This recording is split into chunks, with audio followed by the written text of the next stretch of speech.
Chapter 809. The explosive gunpowder mixed with thick smoke and a deafening explosion messed up the entire dock of Shihai Town. The warriors who were squeezed on the top deck were thrown high into the air like fallen leaves in the wind. Then they fell back down heavily, propelled by the explosion. The Yamshan pirate ship rushed up to the anchorage like a wild horse that had escaped its reins. If it weren't for a few armed warriors desperately trying to save them, the two storm servants who were casting spells at the anchorage would have collided with the tall keel of the ship. The Tradewind Merchant Guild suffered heavy losses. None of the armed forces sent by Chingar to kill the pirates could survive this explosion. The berths at the port were damaged and would need to be repaired in the future before they could be used again. What was worse was that the armed forces were stunned and had no time to react to what happened next. "Charge!" Naman yelled at the top of his lungs. He held his shield and axe and led the charge. He was the first to jump out of the hole at the bottom of the ship. When they were preparing for this battle, the explosion points on the bottom deck were set to explode outwards. When the explosion occurred, the broken pieces of the ship didn't cause any harm to the crew gathered there. Instead, they cleared the enemies around them. Once they realized what was going on, they clenched their weapons and followed the captain out of the holes at the bottom of the deck. Naaman would definitely not lead them to their deaths. If that was the case, he would have ordered them to defend the ship with all their might. They would have run for their lives. In order to survive, humans could often explode with unimaginable passion. In addition, the armed forces of the Tradewind Merchant Guild in the port couldn't effectively stop them. These Yomians ran across half of the dock and boarded another ship. They guarded the ship. "Get close. Don't let those pirates escape."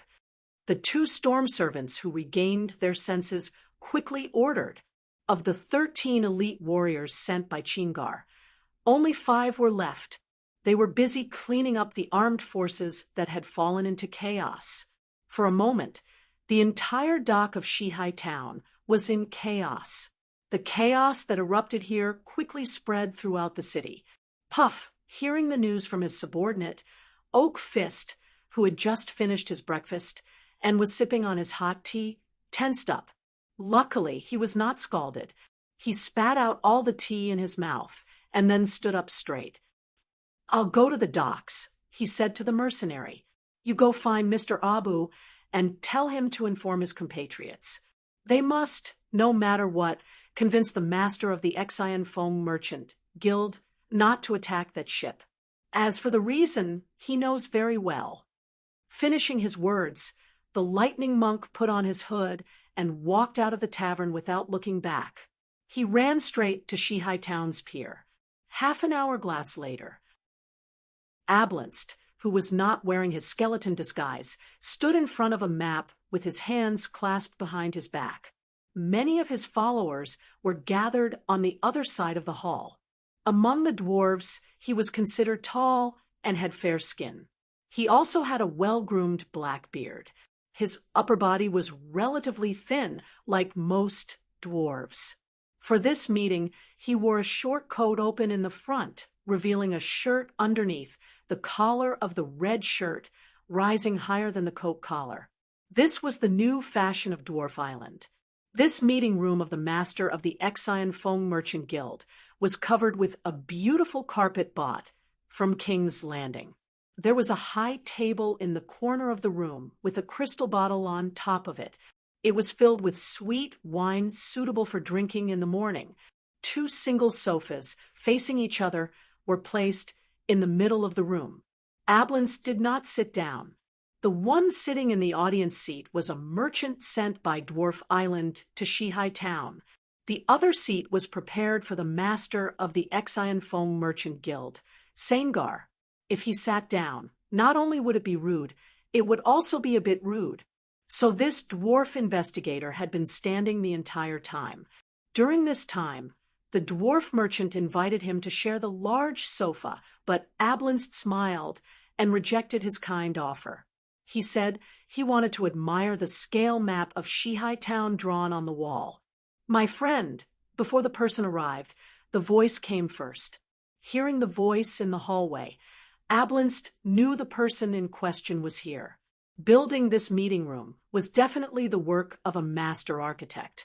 It was difficult to hear the conversation inside, but even the slightest sound in the hallway would be amplified several times in this meeting room. It was difficult to not attract the attention of the people in the room. "Sorry for making you wait. Today is the trading day, and I was just settling accounts with the trade representatives. You know, merchants have to wait until the accounts are closed before they can enjoy the food and wine in peace." Saingar had a hearty smile on his face. The signature silver gray hair of the Exion Foam Merchant Guild was tied into a neat ponytail, showing the vigor of a young man without losing his dignity. It was clear that the young master of the Exion Foam Merchant Guild knew there were two dwarves waiting for him. He was very familiar with one of them, but Ablinst was a completely unfamiliar face. But he still did not change the furnishings in the room and asked someone to add a sofa. This was his test. Saingar wanted to see who was in charge of this meeting. The result was obvious. The dwarf merchant sitting on the sofa was just a decoration. The real dwarf in the room was the one who had been standing all this time. "The two of you must be here for the hijacking of the ship." He didn't sit on the sofa. Instead, he leaned his butt against the armrest of the sofa and sat down in a manner that seemed frivolous but was actually respectful to the dwarf investigator. Then he spoke directly. This is a smart man, Ablinst thought. So he did not beat around the bush. On the ship, there are goods that Dwarf Island urgently needs. You can't attack the ship by force. If the bandits are driven to desperation, the consequences will be unimaginable. When he said the last sentence, Ablinstadt emphasized it heavily, and he also looked at Saingar with a firm gaze, telling him that he was not joking. It was a blatant threat. Hearing this, the young master of the Exion Foam Merchant Guild could not help but tremble. He was different from the previous masters who relied on Dwarf Island. After he came to power, he had been trying to build a multipolar business with the purpose of getting rid of the dwarves' control over the Exion Foam Merchant Guild. But Saingar was very good at controlling his emotions. His gaze softened again, and his mind drifted to the hidden meaning of Ablinst's words, the goods that Dwarf Island urgently needs. What was that? Before entering the meeting room, Saingar had done his homework. He read the records of the ship in detail, including but not limited to the tax payment, the previous sailing route, and so on. All these records showed that it was an ordinary ship that traveled between Dwarf Island and West Sea Town. Its main purpose was to transport the steam machine parts produced by Dwarf Island to the Ramsey continent, and then return with berries and food. Is there a famine on Dwarf Island? This was not impossible, but what could a ship's cargo do? Moreover, before they attacked the ship, the Exion Foam Merchant Guild had promised to compensate the dwarf merchant with a new ship and some goods at a premium. There was definitely something fishy going on. Chapter 8:10. That was what the Yomians thought as well. Seeing that the armed forces of the Tradewind Chamber of Commerce, who wanted to attack the ship, stopped temporarily after being stopped by the dwarf merchants, all the pirates of Yomians who were prepared for battle were shocked. The captain must have hidden some trump card. A sailor with a matchlock gun whispered to his companion beside him. Just like when we played cards with him in the past, the person sitting opposite him never won. Many people who heard this all laughed out loud. They all knew what happened to the sailor with the matchlock gun before the ship sailed to West Sea Town. At the card table, he lost a week's worth of salary to Naman. "Shut up, you pighead." The first mate walked over with a spiked club with a strap and knocked on the iron helmet on the sailor's head, making a clanging sound. "If you want to live, you have to listen to the captain. Do you understand?" The Yomian sailors couldn't refute this teaching of physics. Ever since they joined Naman's gang a few years ago, not only did their income double a few times, but the number of people who died in each transaction was also a fraction of the previous one. Hey, my first mate, don't bother with that little bastard who has no money to play cards anymore. Naman slipped down from the watchtower on the main mast, picked up the big axe on the deck, and carried it on his shoulder. Do you know how to write? Find a pen and paper. The first mate nodded hurriedly and ran into the captain's cabin behind the deck. The structure of this ship that traveled to and from Dwarf Island was slightly different from their original ship, but as the first mate, he still knew where to find the things the captain requested. Soon, he ran back to the deck with a stack of parchment paper, a bottle of light purple ink, and 2 reed pens. Looking at the tear marks on the parchment paper, Naman shook his head with a chuckle. "What a wastrel," he scolded with a smile. These papers were all torn from the dwarf captain's logbook, right? The high-end logbook bound by the dwarves. If it was intact, I could sell one in King's Landing City and get you a year's worth of salary. The first mate was startled for a moment, but soon after, he let out a simple and honest laugh. "I didn't know that it was so expensive, but the dwarf we threw into the sea had already written a lot of pages. I don't think that logbook is worth that much anymore." Naman ignored him. This guy wasn't interested in sharing his knowledge with ordinary people. He wouldn't tell the first mate that the dwarf's logbook, if it was written by the dwarf captain himself, could be sold at a price that was several times more expensive than a blank logbook. "I'll speak. You write literate." Naman waved his hand and asked the first mate to find a wooden barrel as a writing desk. He had the bloodline of contract magic. In fact, he could write all the languages in the multiverse. However, the standard writing habits that he had developed in his long life made it impossible for him to write like a pirate of Jorms. The shape was like an earthworm, and the shape was like a dog. Therefore, in order to maintain his persona, Namen could only pretend that he did not know how to write and let the first assistant, who had a rough understanding of literature, write for him. "I'm angry, very angry. Did we evade taxes, or did we shit and piss in your pot? Why did you ambush us when we just woke up? You're so unreasonable, so immoral. You guys stink worse than pickled herring. At least herring smells bad, but it tastes good. You guys stink to the bone. We just helped the dwarves do a big job. They borrowed something from King's Landing City and wanted us to help transport it out. Now, the Truewind Merchant Guild is helping them to silence them. Haha, I'm going to expose this scandal and make you guys pay the price." After Naman finished speaking, the chief mate quickly finished writing the last word. He grabbed a handful of fine sand and dried the ink on the paper. Then he presented the paper to Naman. Naman nodded. "Not bad.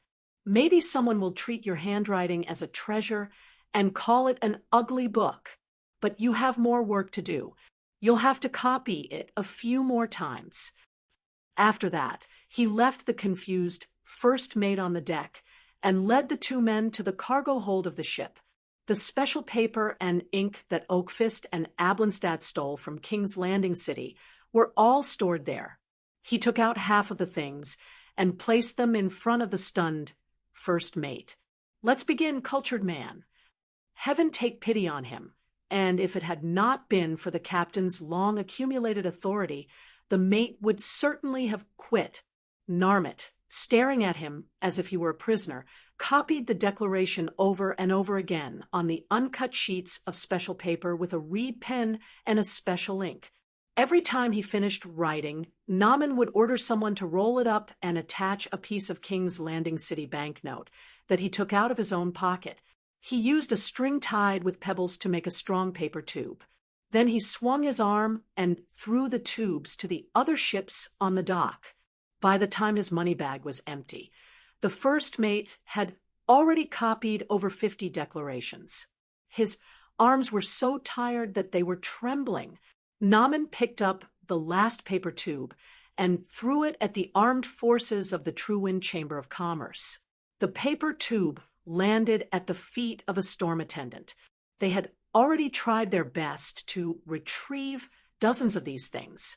He had already read the contents, so he summoned a ball of fire without thinking and burned the paper tube on the ground to ashes.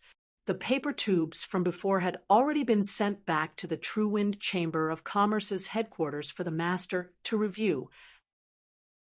In the audience room of the True Wind Chamber of Commerce, it was so quiet that one could hear a pin drop. Sangar held an open paper tube and looked at the contents written on it. His heart felt like it had fallen into a hole of ice. "You're looking for your own death." He gritted his teeth and said, the young man's face had already become ferocious, "You actually want to drag the True Wind Chamber of Commerce down with you? What do you take me for? Son of a bitch midget." He roared without any of his previous bearing. His words also became extremely rude. "Answer my question. Otherwise, don't even think about leaving this audience room." It wasn't his fault. He didn't care about the contents of the declaration at all. Even if he was cursed at a few times, he wouldn't lose anything. But the contents were written with special ink on special paper. Even if there was no real banknote attached, anyone who had used the legal currency of King's Landing City would be able to tell at a glance that there was something wrong with the paper and ink. This was simply making the matter clear. Although the armed forces quickly moved out and retrieved most of the paper tubes, there were still some that were missing. Moreover, even if they retrieved all of the paper tubes, this action alone was enough to cause a heated discussion. Perhaps before today's counting day was over, the news of the stolen coin-making materials appearing in West Sea Town would spread to the scales of Eternity Chamber of Commerce. No, this was almost certain. Sangar almost went crazy. It was true that the merchants docked at the port had some benefits with the True Wind Chamber of Commerce, but in comparison, they definitely wanted to curry favor with the scale of Perpetual Ordermore. Seeing the ferocious eyes of the Exion Foam Chamber of Commerce's family head, Ablenstat's expression also became serious. He hesitated for a moment before continuing, "You can use your sword against us, but can't you do the same to others?" Chapter 8:11. Do you know what you are talking about? Sangar gritted his teeth, but Ablenstat, who stood in front of him, ignored the ferocious expression of the head of House of Messengers. The dwarf investigator nodded and calmly said, "Of course, I never talk nonsense. You advised me to intervene in a murder. Isn't that nonsense? Not to mention the target of the murder." Sangar paused. Because of the uneasiness in his heart, he just bit his tongue. "Is all the merchant friends who came to attend the Inventory Day celebration?" "I'm just offering a suggestion," Ablens denied. "It's just a suggestion that is the most rational and feasible. As for the target of the murder, I don't have the right to choose. It's all up to you." Hearing this, Sangar took a deep breath. He turned his head and walked to the balcony of the audience room. He slammed the closed door open and didn't even care about destroying the bolt on the door. The young head of the house walked to the balcony and overlooked the entire Shihai town from the towering castle. His eyes locked onto the pier by the sea. Because of the distance, the place in his eyes was like a wet leaf stuck to the periphery of the town. Murder, arson. Sangar's face twitched unnaturally, and Ablenstat also walked to the balcony. All the sins can't be borne by the messengers alone. You have to do something. Dwarf Island didn't just send a few merchants to Shihai Town.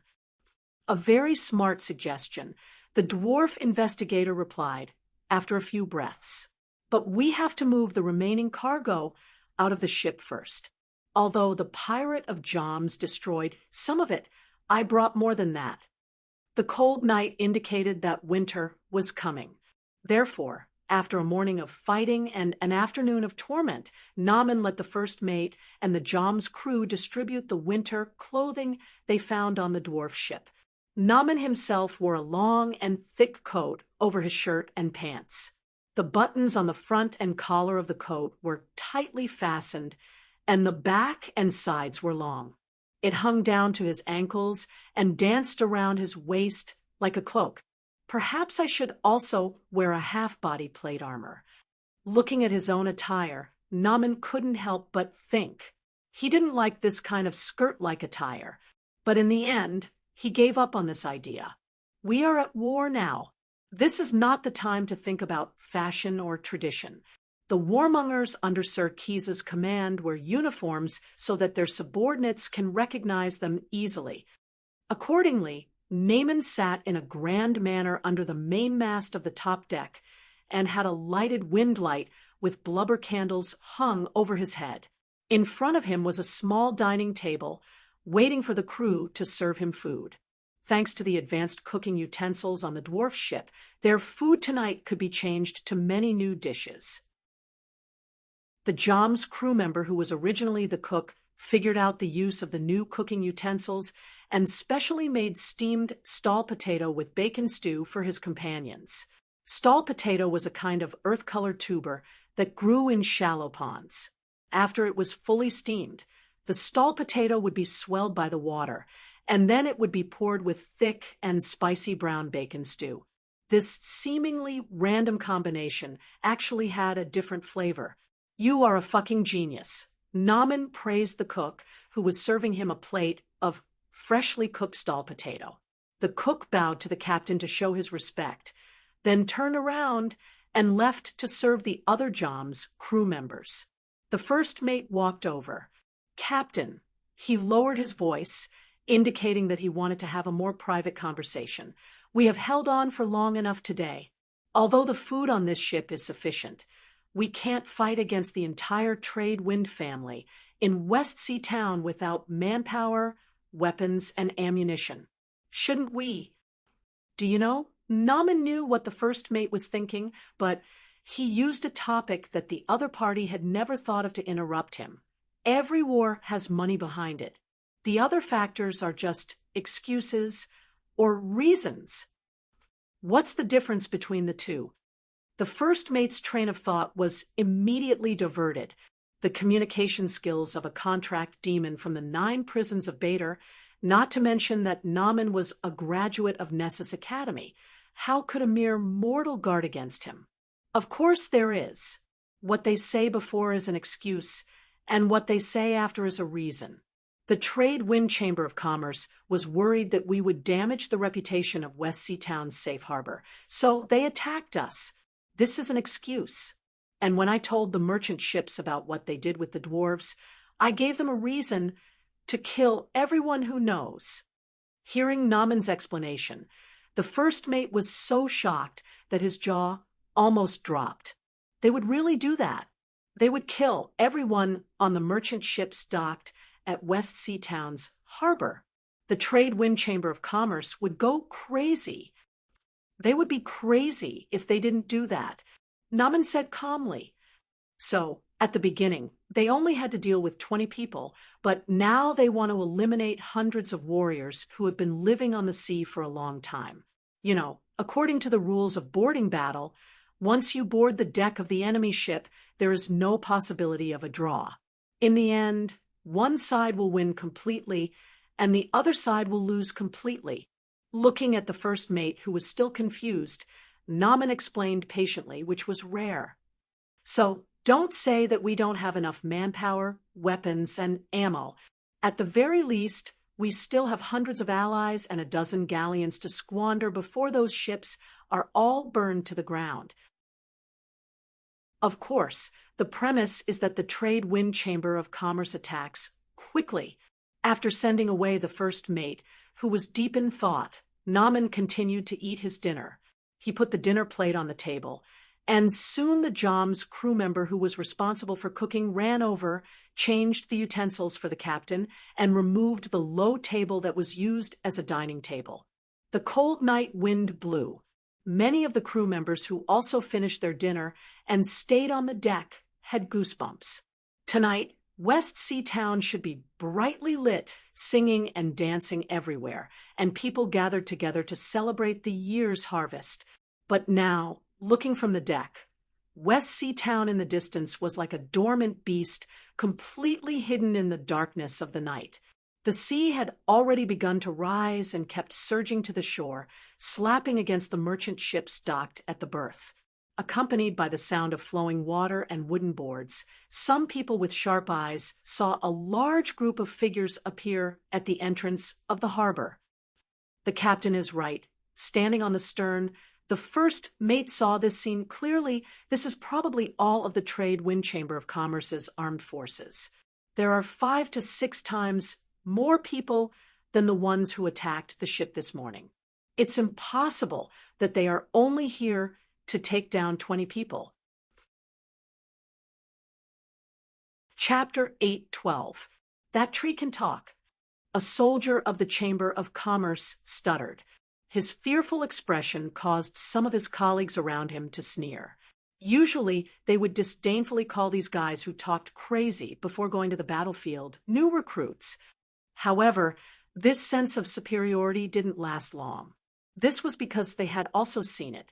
No, it should be said that they had heard similar words. Ha ha ha, the fools are still worried about who should go first. The palm trees outside the port swayed with the wind, and the leaves rustled as they whispered intermittent words. Fortunately, the fear was quickly eliminated when a midget walked over and casually kicked an iron barrel at the side of the pier. A cry of pain was heard from the barrel. A dwarf poked his head out of the barrel and looked at his compatriot alertly. "Take care of yourself," Ablenstadt snorted. "If you don't waste your illusion on making fun of people, you might be able to end this boring game faster." Faced with the dwarf investigator's questioning, the illusionist showed a trace of embarrassment.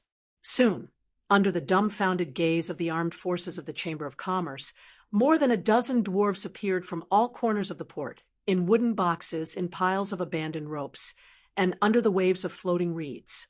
If you want to continue to go to Stim's game hut to clear the game, then you'll have to work hard. Ablenstadt stretched out his long finger and pointed at the ship anchored at the port. "I don't want to spend the whole night here."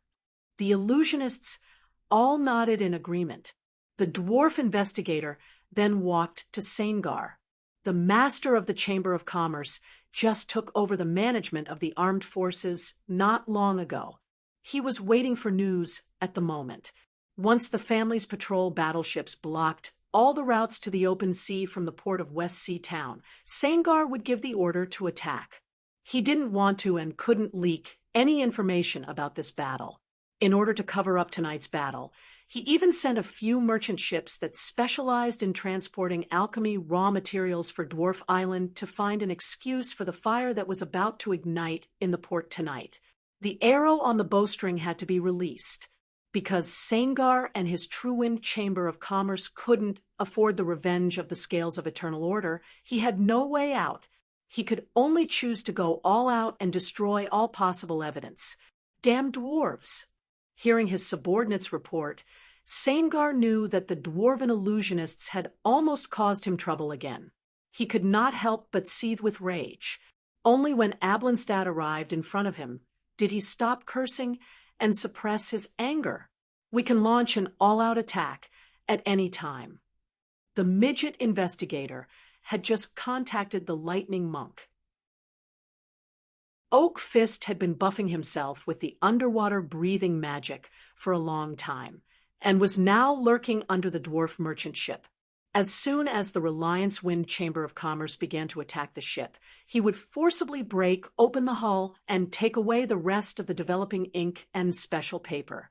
After that, no matter how the pirates of Joms, the crew of the merchant ships, and the owners of the merchant ships fought with the armed forces of the Reliance Wind Merchant Guild, he would have nothing to do with them anymore. Oak Fist took a small submarine provided by the dwarves and left the West Sea Town pier in the chaos. They followed the planned route all the way to Dwarf Island and safely transported the rest of the goods back. Moreover, his existence was also a secret to Sangar.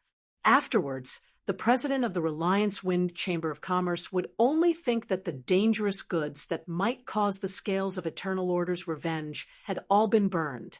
Let the illusionists use some tricks first. Sangar thought for a moment, then said to Ablenstadt, "We can launch an attack on all the ships, but we don't have enough manpower. So before the owners and crew of the merchant ships get hurt, we must make them think that we only launched an attack on the pirates." A very cunning idea. The midget investigator nodded, then took out a small cup-shaped metal object from his arms and whispered a few words into it. Because he used the midget dialect, Sangar didn't understand what he said. The illusionists will create a mist. After a few dozen seconds, the mist formed by magic will dissipate on its own.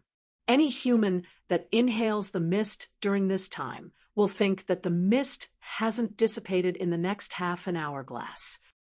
Half an hourglass is enough. Sangar waved his hand and signaled the midget investigator to immediately order his compatriots. With our military strength, even if we don't clean up the entire harbor, we will only leave 2 or 3 people behind. I believe in the strength of your Chamber of Commerce. About a sixth of an hourglass later, the harbor of West Seatown suddenly had clouds of mist rising for no reason. Because it was night time, the wind blew from the land to the sea, so the thick mist quickly drowned the ships docked in the berth. Numan, who was sitting on a wooden barrel with his legs crossed and his hands crossed, couldn't help but smile when he saw this. After waiting for a long time, the Reliance Wind Chamber of Commerce finally began to move, and it was a midget style. "Chief Officer," Numan yelled at the top of his voice, "is the seasoning I want ready? It's time to add the seasoning." The chief officer, who was standing at the back of the deck and working with 2 other Joms crew members around a wooden barrel, heard the captain's call and quickly responded, "It'll be ready soon." Then he immediately pulled out the wooden stick that was used to stir the solution in the wooden barrel and threw it over the side of the ship. The other 2 Joms crew members also copied his action and threw away the other 2 sticks. They worked together to lift the wooden barrel to the side of the ship and poured the scarlet, bubbling solution into the sea along the side of the ship. The solution was originally just some meat soup, but Numan added some flavor-enhancing seasoning that he got from the Ogre Gourmet Blue. Although the amount of seasoning was not much, its effect was amazing. It did not smell like anything, but when it tasted, one could feel the strong smell of blood. The thick meat soup that Numan asked the chief officer and the sailors to stir was filled with the seasoning that Blue would need to cook for a month. According to his speculation, all the sharks that swam within a few dozen kilometers of West Sea Town would be attracted by this barrel of meat soup. In other words, in the next period of time, anyone who tried to attack Numan with a boat or a duck would have a close encounter with a group of sharks. Chapter 8:13. The thick fog dissipated, and the battle began. They are throwing spears. Hide. Numan, who was sitting on the barrel, quickly bowed and rushed to the bow of the ship. The main mast couldn't provide him with excellent cover, but the towering bow of the ship could. A bunch of javelins landed on the deck. Most of them were sharpened wooden sticks, so there were no casualties. Numan shouted, "Prepare for battle." Then he quickly poked his head out from the side of the ship and looked at the small sampan that was rapidly approaching the ship. The front of these small sampan was equipped with spear-like accessories so that it could be used to nail the hull of a large ship in a naval battle and make it easier for people to climb up the side of the ship. Numan stepped on the edge of the ship and jumped onto a sampan. The small sampan was so jolted by his steps that it was as if it was going to throw the people on it into the water. He lowered his head and barely dodged an axe above his head. Then he turned around and stabbed the attacker with his sword. Because he had already considered that he would take the lead in a springboard battle, Naman didn't bring a giant axe. Instead, he brought a swift sword and an iron hook that was specially used to organize the rigging. He crossed his legs and made an open space on the slanted deck. Then he stood firmly and stabbed the enemy with his sword in his right hand. At the same time, he used the iron hook in his left hand to grab the enemy's weapon, as long as he locked the weapon, and then when he pulled hard, he would use the swift sword to stab the enemy's neck. He had already seen clearly that in the armed forces of the Chamber of Commerce, except for a few small team commanders, most of the soldiers weren't equipped with armor to protect their throat. A man with a shaggy face opened his bloody mouth and roared as he pounced at him. The opponent's battle axe flew up and down. Naman could only shrink his body and try to avoid this heavy chop. The axe brushed past him and chopped into the side of the ship beside him, cutting off a large piece of wood. Naman thrust his swift sword diagonally. Although he didn't stab the opponent, the sword slapped the man's wrist. The sound was like a stone cracking. The man staggered. Naman took the opportunity to step forward and hit the man's chest with his shoulder, throwing him out of the ship. Not long after, the sampan changed hands. Naman ignored the armed forces that were crawling towards the dwarf ship behind him. Instead, he made a hand gesture with 3 of his fingers, summoning water to push the small sampan towards a large ship nearby. As expected, the merchant ship was also engaged in a close combat battle. The ship's owner was commanding the crew to fight against the Tradewind Chamber of Commerce's soldiers who were constantly climbing onto the ship. No matter how loudly the ship owner shouted, declaring that he was an honest merchant who had nothing to do with the pirates of Joms, the warriors of the Tradewind Merchant Guild paid him no heed. Although he was sneering in his heart, Namen's underling was not careless. He quickly climbed the rope ladder on the side of the ship and jumped onto the deck. He quietly circled to the back of the Tradewind Chamber of Commerce's soldiers who were blocking the entrance to the poop and mercilessly launched a surprise attack from behind.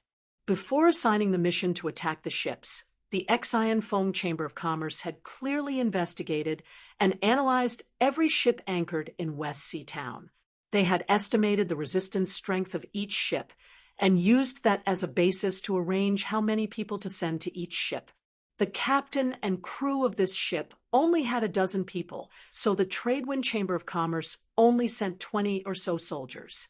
Originally, with the combat training they had cultivated over a long period of time and good equipment, using 20 or so soldiers to wipe out the strength of this ship, even if it took a lot of effort, it would not be considered a heavy loss and the mission would not fail. However, this delicate plan was completely overturned when Namen boarded the ship. Even if the contract demons in the 9 prisons of Bader were not brave and good at fighting, it still depended on who they were compared to. Soon, with Namen's help, the 20 or so soldiers of the Tradewind Chamber of Commerce were completely wiped out by the ship's captain and the sailors. The ship owner sat down on the deck. He was hit in the face, and one of his eyes was almost blinded. The other crew members sat around him, their limbs all weak. "You are the pirate leader of Joms on that ship? I saw your appearance during the day. Tell me, why did you come on the ship to save us?" Although he was heavily injured and exhausted, the ship owner's mind was still very clear. Namen took out something that looked like a wine bag from his bosom. "White medicine from King's Landing City. It's a high-grade product that can only be found in the medical camp." He threw the leather bag over. The captain caught it and poured out a small amount of white powder from the bag onto the wound on his face. In an instant, the blood that was originally gushing out stopped gushing out. A pleasant chill came from the wound. The captain poured out some more powder and distributed it to the injured crew members. Then he returned the bag of medicine to Namen. "What you said in the afternoon was true. Absolutely true. You bastard." The captain immediately reacted. He wanted to understand why the Tradewind Chamber of Commerce would attack his ship.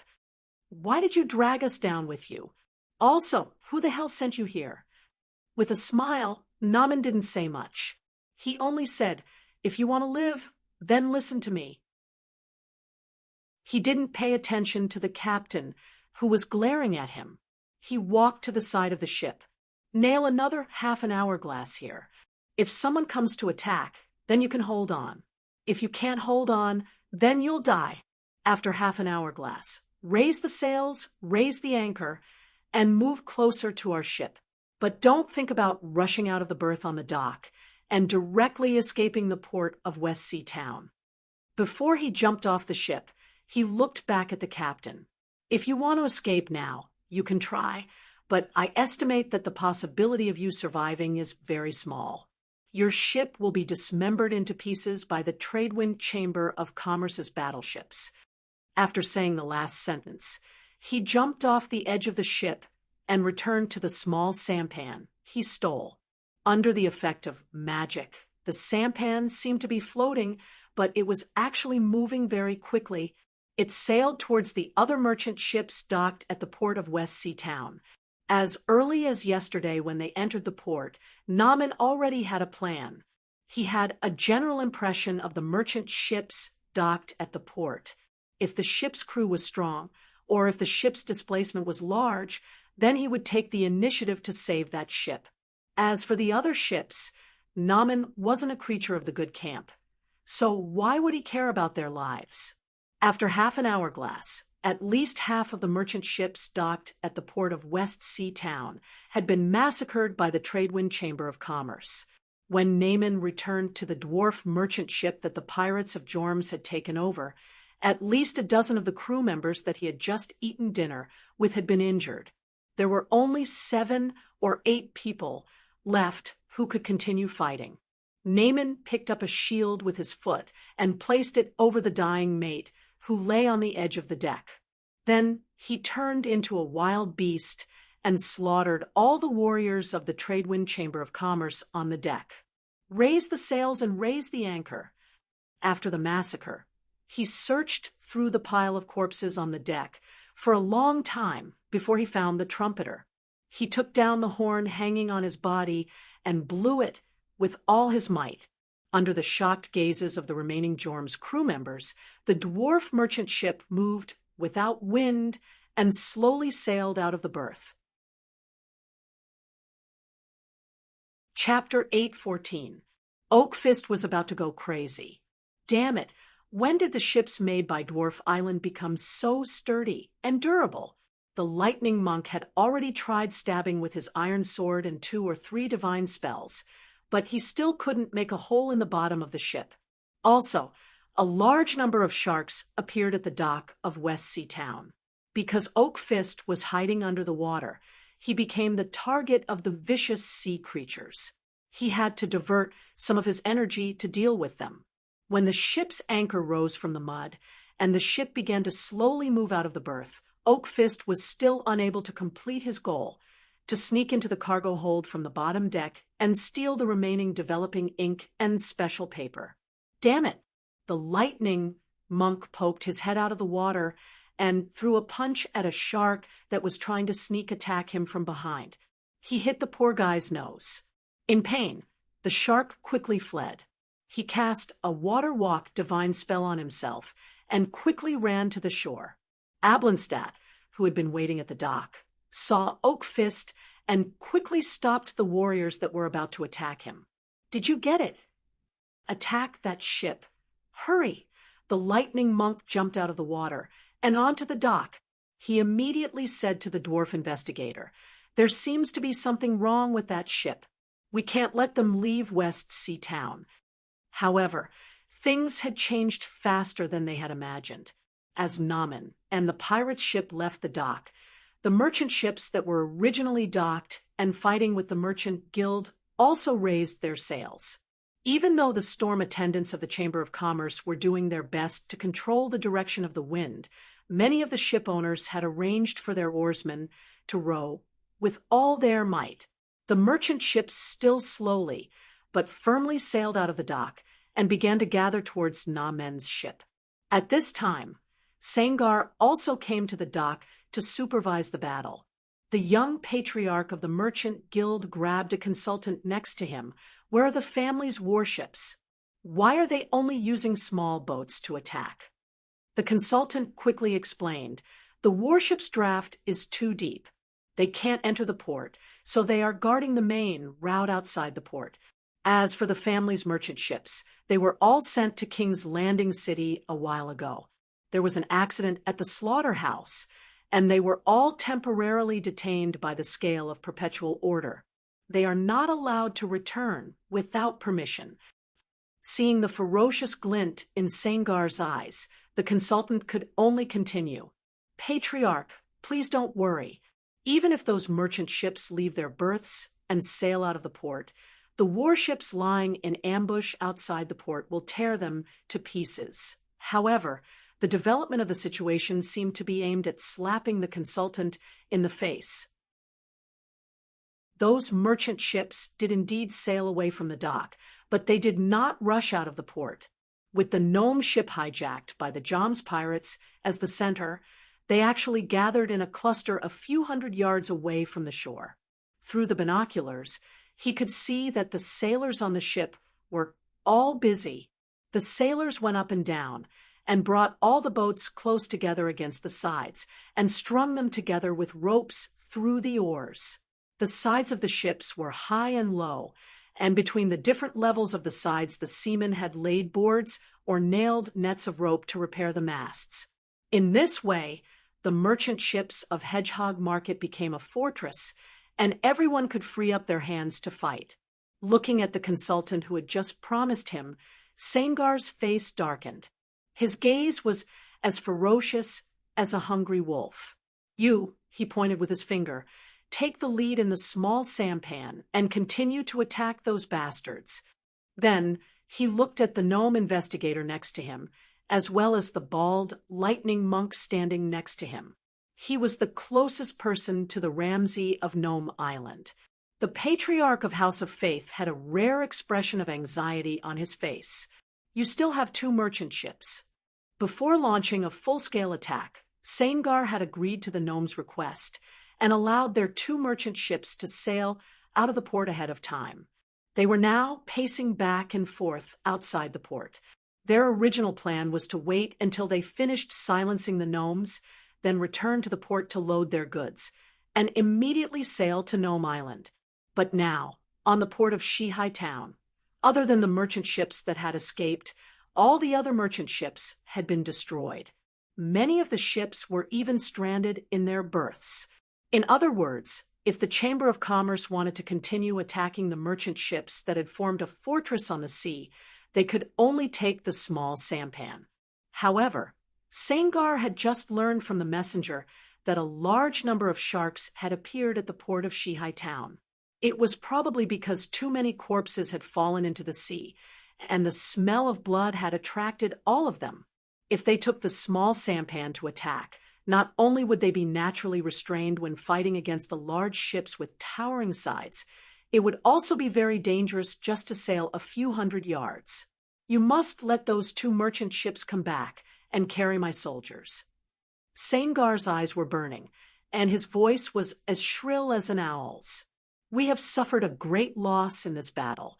Not only did we lose the reputation of the Chamber of Commerce, but we also lost a port. He was not exaggerating when he said this. As everyone knew, sharks were creatures with good memories. After this battle, the area around Shihai Town would be especially favored by sharks for a long time.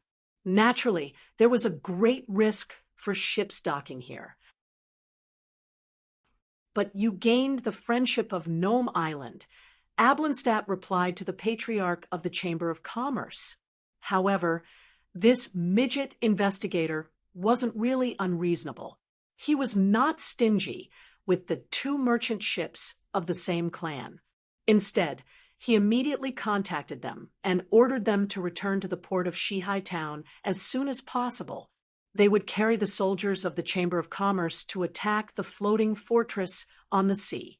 At night, the entire port of Shihai Town was lit up with bonfires.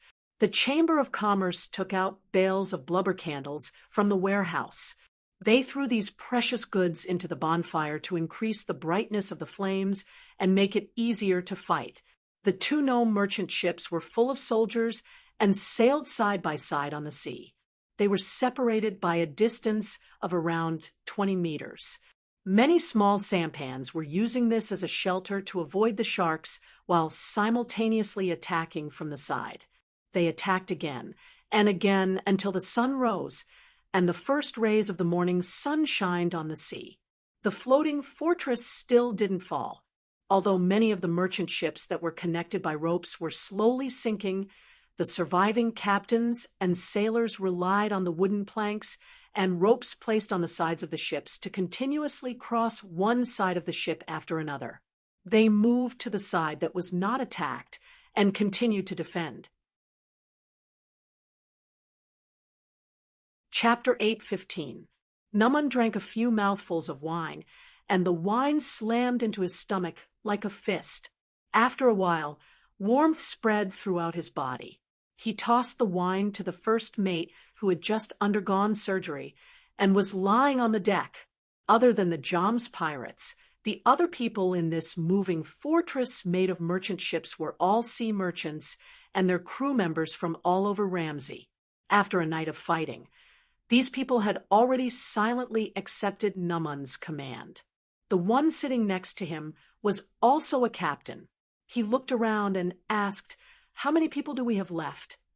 Shrugging his shoulders, Numan replied, "About 150 people. About half of them are injured, and about 20 of them are seriously injured. The doctors on the ship have all been gathered and are doing their best to save the injured and perform surgery on them." A Jom's pirate, sitting across from Numan, said that Tiangle was sitting comfortably on the shore the entire night. He doesn't care about the people of West Sea Town and is determined to kill us all, even if we might drown first. No, Numan said, if you jump into the sea now, you will definitely be bitten to death by sharks before you drown. It was a very cold joke, even colder than what the Jom's pirate had said. The atmosphere instantly became very awkward. However, the instigator, Numan, acted like nothing had happened. He stood up and walked around the deck. Then he leaned against the side of the ship and looked into the distance. The faint morning light shined on the surface of the sea and seemed to coat the entire West Sea Town harbor with a layer of orange. Flocks of seagulls and crows wandered on the surface of the sea. They circled around the floating corpses and wanted to pick up some leftovers from the sharks' mouths. At this moment, a dark cloud suddenly appeared on the horizon in the distance. It was as if a large bruise had appeared in the sky.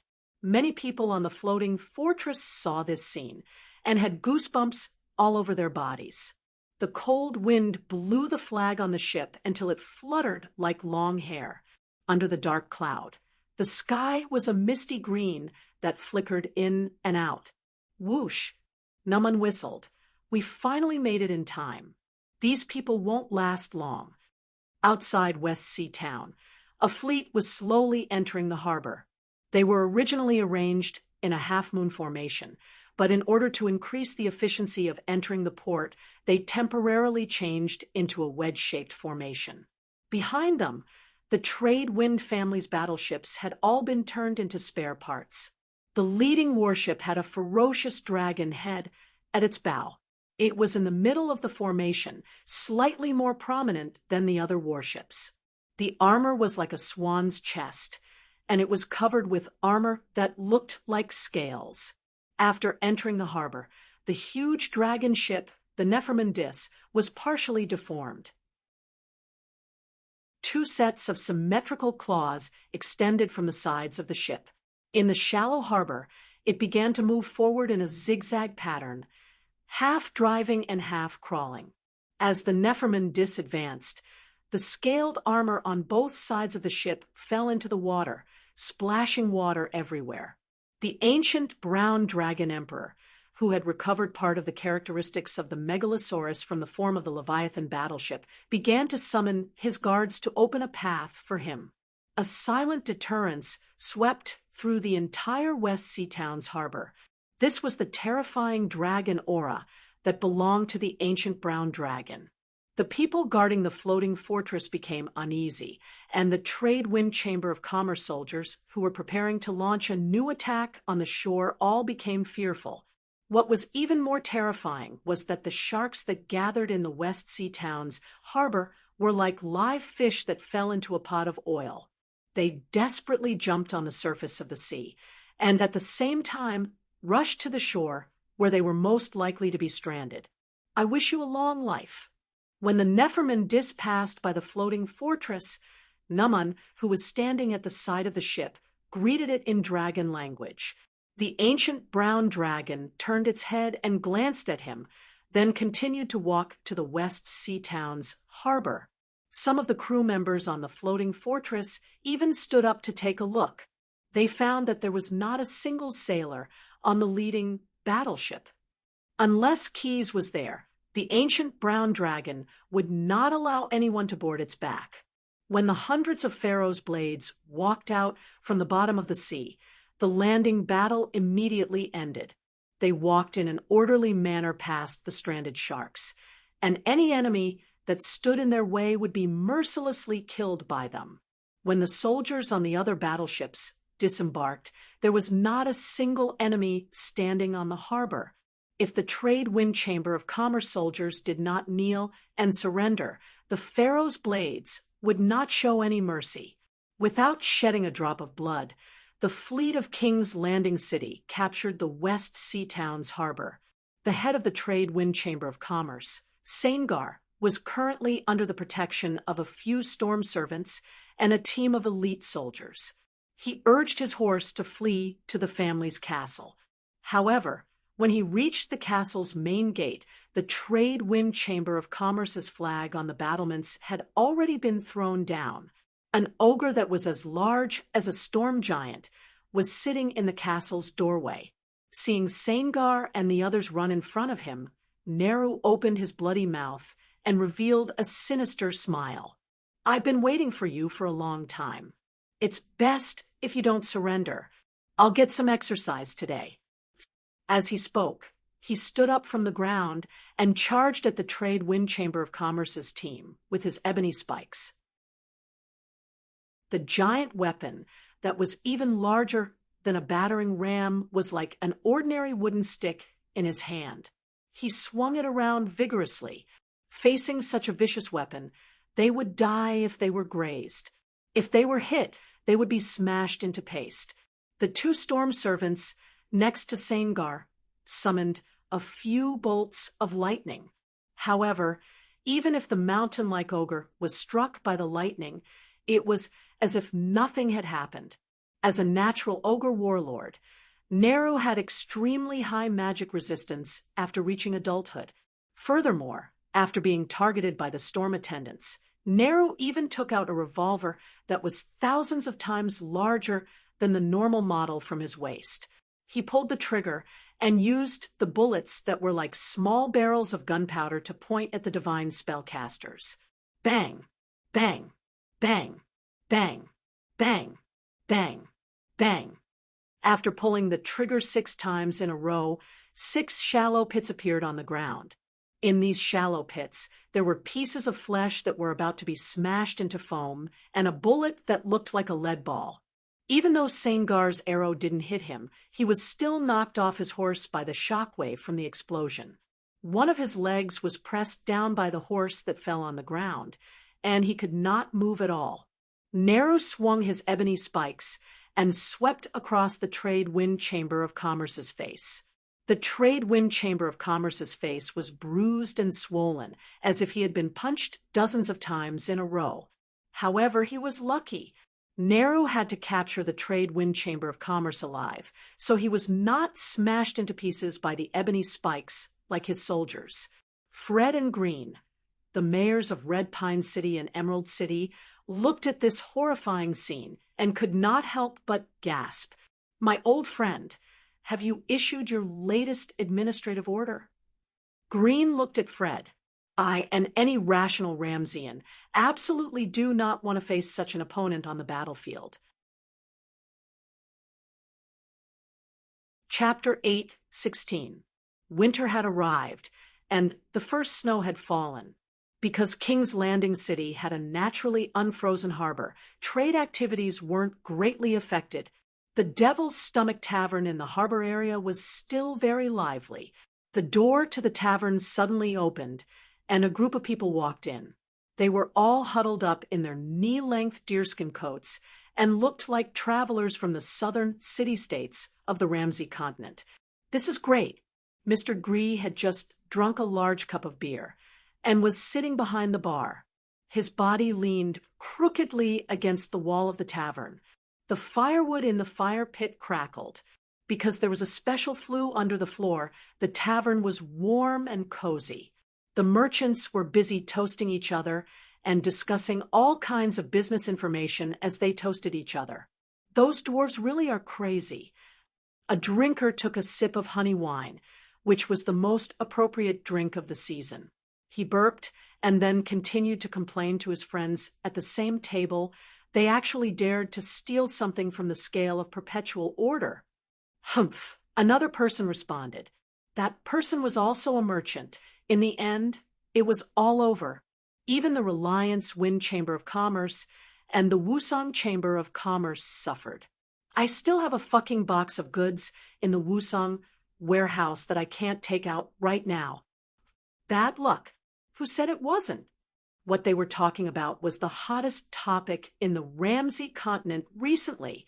Although it happened in King's Landing City, the entire Ramsey continent was paying attention to it. In particular, the public trial that was about to be held in King's Landing City attracted everyone's attention. Since the establishment of the city-states of the Ramsey continent, this was the first time a city-state had tried to noble a citizen of Dwarf Island and the head of a large chamber of commerce. The names of Red Pine City's Aegon, the dwarf investigator Ablenstadt, the dwarf illusionists of West Sea Town, and the head of the Reliance Wind Chamber of Commerce, Sangar, had already spread throughout the Ramsey continent. Merchants and travelers gathered in King's Landing City. These people were all keenly aware that a fierce storm was about to sweep through the land.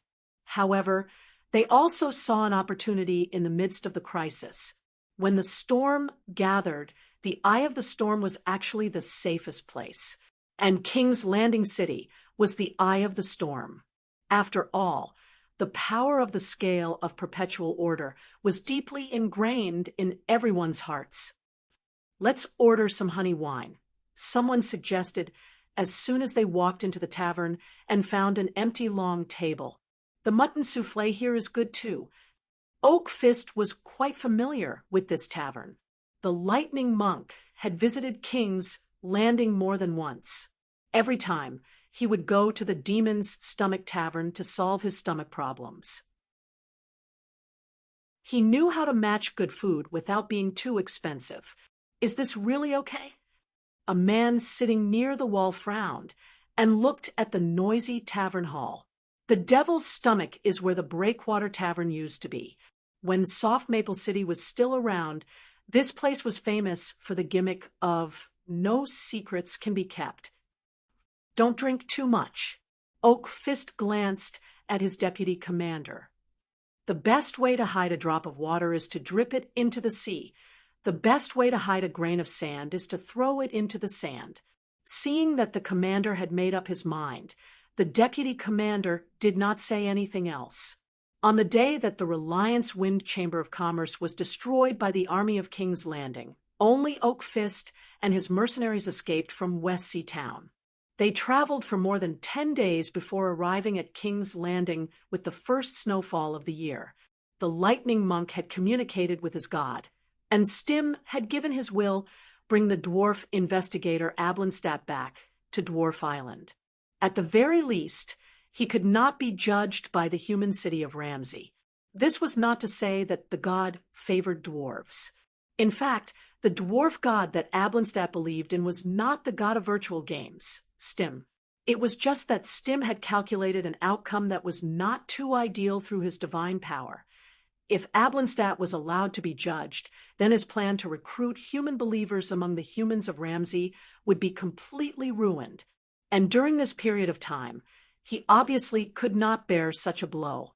More than 10 years ago, when the Holy One descended and participated in the defense of Dwarf Island from the Lord of Reef Fort, the number of dwarves on Dwarf Island who believed in Stim had greatly increased, whether in terms of the number or the degree of piety.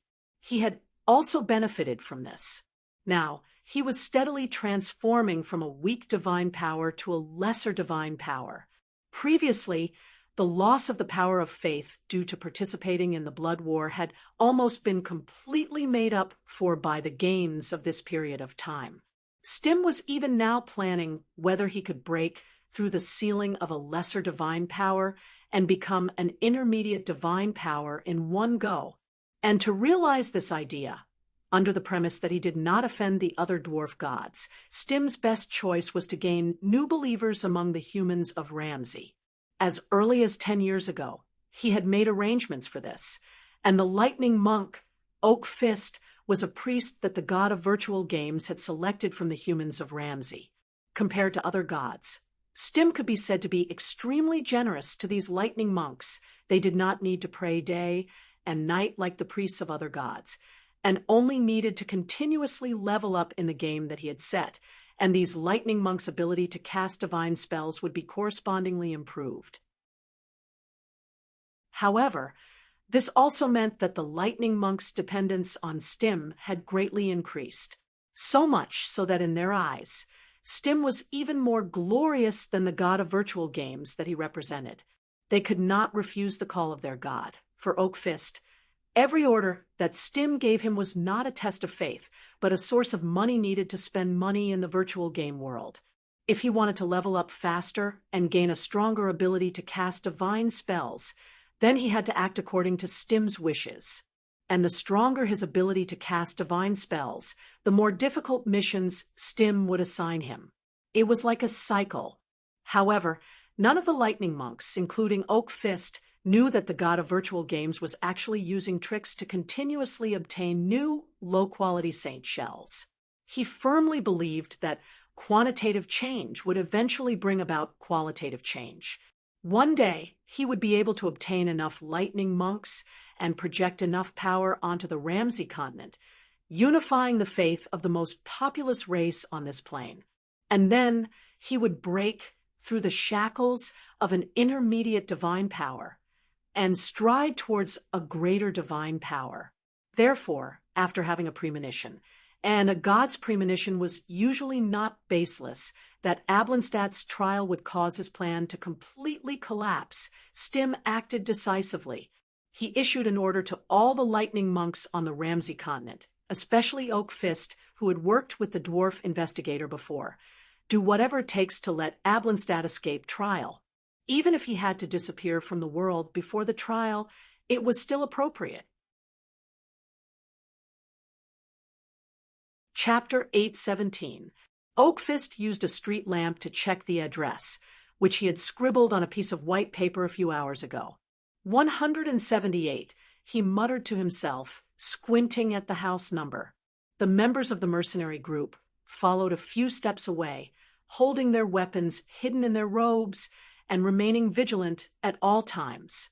Lotz was in the wealthy district of King's Landing, although it was not in King's Landing City. Oak Fist and his men had come all the way from the city by rail. The streets and alleys were lined with small, clean houses. Most of the residents were businessmen and high-ranking technicians. The street lights were bright, and every street was patrolled regularly by patrols. Oak Fist could not help but wonder if he had come to the wrong place. Not a good place to kill, he thought, but quickly changed his mind. The street ahead was dark, and when he got closer, he found that several streetlights had been extinguished. Perhaps someone had deliberately put them out. He counted the house number and had an idea, so he left the road and went straight to his target. He knocked on the front door 3 times. There was no light in the house, but from the outside, there was no sign of abandonment. The front door opened a crack, and he and the mercenaries immediately went in. The others waited in the living room. Oak Fist was grabbed by the arm and led into the hallway to the back room. A match was lit, and a candle was lit. Above the candlelight was an unfamiliar face. "Nice to see you, Lightning Monk." "Likewise. I hope I am not late. The other guests are not here yet." "Very well. I would like to hear their plan of action myself." Oakfist's eyes adjusted to the light. He looked around and found himself in a small kitchen. The floor and cupboards proved it. There was a person sitting on what looked like a countertop. He had a pipe in his mouth, but it was not lit. The person was not tall, of medium height, and had a good posture. He or she, because the person was completely hidden in a hooded robe and had no mustache. Oakfist could not tell if they were a man or a woman, even if the person had a pipe in his mouth. It was difficult to see the person's face in the dim candlelight. "You are the middleman?" Oakfist asked. "Yes, me and that stupid bird," the person sitting added. Oakfist couldn't figure out the other party's gender, because when he spoke, it was as if a choir had been stuffed into his clothes. The man's head was still lowered as he spoke. The only movement he made was to tidy up his long black coat as a sign of respect for the guest. At the same time, he dusted the front of his coat. As for the guy who was called Stupid Bird, at this time, he was focused on sizing up the Oakfist. His eyes were slowly moving up and down, judging and weighing. This made the Lightning Monk feel as if someone was tickling him through his boots. "Damned barber," Oakfist said angrily. However, he managed his expression well, and the emotions in his heart did not affect his rational judgment. "It's all for the glory of our God." He knew the purpose of his trip, to rescue or kill the midget investigator. This was very difficult, so he needed some special help, and those who could help him were the barbers. Oakfist didn't know more about the barbers than most of the Monarch Descends members, but that didn't stop him from acknowledging their abilities. It was rumored that when the Monarch's Landing was established and the Order of the Scales of Perpetual Order was followed, the organization Barbers also took root here. They were a group of opportunists hiding in the dark, and their members came from different backgrounds. Humans born and raised in Ramsey, visitors from another plane who came to Monarch's Landing through the portal, and even illusionists from Dwarf Island. Barbers was just a code name. They didn't make a living by taking care of the hair and beards of their customers. These people were mainly engaged in the business of spying on the information of their competitors and dealing with enemies that couldn't be dealt with through normal means. Of course, the barbers had their own rules. Never test the tolerance of the scales of perpetual order. However, this rule seemed to be no longer followed. The reason was simple. The leader of the barbers had changed. This was what had happened some time ago, after Oakfist and the others caused that big incident at the Slaughterhouse Wharf. The senior leaders of the barbers were all reshuffled in less than 2 days. The new barbers picked up their scissors and aprons. The new leader even said, "As long as the money is paid, the barbers can make any hairstyle for their customers." In other words, they seemed to have abandoned their old creed and became much bolder. Many people who had once hired barbers guessed that the reason for the bloody change in the barbers was because there were people who were hostile to Monarch's Landing behind the scenes. However, these guesses had nothing to do with Oakfist. He only knew that when he sent someone to ask if they could assassinate some prisoners who were about to be tried by the scales of perpetual order, the new barbers didn't refuse. They gave him a list of prices. So, when he came to Monarch's Landing and filled his stomach at the Devil's Stomach Tavern, Oakfist followed his previous agreement and took the last train to Lotz to meet with the barbers. Although the barbers had a good reputation, in order to ensure that his plan could be carried out smoothly, he still wanted to hear how they would act. "You want to hear the plan of action?" The barber codenamed Dumb Bird curled his lips, as if offended by Oakfist's request. "This is against the rules. The money will be paid." Oakfist raised his right hand, in which he was carrying a deerskin travel case. Dumb Bird immediately put on a flattering face. However, It has always been our mission to serve our customers with all our heart. Since you want to hear the boring details, we will naturally be happy to tell you." As he spoke, he stretched out his two palms. Oak Fist put the case on the two chicken claw-like palms and turned his hands behind his back. He watched as Dumb Bird couldn't wait to open the case to check the real banknotes inside. The clattering sound of the case only lasted for a few seconds before Dumb Bird closed the case again. The corners of his mouth curled up, and he squeezed out an extremely ugly smile. The barbers are already in a meeting. Dumb Bird took out a wooden beer mug from the cupboard and handed it to Oak Fist in front of him. He then put his palm to his ear. "You can listen to what they are planning." Oak Fist did as he was told. When he picked up the wooden mug, he realized that there was a thin metal wire connected to the bottom of the mug. At the same time, outside the kitchen window, a two-story building across the street lit up with candlelight. However, it didn't take long for the curtains to be drawn on the windows of the building to prevent malicious eyes from peeking in. "It's them?" Oak Fist listened attentively. "The barbers who are going to carry out the mission are all Japanese." Chapter 8:18. The new hotel built by the mayor of Red Pine City was open for business, although he was the only customer. The living room was extremely spacious. The brick walls were ornate, and the granite fireplace was big enough for two bowls to fit in. The butler invited the master of the Boundless Chamber of Commerce to take a seat, but Mitaru politely declined. He just walked around slowly, waiting for the owner of the hotel to appear. Perhaps it was his nature as a merchant, but he carefully inspected the floor, walls, and door. By observing the maintenance of the mansion, he could understand the increase or decrease of the wealth of the Ramsey nobles. When there was a shortage of funds, maintenance was often not done in time. The servants would be dismissed, and the supplies would be stretched. But everything here was new. The wooden furniture and brass decorations were shiny, the floor was newly waxed, and the brick walls were free of dust. "The owner of this house is not short of money," Mitaru thought to himself. "It will be difficult to tempt him with benefits, but it is not entirely impossible. After all, the inheritance of the Truewind Chamber of Commerce is very tempting." Thinking of the wealth, he could not help but gulp.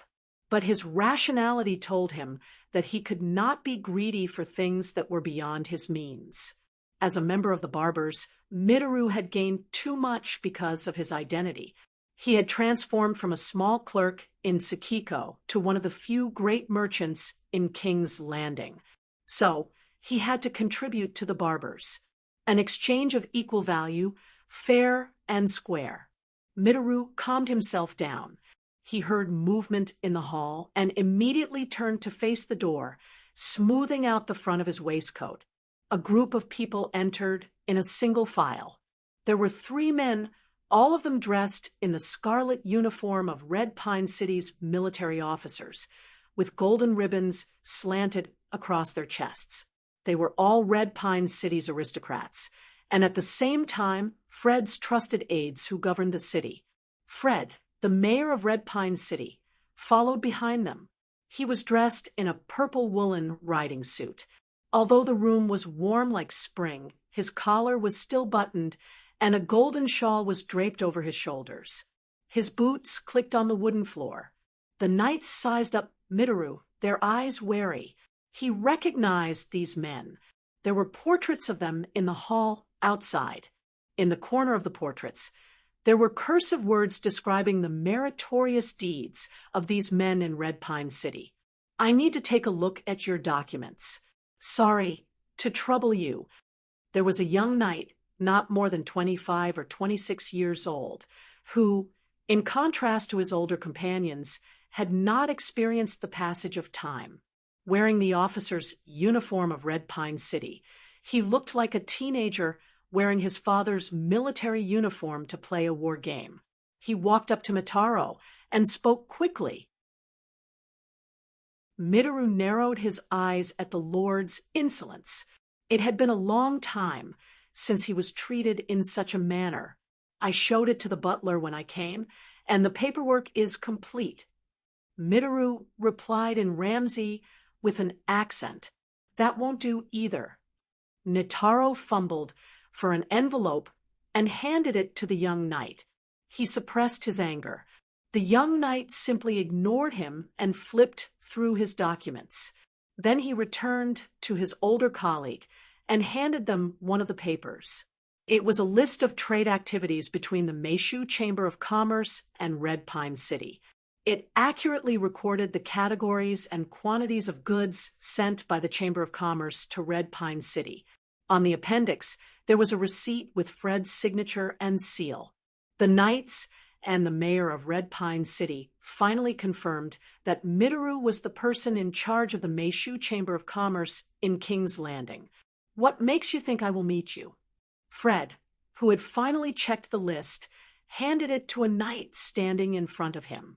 He sat on a velvet-upholstered armchair and looked askance at Mitaru, especially when I already know that you have a cooperative relationship with the Chamber of Commerce, and that one of my vassals has taken the blame for the unscrupulous conduct of the Chamber of Commerce. Are you here to seek fame? Mitaru's gaze swept across the knights present and finally landed on Fred. He sat in the corner of the parlor, to the left and behind the knights, as if he was only willing to be a bystander. When Mitaru asked him the question directly, he seemed to be taken aback, but immediately controlled his emotions. Fame is worth a lifetime to fight for. Then you must not wish to see Sir Aegon and his employer, Senjul, face each other in court. He emphasized the words sir and employer. In the aristocratic system of the cities of Ramsey, nobles could only be the vassals of other nobles. This relationship was maintained by factors such as honor, land, people, power, and obligations. However, there was absolutely no salary involved. That was a method used by merchants to win over subordinates. It could not be exchanged for loyalty, and it was not in line with the dignity of nobles. However, based on Aegon's conduct, he was both Fred's vassal and Senjul's employee. This placed Senjul and Fred in the same position. Mitaru's words were tantamount to a slap in the face. The knights present were all livid, and their hands were on the daggers at their waists. Who gave you the courage to speak like this, to humiliate the mayor of a city to his face? Fred jumped to his feet and shouted, I am only stating a fact that not only you, but also some people, including myself, do not wish to see, Mitaru said, neither servile nor overbearing.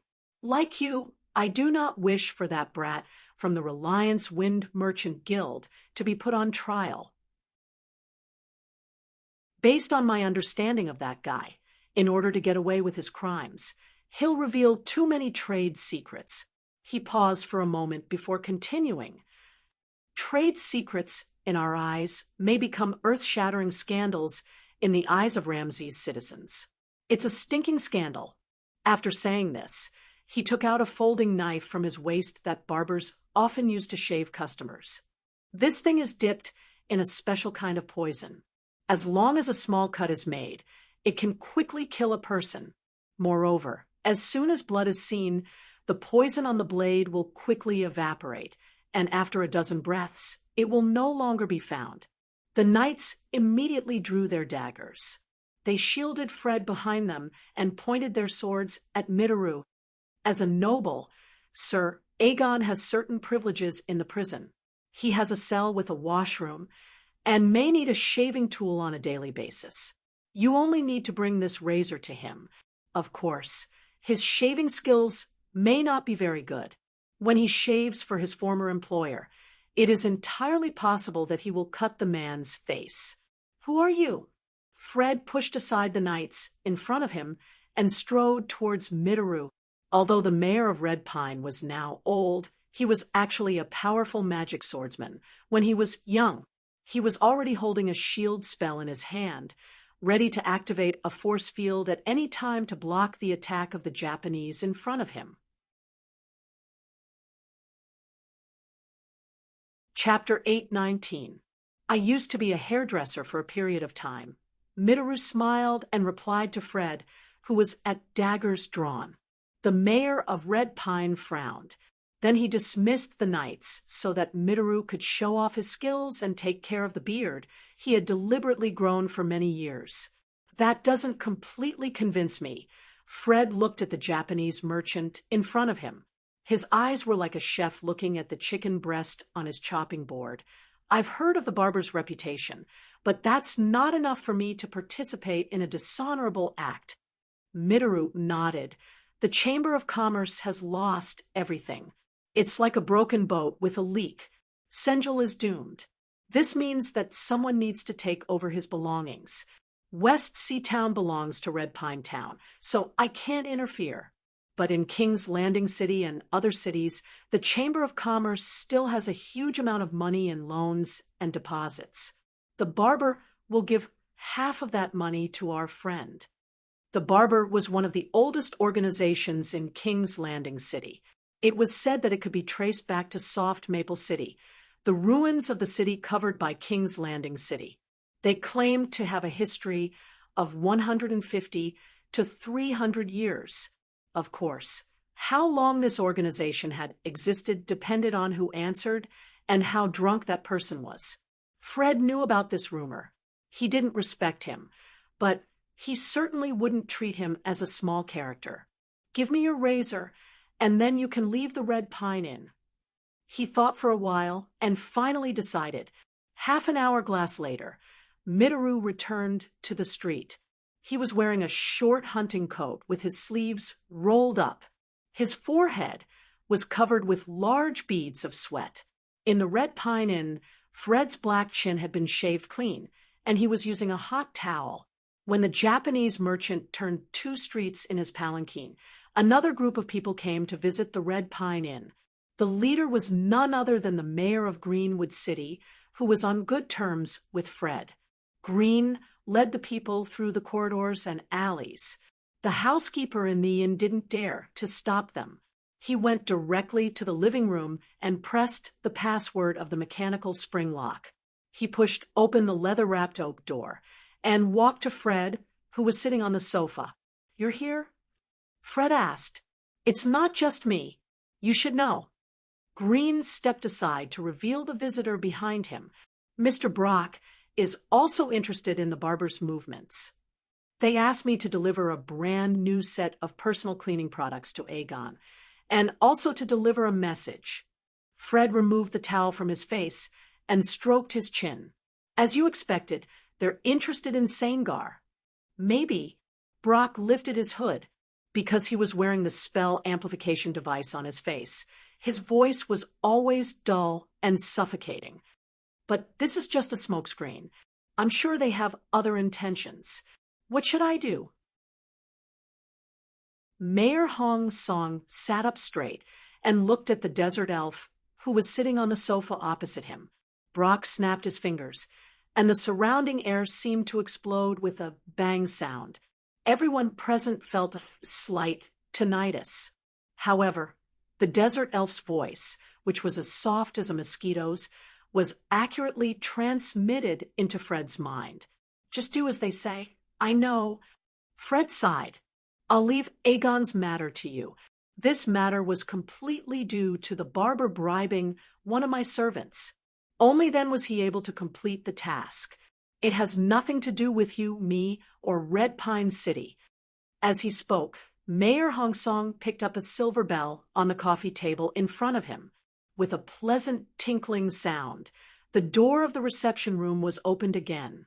The butler carried a tray with a brand new bone China tea set on it. Freshly brewed pine, needle milk tea, was in the teapot.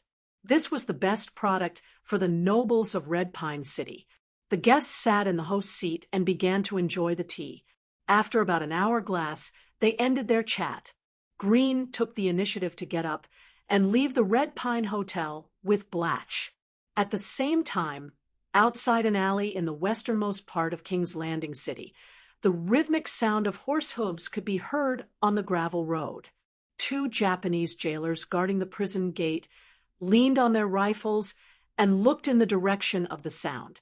Someone's here to visit again. Seeing a rider galloping over on a maroon horse with an ornament of the Ramsey noble family, one of the jailers said to his companion, "Let's split it 50-50.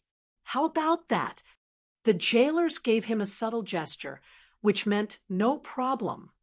Not long after, the rider arrived in front of the prison gate and quickly jumped down from the saddle. "I'm the servant of the mayor of Red Pine City." The man untied a leather bag from the saddle. It seemed to be filled with a lot of things. When he untied it, it made a clanking sound. "I'm here to deliver some personal cleaning products to Sir Aegon. Please make an exception." Then, the man shook hands with one of the jailers. Feeling the thickness of the things in his hand, the jailer nodded to his companion. The 2 of them had a tacit understanding. As for the bag of personal cleaning products, they just casually checked it and wrote a receipt for it. Originally, with the greed of these Japanese prison guards, these personal cleaning products might have been taken advantage of before they were placed here. Just a few months ago, there was a tragedy in this prison. A few ignorant jailers robbed a dangerous person of his belongings. Among those belongings, there was a terrifying item that could move and kill people on its own. Since then, the Japanese jailers had been much more restrained. Now, they only dared to collect banknotes. They did not dare to think about the items that were sent into the prison. After all, no one could say for sure whether or not there would be any strange and deadly things inside. As a knight of Red Pine City, Aegon enjoyed some privileges that ordinary prisoners did not have in the prison. For example, at least half of his cell was above the ground, and he could enjoy the warm sunlight for most of the day. For example, not only was his cell equipped with a mattress, but there was also a separate bathroom for him to use. Today, the mayor of Red Pine sent someone to deliver a package full of personal cleaning products to him. Aegon opened it and took a closer look. It was full of things that he used on a daily basis. Apart from a sharp razor, which he rarely used to shave, Aegon did not know why Fred would send him such a tool. Aegon picked up the razor and frowned. He slowly rubbed the tortoiseshell inlaid handle with his thumb.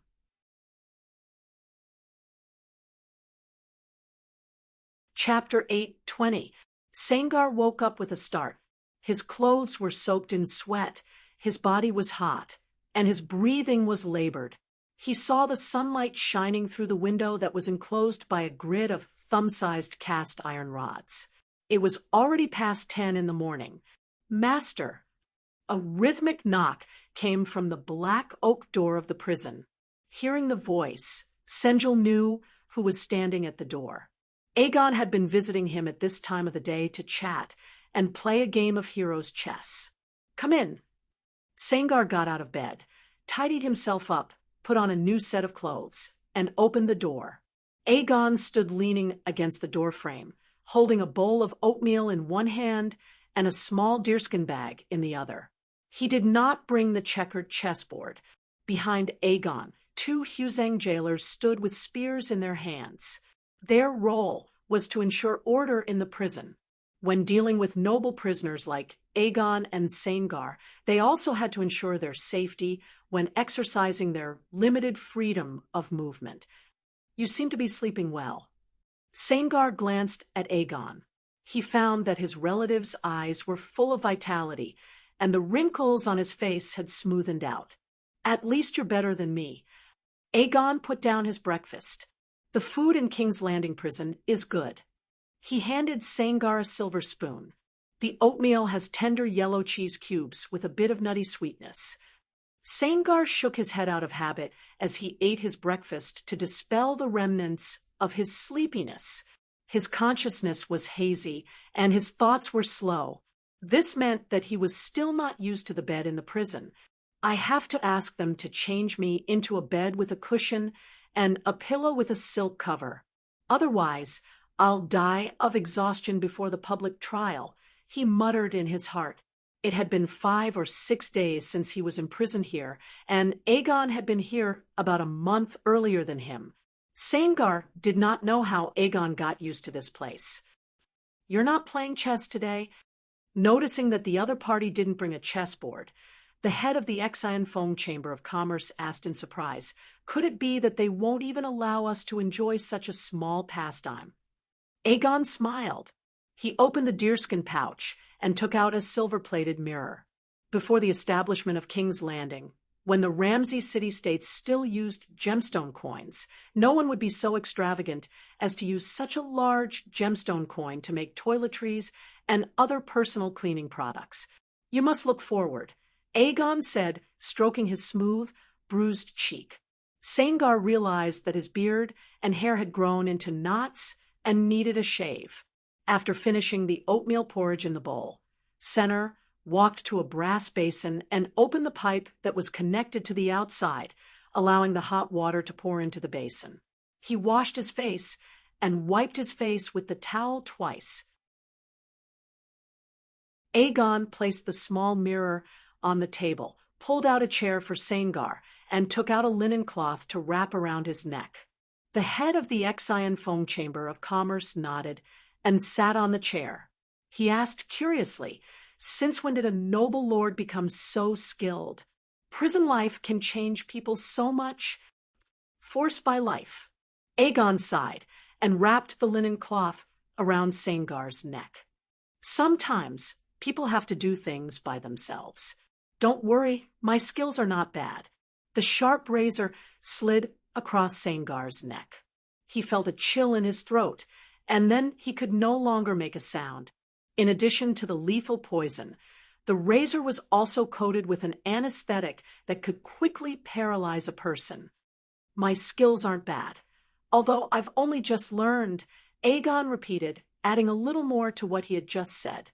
He picked up the razor and tried his best not to look at Saengar, whose face had turned blue. He then slammed the razor on the wooden table in the cell, along with a crisp paw sound. This sharp but fragile weapon instantly broke into several pieces.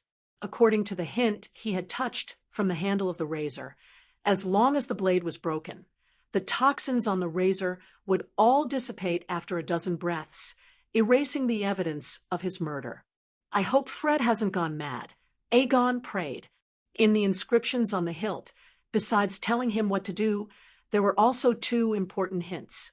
First, remove the wax patterns on the hilt. Second, no matter what happened after the deed, he had to keep a sacred silence in exchange for the amnesty that would eventually come. However, he felt like his heart was being gnawed away. This was not the first time he had killed someone, but it was the first time he had betrayed his ally. The sound was almost tangible, and it came from behind him. Aegon jerked his head back. The Demon's Gastrointestinal Tavern. Oakfist was in his room. He sat cross-legged on the floor, resting his folded arms on his knees and chewing spinewood to stay awake. Ever since the meeting with the 2 barbers, the Lightning Monk had been a little restless. "Did I forget something?" Oakfist thought to himself. Although Stupid Bird and Strange Man behaved normally, they had usurped the power of the gang not long ago in an extremely cruel and ruthless way. Logically speaking, these 2 people should be arrogant and perverse people. But why didn't they have any intention of raising the price when they talked to me about such a dangerous business? It was as if they were trying their best to facilitate it. He was starting to regret not using lie detection when they met to make the deal. At least he could have known if the 2 were lying to him. Instead of sitting on the floor and torturing himself, he could only sit there and think hard. Knock, knock, knock. There was a knock on the door. "Who is it?" Oakfist asked in a low voice. He had already informed the tavern owner not to let anyone disturb his rest. And if his mercenaries came to pass on information, he had already left the window open, so they did not need to go through the tavern stairs.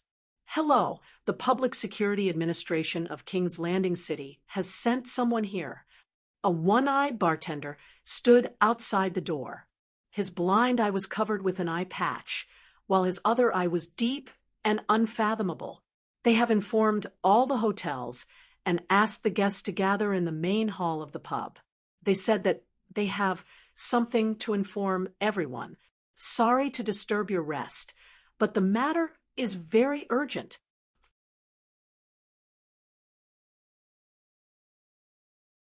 Chapter 8:21.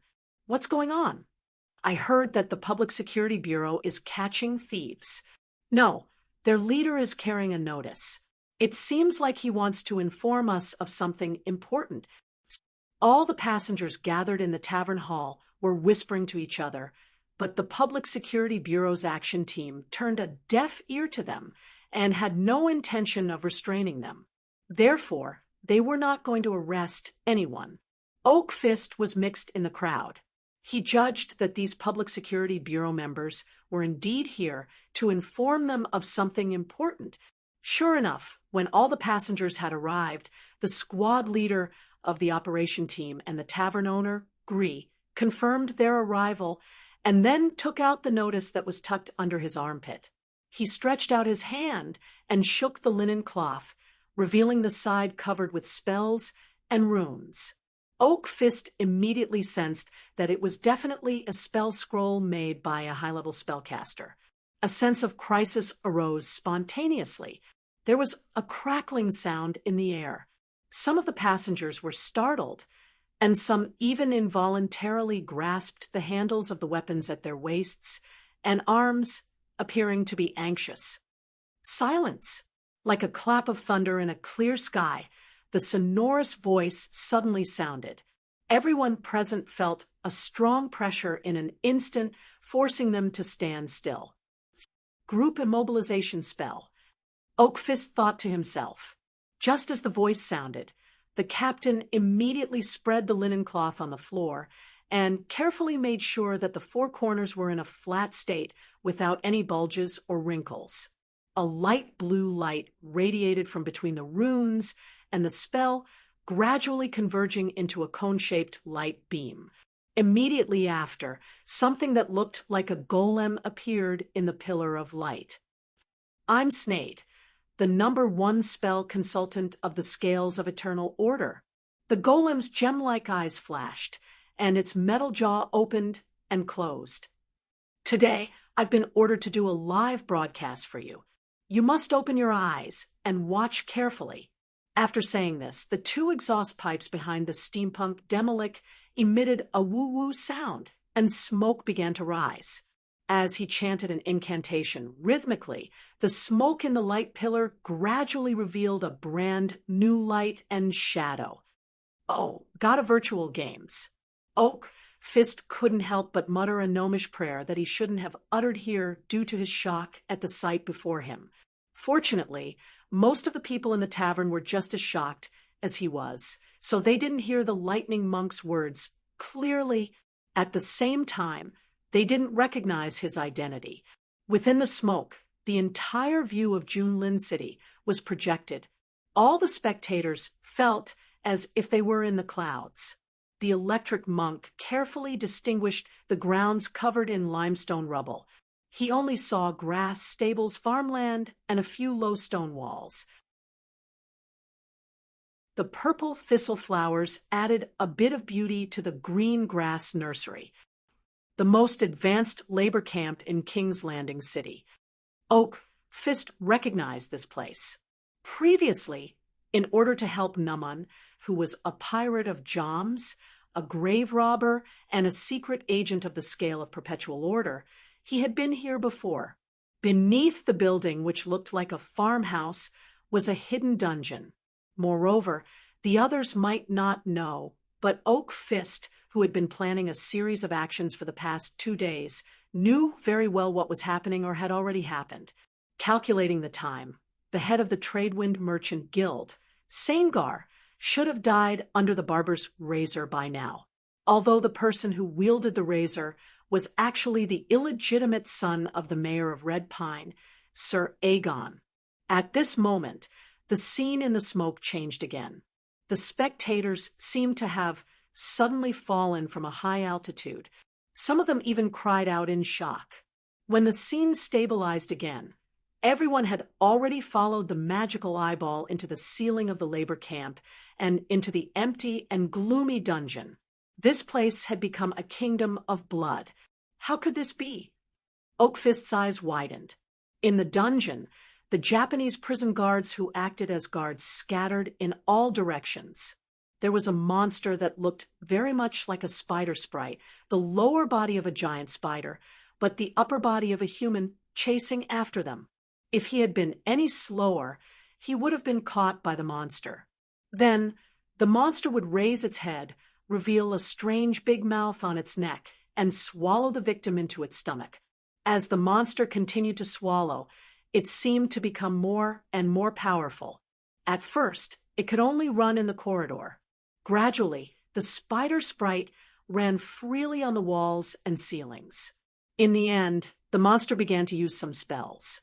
With a wave of its hand, it could spread a large amount of thick black fog that couldn't be dispersed.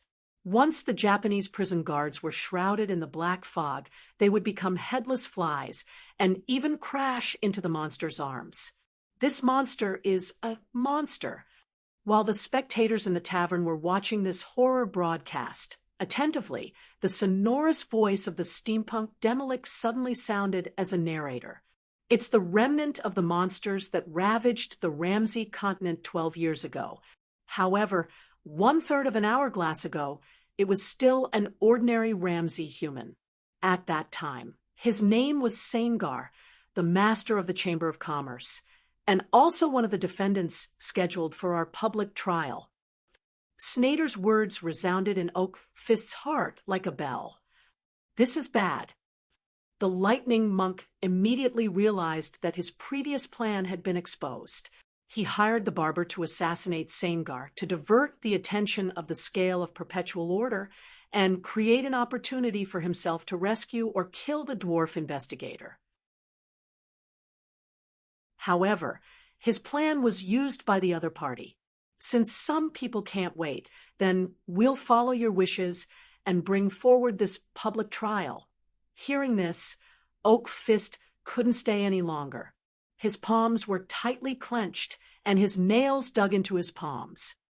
I have to escape from the devil's stomach. I have to kill Ablenstadt immediately.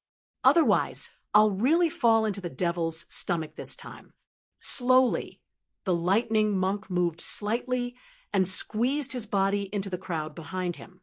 He silently chanted an incantation to worship the god in his heart, calling the divine existence to open its perception and cooperate with his thoughts to release the divine spell. However, just as the divine spell was about to teleport him away, Oakfist suddenly felt a little strange. It was as if someone suddenly poured a basin of ice water on him after a strenuous exercise. He felt a chill all over his body. Out of nowhere, a humanoid silhouette appeared in the demon's stomach tavern. It was shrouded in a faint halo and looked like a holy petitioner. However, it was the exact opposite. It was a spirit extinguisher that could temporarily block out divine power.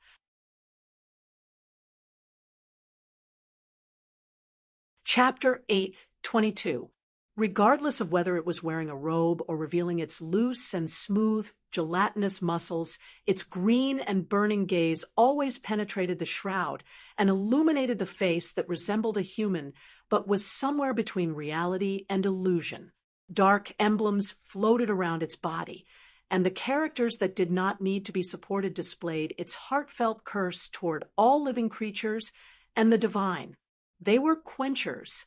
They were invisible creatures that represented viciousness and the night. They despised all living creatures and the light that nurtured them. But the real source of their hatred was their hatred toward those who served the gods. If possible, quenchers did not mind killing those high and mighty gods, although it was obvious that it was not easy for them to do so. However, even if they could not directly affect the gods, they did have the ability to break the connection between the gods and their followers. Because of this, they were usually willing to become the vassals of some accomplished necromancers and liches, so that they could find a safe and suitable opportunity to pour their malice on the followers of the gods. Coincidentally, Sneyd had such quenchers under his command. In the island world, they had made great contributions to the scale of perpetual order when it came to dealing with the camel god. Now, it was the perfect opportunity for quenchers to show off their skills, or rather, have some fun, as they were hunting down a priest for the steampunk demi-lich. But in the end, only one quencher got such an opportunity. It happened to be assigned to travel with the security team that came to the Devil's Stomach. I'm very lucky. Quencher gradually turned from a halo to a solid form. Like a lover, it firmly grasped Oak Fist's two arms from behind. But for you, stupid blind follower, today must be a difficult day to endure. Even after turning into a solid form, Quencher's body was still sparkling as if it was inlaid with scattered diamonds. But all the guests in the tavern hall did not feel the slightest sense of beauty. Instead, they felt a chill in their hearts. Seeing this, the captain of the security team hurriedly gestured, and the team members behind him instantly swarmed forward.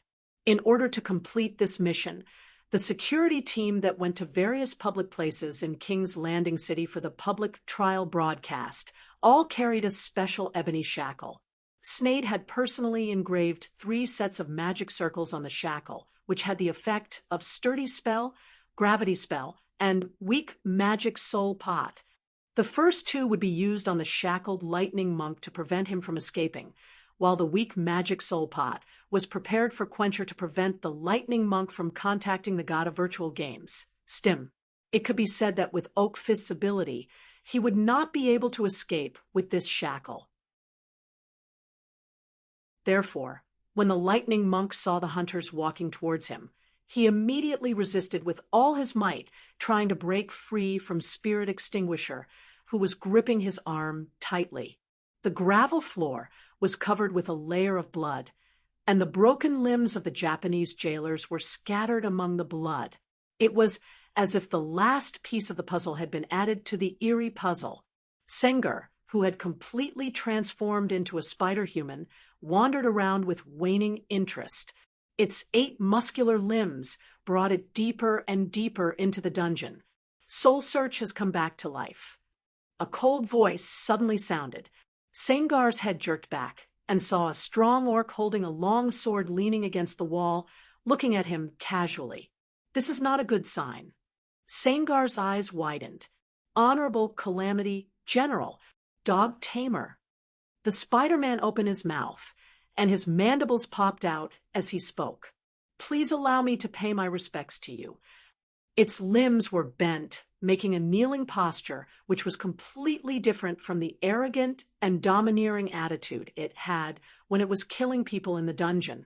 It was a monster transformed from Soul Search by tribulation. The razor used to kill Senjal was infused with deadly toxins and anesthetics, as well as a soul split from Soul Search's spirit. This was her specialty. Soul Search was a powerful soul sorcerer. She could feed on the souls of other creatures, and at the same time, feed them back. There was a two-way connection between the body and the soul. This was one of the results of the Emperor's research. The apprentice who learned this part of his ability was Calamity General Soul Search. Therefore, she was able to force the soul of the Quencher into the body of the dead Sengar, and reincarnate it into a new spider-human in the form of a monster. You came here. The Dog Tamer pointed at the Quencher's Quencher and said, just to kill these ordinary people? Every time Soul Search splits her soul, she will experience an indescribable pain. I don't see any reason why she created you just to carry out a massacre. Of course not. As if enraged by the Dog Tamer's frivolous words, the Spider-Man Sinjar hissed angrily. However, perhaps because it realized the identity of the Dog Tamer, it immediately shut its mouth and pretended to be submissive. My creator, the Honorable Tribulation General Soul Search, left me instructions. It stretched out a finger with a sharp claw and touched its temple.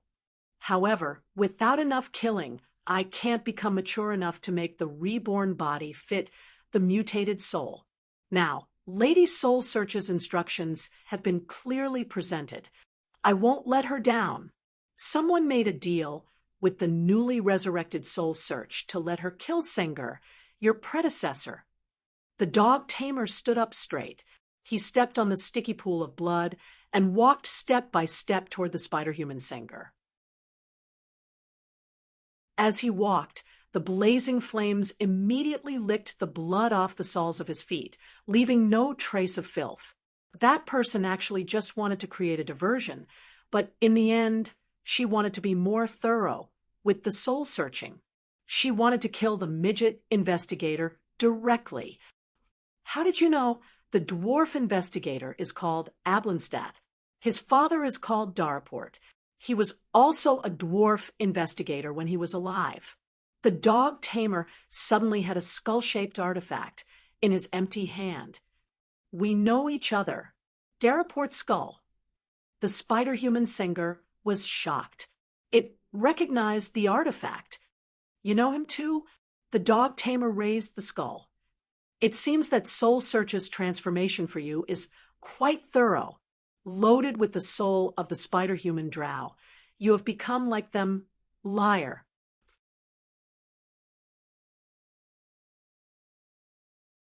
Chapter 8:23. When Soul Search died last time, she shouldn't have had any memories of Daraport's skull at all. Even if she was saved by foolish opinion and the leopard man, those two generals didn't know anything about this dwarf skull. Only the dog tamer, Shurgu, the earth god, and the emperor himself knew about this illusion magic artifact, and only the dog tamer and the emperor could recognize it at a glance. If the spider humanoid Sengar could recognize Daraport's skull, then it must have some of the emperor's memories. In other words, Soul Search, who created this monster, wasn't Soul Search at all, or rather, it wasn't completely Soul Search, but the emperor himself who had been resurrected with the help of Soul Search's soul magic and had returned to the world of Ramsey. This would also explain why the spies of the Scales of Eternity Chamber of Commerce were sent out in full force to investigate and search the souls of the barbers, but they didn't find any trace of the bloodthirsty leopard man. On the day of the Emperor's resurrection 12 years ago, he had successfully escaped from the seal of the dwarf god, Garl Dazzlinggold, by absorbing all the life force of the incarnation of the Calamity General who had saved him. Presumably, the leopard man had become a skeleton in a grave. It really is the Emperor's style of doing things, the dog tamer thought to himself. As a former general, he knew the other generals and emperors better than anyone else. He knew that Soul Search wasn't actually Soul Search at all. She was actually another general's wife, the wife that the emperor had chosen for himself. In order to resurrect himself, he didn't hesitate to kill his wife. Sengar was shocked when he saw the dog tamer walking towards him with a gloomy face and an evil smile. The spider humanoid nervously curled up its limbs. It had made up its mind that as soon as the other party made the slightest move, it would immediately counterattack and run for its life, as a growth-type monster created by Soul Search. No, it should be said that the Emperor tore apart its soul and created it. As it continued to kill, its soul became more and more compatible with its current body, and Sengar recalled more and more of the Emperor's memories. This included the strange behavior of the dog tamer in the great battle 12 years ago. This Calamity General is very likely an enemy, the spider humanoid thought vigilantly. It reached its hand behind its back and clenched a long spike that had just grown out of its back. The spike was soaked with the poison it had secreted. However, when he was about 10 steps away from Chongar, the dog trainer stopped. Lava Lake technique. The dog tamer chanted a simple incantation, and the bluestone floor beneath the Spider-Man's feet suddenly burst open.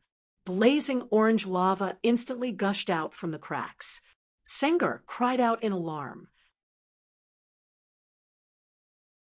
His 8 limbs dug into the walls of the dungeon, trying to use the recoil to quickly retreat. However, 2 chains suddenly stretched out from the lava lake that had suddenly formed under its feet and pierced through the bulging spider body behind it. It was like using a blowtorch to clean the bristles of a pig before cooking. When the scorching flames licked through, the spider humanoid's hair was all burned to ashes. The weapon in its hand also turned into a pile of ash. "You have to speak the truth." The dog trainer's voice suddenly appeared behind it. This former Calamity General had already teleported to the spider humanoid's back and was holding Daraport's skull against Sangar's head. First, there was the dazzling light. The colorful light began to spread across the spider humanoid's retina, and the 4 pairs of compound eyes on its face became dull. Then there was a strange sound. It was as if the sound of an organ and a willow flute was playing in unison beside the spider humanoid's ears. Finally, there was the comfortable smell of blood. The sweet smell of rust filled every single one of the spider humanoid's sensory glands, and it did not dissipate for a long time, under the full power of the dog trainer. The illusion magic energy was amplified by Daraport's skull and directly affected Sangar's brain at close range. It didn't even realize that its scalp had turned into ashes, its skull had turned into pus and flowed down, and its brain was being pulled bit by bit into the magical item made from the dwarf skull. "Tell me, what is your plan?" the dog trainer asked in an unquestionable tone. His words caused the crystal skull-like Daraport's skull to light up with pink light. Sangar's consciousness had already succumbed to the illusion. The Emperor only wants to ally with the dwarf god. He has reviewed his previous 2 failures. Because the dwarf was a factor in each of his failures, he urgently needs to resolve this unfavorable situation. Stim's core desire is to become the only god in this plane. He has been preparing for this for a long time, and he has promoted dozens of lightning monks from the Ramsey humans to serve him. This god has already made preparations to overthrow all the existing gods from the Ramsey continent and Dwarf Island. Not only the human gods, but the dwarf gods will also become his opponents. It can be inferred that in order to achieve his ambition, he will bear the pressure from the entire plane. In times like these, Stim needs a powerful ally who won't affect him. The Emperor's goal has never been the Ramsey plane. As the creator of my race, his plan in the taverns of King's Landing, the live broadcast of the public trial stopped at the same time. It was as if the signal transmitted through the spell had been disturbed by something. The layer of smoke lingering in the light pillar suddenly shattered into pieces. After a while, the smoke returned to normal, and the scene in the dungeon was revealed again. At this moment, all the tourists who came to King's Landing, as well as other people who made a living in this city, held their breath. The sudden news made everyone feel as if someone had grabbed their throats and made it hard for them to breathe. That god named Stim is actually provoking all the other gods. He wants to start a war of gods in this plane.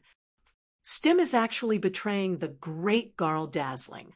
He wants to expel the beliefs of the other dwarf gods in this plane. Stim dares to cooperate with the Emperor. They may have already made other evil plans. That dwarf god is crazy. He wants to drag this world into the abyss of destruction together with the Emperor.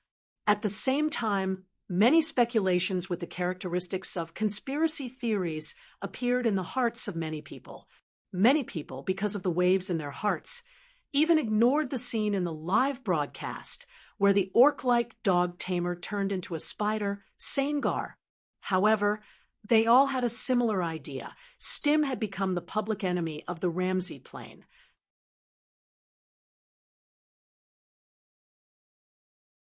Chapter 824. The sedan stopped abruptly. Pooh Woo waited for the sedan bearers to open the door, but it seemed that he would not be able to do so even after the peak hour. The leader of the sedan bearers knocked on the outer wall of the luxurious sedan. "You're here," the other party shouted rudely. How rude. Pu stepped out of the sedan and grabbed his hat and cane.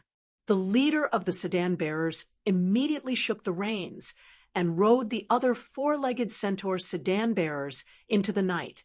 The centaur cursed silently at the man, then turned around and looked up at Video Game Paradise in the Canish Zen Garden.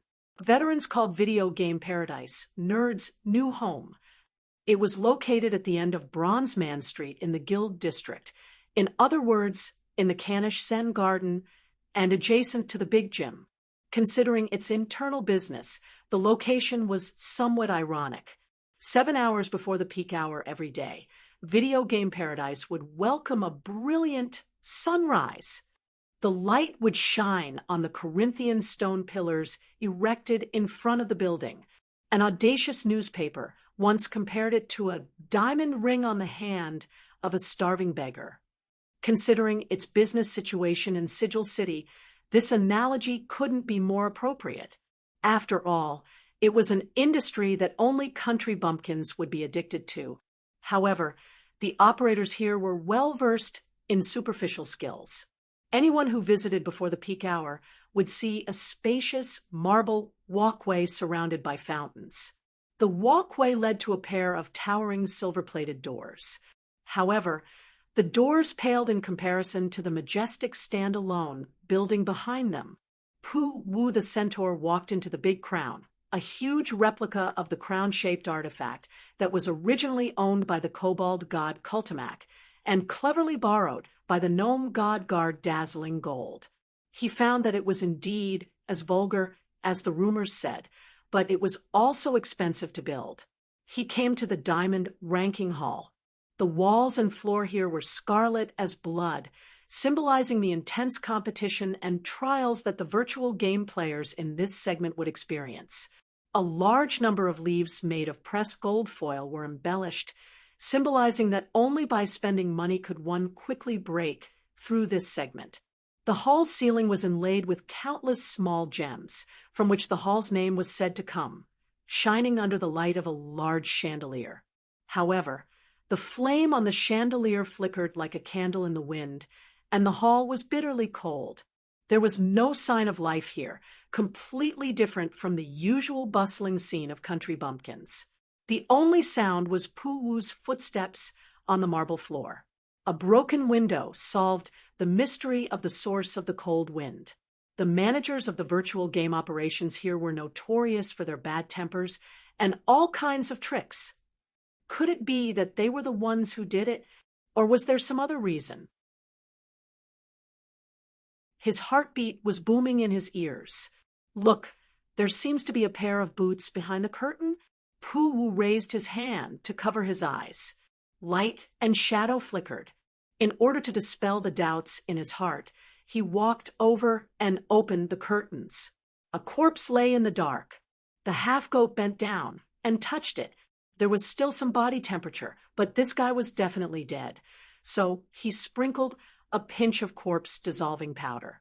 The corpse's gray trousers had white stripes on one side, and its jacket was of the same style. A tall, white feather hat was placed on the floor not far away. His attire showed that he was a messenger who ran around the streets of Sigil City, taking advantage of the fact that the corpse-dissolving powder had not completely corroded the corpse. Pu Wu took one last look at the corpse. The man had a young face, but his actual age was probably much older than this face. His beard was shaved clean, and his expression was calm. There was a hole in one side of his head, and there was a black, wet stain on the ground. Where was his mailbox? With doubts in his mind, Pu Wu left the corpse behind the curtains, which had already turned into a pool of mucus. He lifted his cane, twisted it hard, and pulled out a sharp, poisoned sword that was a few inches long. He walked towards a tall corridor, where two hooded statues holding scepters stood guard on both sides. He stopped in between the ancient statues, took a deep breath, and glanced at a string of mysterious characters carved on the porch. Then he pushed the door open and entered. This was an audience room. There was a circular staircase on both sides, which was spacious enough for 10 people to walk side by side. The staircase led to a high platform that stretched from left to right. When a diamond player was promoted to a higher level, a small ceremony would be held. At that time, a young girl holding a basket of flowers would walk up to the platform and scatter flowers to celebrate the promotion. There was a chair in the middle of the audience room. It was placed on the platform that was one arm above the ground.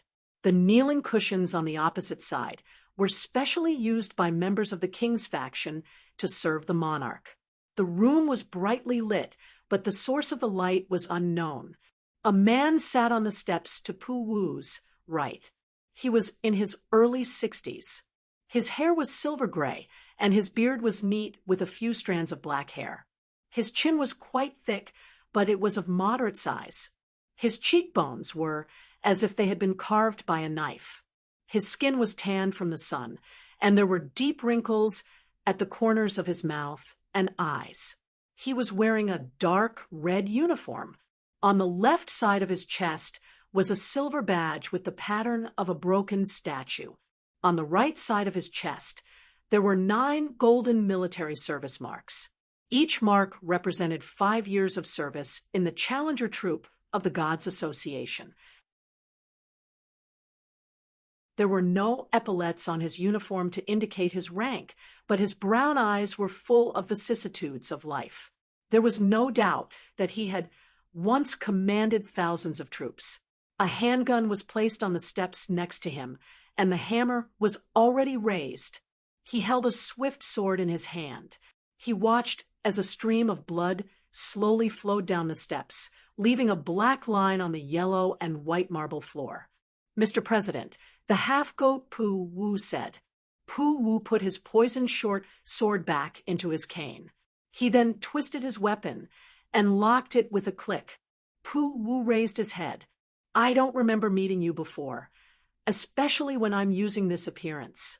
"Indeed, we haven't," Pu Wu replied, "but I know very well that you're a regular customer of the Wheel of Fortune Casino. I won't waste any time on pleasantries. I'm here on orders. However, I don't know who summoned me, nor do I know why I'm here." "You're right." The current leader of the Gods Association removed his disguise as 2 horns grew out of his head.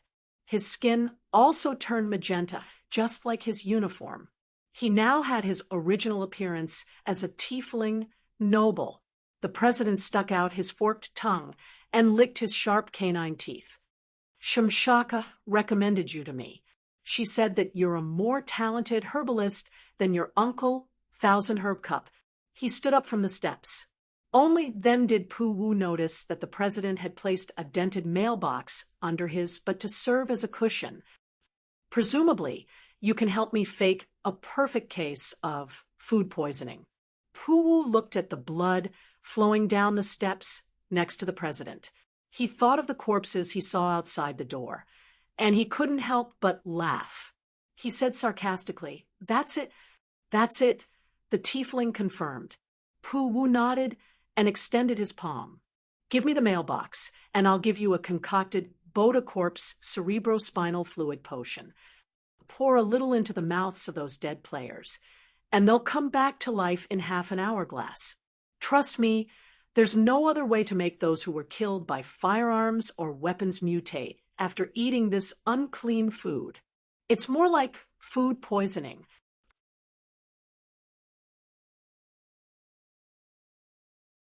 Chapter 8:25. Stim was a little frantic. He seemed to be a little far away from Tamora recently, but at the same time, he was favored by Ben Pasha. This might have something to do with him casually adjusting the drop rate of items in the virtual game.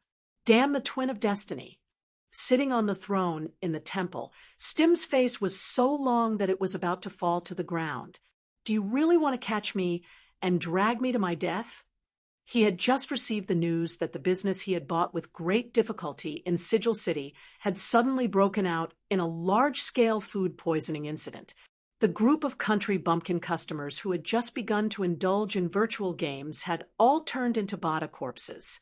In order to build the video game paradise, he had spent most of the divine power he had accumulated over the years to bribe the boss of the Wheel of Fortune, who was said to control most of the smuggling channels in Sigil City. That was the judge of Ugros, named Lady Shemishaka.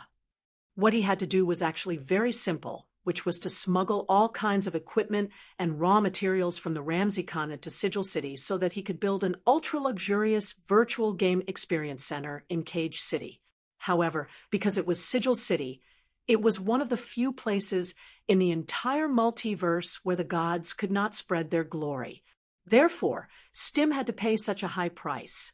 This was actually a shortcut he had specially laid for himself so that he could rush to become a mid-level divine power in one go after being promoted to a low-level divine power. Originally, if the video game paradise could operate smoothly, then new things like virtual games could be expanded to more dimensions through the powerful dissemination ability of the city of 10,000 gates. In order not to anger the Lady of Pain, I did not directly build the video game paradise into my own temple, so I could not directly profit from those country bumpkins who were addicted to games. But as long as this plan was carried out smoothly, it would be extremely beneficial to the dissemination of the priesthood of virtual games. I should be able to receive a lot of benefits from the priesthood. Stim felt as if his heart was bleeding. This was originally a double insurance. It was so that after unifying all the beliefs in the Ramsey plane, not only would I be able to obtain a new source of belief, but I would also be able to become a mid-level divine power in time to resist the powerful enemies that would be established in the process of unifying all the beliefs in the Ramsey plane. But now, all these preparations had been ruined by the laughable food poisoning incident overnight. Hey, I won't let this go. However, that was in the future. And now, this human incarnation of a god, in order to conceal himself, Stim did not choose to use the image of a dwarf as his incarnation for this trip. He had no choice but to descend into the body of an electric monk, bent over a table full of snacks, picking out delicious sugar cakes. Despite the receding hairline, he could still be considered handsome, with short brown hair, full cheeks, and wrinkles at the corners of his mouth from smiling too much. His clothes were expensive, made of the fur of some animal from the east of Ramsey, and his long beard was in the style of Japanese. A hat and a cane were leaning on the table, showing the same casual and luxurious taste. While tasting the signature delicacies of this Japanese pastry shop named Multicolor Residence, Stim felt a little choked. He picked up the small iron kettle on the table and poured himself a cup of herbal drink to relieve the grease. I really don't know what's so good about putting so much sugar in it. Even so, he still swept up all the pastries on the table. After all, he had already spent the money. He couldn't waste it. After this dwarf god had suffered a huge loss, he had unknowingly developed a stingy habit. This time, Stim came to King's Landing to ensure the smooth progress of his other plan. Although he couldn't set foot in the Sigil City, in the Ramsey Plain, there was no place that could prevent a god from descending. At the same time, he had to have a talk with someone about the current situation. That was why he booked a private room in the pastry shop on the Wozang Commercial Street. You're really punctual. It's probably because of your camp. Ha ha ha. Frivolous laughter came into the box through the folding door made of silk and bamboo strips. Then 2 people in hooded traveler's robes pushed the door open and walked in. The one who had just spoken was a young man. He lifted the hood on his head and unbuttoned his robe, revealing a colorful shirt inside. The person behind him kept his mouth shut. Even after he sat down, his face was still hidden in the shadow of his hood. Stim's incarnation snapped his fingers. The empty plates on the table were instantly filled with all kinds of fruits and pastries. Under the effect of the powerful illusion, not only did the transformed food look and taste exactly the same as the original food, It was even possible to pick it up and taste it without any problems. I'm used to being punctual. He showed a playful smile and looked at the two people who had just sat down after entering the room. I'm not as unruly as some stupid birds. I'm also not like some barbers who don't even bring a shaver with them. What do you mean? I mean to tell you to shut up. A dull voice suddenly sounded. The mysterious person sitting in the corner of the box raised a finger. When smart people talk, fools don't have the right to interrupt. His voice was neither male nor female. There seemed to be a dozen people stuffed under the brown traveler's robe. A light blue ray of light suddenly shot out from his fingertips, hitting squarely on Yu Jian's body. The fool howled and then turned into a parrot with colorful feathers. He stood on the ground with his legs curled up. I've made a fool of myself. I've been neglecting my discipline recently. The mysterious person took off his hood and revealed a terrifying face. There were no facial features on this face. There was only a swirl-shaped pattern in the middle of the purple face. What do you want, and what can you give me? Stim asked directly. The mysterious person sat up straight. As he moved, his majestic temperament naturally spread out. Whatever belongs to the gods, and whatever belongs to the emperors belongs to the emperors. He didn't beat around the bush and answered concisely, "You and I will rule Ramsey together." After hearing the words of the mysterious person opposite him, Stim pondered for a moment and finally nodded. The failure of the investment was a big blow to him. It seemed that it was not impossible for him to change his next plan slightly. It sounds okay, but just as the incarnation of the god was about to raise some more conditions, there was a sudden noise outside the colorful residence. Stim and the mysterious person's expressions changed at the same time. They stood up and walked out of the box at the same time. Two colorful feathers fell from the parrot that was standing still. As soon as they touched the bamboo floor, the two feathers suddenly turned into human figures.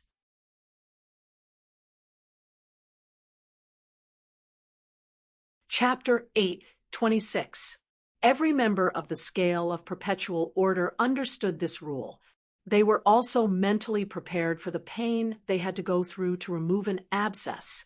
Therefore, as soon as the order to mobilize the members of the Chamber of Commerce was issued, everyone was like a screw or a gear, quickly arriving at their assigned positions and starting to work. In stark contrast to the orderly and orderly members of the Chamber of Commerce, the ordinary citizens of King's Landing had become uneasy after learning that the emperor was wallowing in the mire with the god of virtual games, Stim. 12 years ago, the days when the monsters wreaked havoc hadn't been long, but it had infected the memories of every Ramsey citizen like a virus. Even the outlanders who had only come to King's Landing to make a living in recent years were now talking about the future instead of business. The Wusong commercial street of King's Landing hadn't been very peaceful recently. The Meishing Chamber of Commerce, which had been the leader of the Wusong merchants in this area, had been severely punished because they were involved in the matter of the Tradewind Chamber of Commerce slaughtering the docks. As a last resort, the Meishing Chamber of Commerce had to sell the deeds to many of their shops at a low price. It was as if they had been unable to recover from the setback and were busy tearing down the east wall instead of the west wall. The Wusong immigrants living in this area had changed their customs of feasting and drinking in the past. Even if acquaintances met on the street, they would at most greet each other before hurriedly leaving. This long commercial street had many side roads. The Wusong immigrants had laid many small private railways on the side roads, connecting them to various shops and warehouses. In the past, the Meishing Chamber of Commerce's railcars would travel through these railways all day long, transporting fuel, stone, cement, various ingredients, alchemy potions, and other large quantities of goods to these shops and warehouses. But now, the transportation of goods had stopped. The Meishing Chamber of Commerce only left a few guards behind to stand guard at various points of the private railways. This was to prevent anyone from secretly using the railways that they had spent a lot of money to build to transport goods and reap the profits that belonged to the Meishing Chamber of Commerce. Our family's power is gone. Two Wusong warriors with moon-styled hair chewed on spine wood to refresh themselves while chatting to pass the time of their night duty. Hearing his partner's words, the other warrior hurriedly looked around. Then he lowered his voice and scolded, "Don't talk nonsense. If others hear you, we'll all be dead the next time we shave." The two Japanese warriors on duty stopped talking at the same time, like the tentacles of a snail retracting under stress. It was hard to tell whether it was the actual warning or the effect of the night. In the autumn night, the cold wind rustled. The salty wind blowing from the ocean to the north of King's Landing City made the two warriors on night watch involuntarily wrap their robes tighter around themselves. At this moment, they all longed to return to their bright homes, stuff their frozen legs into the torches, and drink a bowl of refreshing warm tea. However, their wishes would definitely not come true tonight. After a series of rustling noises, the blood from their throats spilled onto the flagstones of the long street. A black shadow flashed past. The black-masked desert elf assassin waved his two scimitars and said, "Everything is false. Everything is allowed." Then he melted into the night once again. Immediately after, a group of camel warriors with cotton cloth wrapped around their weapons to prevent them from bumping into each other followed the assassin, who opened the path for them. Their wide feet stepped on the stone path, making no sound. There were many similar groups, each led by one or two desert elf assassins, followed by the regular army of King's Landing City, who were armed to the teeth. In addition, there was a large number of gray dwarves carrying all kinds of heavy weapons at the back. These short and violent people had to be motivated to restrain the killing intent surging in their veins. Otherwise, they would most likely fall into the hands of the ruthless military judges. The military judges were all Pharaoh's blades of Nefermandus. Not only would these puppet creatures not listen to anyone's excuses, but they would also not accept any form of bribery. There was no need for that. They did not understand the concept of extrajudicial leniency. Powerful warriors, advanced weapons, and strict discipline formed the main body of the cleanup operation of King's Landing City's Wusong Commercial Street. However, due to the estimation of the mission target's strength, they alone were not enough. Therefore, in the sky, the Eddy kobolds, who had just assimilated to the scale of perpetual order a dozen years ago, and the dragonborn kobolds who piloted single-person helicarriers powered by black oil engines were already in position. They were responsible for playing the prelude to the battle. What is that? A few Wusong warriors on duty at the Skyguard Pavilion of the Yayoi clan were the first to discover the strange object descending from the sky. The oval magic bomb that looked like a watermelon flashed due to the activation of the magic runes on its surface, leaving a trail of light behind it as it entered their field of vision. In fact, the Yayoi clan's mansion was not the only place that was bombed that night. Many shops in the entire Wusong Commercial Street were baptized by the magic bombs at the same time. The barber shop, the House of Colors, the Yayoi warehouse, any place where the barber organization's henchmen might gather or where they might provide a meeting place for certain people, there was no exception. The King's Landing City's aviation unit used magic flames and metal shards to play the strongest prelude to this prelude. Immediately after, the warriors who had already hidden and marched to the predetermined location also blew the battle horn. The hunchback and polar bearman warriors, in full armor, let out battle roars that were loud enough to wake up the entire city as they charged in a formation that resembled a 3x3 formation. Unlike the small skirmishes of the operation team of the Security Bureau, this battle was initiated by the regular army under the command of the Scale of Perpetual Order. Their commanders were the three ogre brothers. Naturally, Nehru, who always had the strength, would not miss the opportunity to enter the stage. Relying on the financial and material resources of the scale of perpetual order, this muscular ogre with the atavistic talent had completely grown into a powerful legendary ogre warlord in just a few short decades. His body was already larger than the tallest storm giant or rune giant, so much so that the mecha that he once piloted had now been modified into his exoskeleton armor.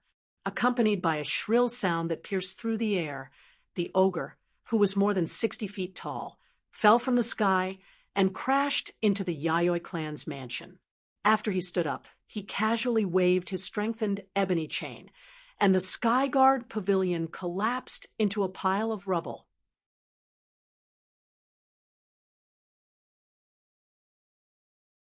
Chapter 8:27. After completing the bombing mission, Eddie and the airmen of the Dragonborn clan hovering in the sky began to release their multi-axis cantilever propeller drones. These drones descended from the sky and formed a buzzing swarm. Shay, the great engineer of the ingenious craftsman, who was hired by the scale of perpetual order, controlled the drones to patrol the Wusong commercial street. The built-in magic identification system allowed the drone swarm to lock onto a location in the commercial street. Like sharks smelling blood, they rushed madly to the pastry shop called the House of Colors.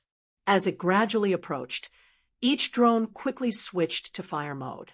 Driven by the motor, the nested reloader locked the fully charged gun barrel with a click. Dense bullets poured out from the muzzle like a storm, initiating an indiscriminate carpet fire. Tat, tat, tat, tat, tat, tat, like a galloping horse stepping on the road. The sharp steel bullets shattered every single tile on the roof of the colorful house. The wooden pillars and brick walls didn't last long and soon fell under the baptism of the bullets. Fortunately, because Stim wanted to have a secret meeting with the Emperor, the god played a little trick in advance. After the pastries were served on the table, everyone, including the staff and the chef, got off work early and returned to their own homes under the influence of a hint. However, after plowing the ruins with bullets several times, Shay, who was controlling the drone swarm, helplessly threw away the controller in front of him. Although the magic identification system finally confirmed that there were no traces of divine spells or magic in this place, but after all the effort, they only killed a general who was stunned by the malice transfiguration. Considering the recent activities of foolish opinion, he probably did not have less than half of his former strength. It was somewhat discouraging. Attention, Steel Ogre. Using the communication device, Shay contacted Nehru, who was plowing the courtyard and sweeping the caves in the secret base of the Barber organization, and remembered to inform him of the failure of the mission. The gnomes and monsters have temporarily escaped from King's Landing. Only foolish opinion has been eliminated. The reverse maze has begun to operate. Got it. Na Lu, who was in the middle of a fierce battle, immediately replied loudly in the communication channel when he heard the news. Following his reply, a small warhead suddenly jumped out from the shoulder of the Storm exoskeleton mech and quickly jumped into the air. The warhead suddenly exploded, bursting with a brilliance that resembled a crimson chain. All of the Monarch's Descent City troops in this commercial street saw this scene and quickly moved according to the instructions they had received before the battle. The ground forces, which were mainly composed of camel people and polar bear people, were the first to give up on attacking their target. They were all wearing the latest model of fanatic armor. Not only did it give these warriors greater strength and defense, but it also made their movements extremely fast. When they saw the signal flare rise into the air, they immediately gathered at the Yayoi family's mansion. The elemental shamans of their respective tribes followed these warriors, or rather, they were escorted by a large number of warriors to the assembly point. As soon as they were in position, the elemental shamans began to cast spells together in the square near the raised Heaven's Guard pavilion. Elemental power began to gather at the summoning of the spellcasters. They first gathered the rubble on the ground together, then broke it down and rebuilt it into a new fortification. When the spell was cast, a fortress with 13 protruding corners took shape. A tall tower stood at each corner of the fortress, and a composite landing pad that looked like a large dish rack rose in the square in the center of the fortress. Like bees returning to their hive, the airborne troops hovering in the air quickly landed. Just as the fortifications were ready and the troops were stationed, a light screen suddenly appeared on the periphery of the Wusong commercial street.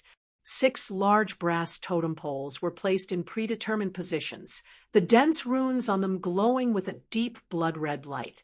Under the control of the powerful Demolik, the components of the compound lock were instantly activated. Relying on the cables and coils buried deep underground, they began to greedily absorb the power from the large power plant in the center of the city. Lightning shot out from the top of the 6 brass totem poles and intersected in the sky, making crackling sounds. These lightning bolts were the truss structure of the rising light screen, responsible for converting the electricity into the magic energy needed to operate the lock. This lock was inverted, which meant that it wasn't used to defend against external attacks, but to trap something inside. Based on the arrangement of runes and spells, Snade had set up 3 functions: isolating divine power, weakening soul power, and confining corruption spells. For this, the steampunk Demolik had used 2.5 dozen spirit extinguishers, thousands of top-quality soul prisms, and a large number of obsidian magic beads that were urgently transported from the Ash world.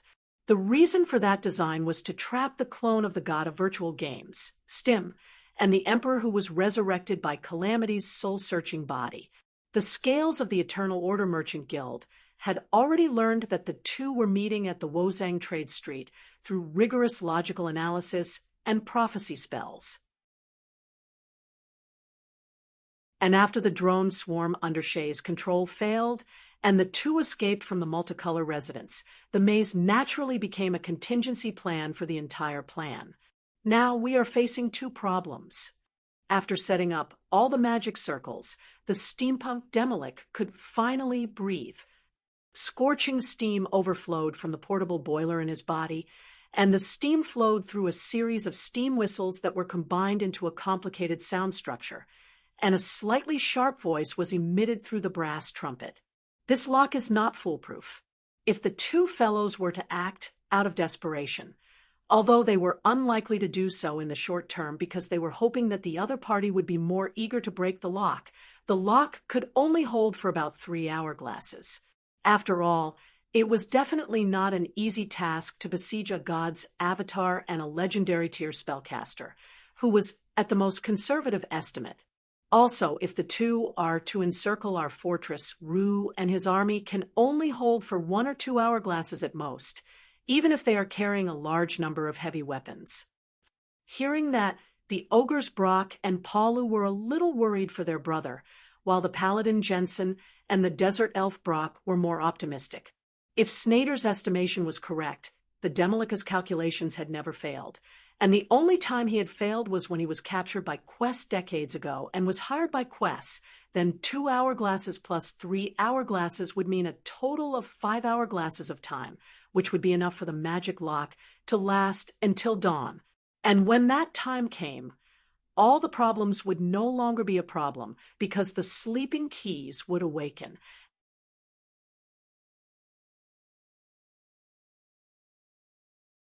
Chapter 828. After a long and deep sleep, a huge creature finally welcomed its own dawn. Under the illumination of the morning sun, Quest finally opened his eyes. Hundreds of Paleson miles north of King's Landing City, the ocean became unruly because it was far away from the great city. The raging waves woke up the megalosaurus that was lying on the surface of the sea. Why am I here? When his consciousness returned, Keyes immediately thought of this question. Shouldn't I be in the Emperor's noble artifact? Before falling into a deep sleep, he still remembered that he resisted the urge to sleep and presided over the excavation of the Emperor's lair at the protruding promontory. In the end, he found that it was actually an important laboratory of the Emperor, as well as a flying machine that was prepared for interdimensional warfare. Because of the Megalosaurus race's habits, he immediately decided to use the noble artifact, which was mainly made of adamantine, as his temporary lair in order to have a good dream. However, as the deep sleep continued, Keys's huge body, which was already far superior to his peers, once again experienced a leap in growth.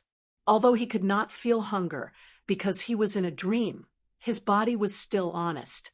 His adaptive talent was activated again, and Keys began to use every inch of his skin that was stuck to the adamantine spaceship to absorb the elements in the noble artifact. Just like when he swallowed copper and iron when he was young, in the process of transforming from a young dragon to a young dragon, Keys could not help but eat all of the Emperor's hard work. He turned the spaceship, which was made of adamantine in the entire Ramsey Plain, into food to fill his stomach. However, Keys was still very hungry now. Therefore, before he woke up, he was involuntarily sent to the outer sea far away from King's Landing City. Subconsciously, the Megalosaurus was eager to eat a sumptuous breakfast. I see, it did not take long for Keys to understand the cause and effect. He twisted his body. Layers of foam quickly dispersed around the huge, island-like Megalosaurus, disappearing and reappearing continuously. The rippling water was like a dense marble texture. He opened his eyes wide, like a crocodile that was about to hunt its prey. He scanned the sea within dozens of parasan with his eyes. Although this place was already far away from Junlin City, there were still some ships sailing in the vicinity. Keys saw a few merchant ships sailing on the waterway. Some sailors who were not on duty sat on the side of the ship with their legs hanging over the side. Sometimes they used simple fishing rods to fish, and sometimes they used knives and coal-black paint to process bones or whale teeth to make carvings. Fortunately, these ships weren't eaten by the Megalosaurus for breakfast. They weren't plentiful enough. The converging ocean currents brought a lot of organic nutrients to this place. All kinds of algae flourished here, and schools of fish that fed on algae also wandered here in search of food. Keys dived into the water. He could see black shadows, which were huge schools of fish. The Megalosaurus moved its limbs and leaped out like an arrow from a bow. It opened its mouth wide and bit off a large piece of the black shadows. Chasing the traces of the school of fish, Keys happily enjoyed the small dessert before the meal. He was also mentally prepared to welcome the big meal. Unlike ordinary animals, the Megalosaurus was a magical creature with extremely high intelligence. It was true that he followed his instincts to eat, but what he thought about in his mind was not just a simple hunting strategy. He remembered that before he fell asleep, he had seen the books in the private library in the Emperor's laboratory, the anatomy of a flood dragon, the predatory behavior of sea creatures in the cold tide area, Ramsey's study of marine behemoths. They were all monographs that the Emperor had personally written for the results of his research. In Keys's mind, a large number of fascinating and exquisite illustrations from the books appeared. For example, there was an ancient fish with a flat head that was more than 30 feet long. There was also a pseudo-horn shark with uneven teeth and a protruding forehead. There was also a flood dragon that had a curved neck like a swan and relied on its flippers and tail to swim under the sea. Most of these predators had large bodies and were suitable for slowly chewing. Although he was almost drooling, Keys still wanted to save face. He closed his mouth without a trace, as if the hot saliva in his mouth had nothing to do with him. While he was lost in his thoughts, he chased after the dessert to his heart's content. Quest's body gradually sank into the depths of the sea. He finally found a decent meal. He found a crazily fleeing kraken. The so-called kraken was actually a kind of sea monster. The front half of their body was like a catfish with 2 claws, and the back half was like an octopus with disturbing ringed patterns. According to the research of a famous scholar in the multiverse, krakens were a powerful magical beast created by some angry gods related to the sea. Those gods used their terrifying appearance to spread terror and punish the mortals who did not respect the gods. Krakens could easily use the tentacles on their back to drag a moving ship into the sea. Its gigantic, catfish-like mouth was capable of swallowing the terrified crew members into its stomach in an instant, or, in certain seasons, krakens would swim upstream for no reason under the influence of their ancient depression. They would follow the river channels that connected to the sea and destroy the villages and towns along the coast one by one. After venting their anger, they would be able to find their inner peace again. As a kind of famous sea monster, they had left behind too many legends about themselves. However, in those stories, krakens were mostly the main characters who committed atrocities. At the very least, they were the main antagonist who suffered from the crusade of many heroes. But now, krakens had only sensed a trace of an ominous aura, and they were frantically running away. This situation could be said to be one of a kind. They had no choice but to run. Krakens were scary, but the creature behind them was much scarier. Krakens were as big as a few whales with their heads and tails connected, but they were only big enough to be bitten by the giant beast behind them. Krakens were born with powerful spellcasting abilities. But did Keyes not have this ability? In this day and age, who did not know how to use a few spells or supernatural abilities? Force field cage. The megalosaurus chasing after krakens was a little annoyed, so he used an ability that originated from the power dragon. The surging force field energy suddenly rushed out. Keyes, who had grown into a young dragon, was much better at controlling force fields than before. Kraken, who was in the middle, was squeezed by an overwhelming force from all directions. For a moment, the sea monster was trapped in the sea water that it was most familiar with, as if someone had pressed the stop button on the screen.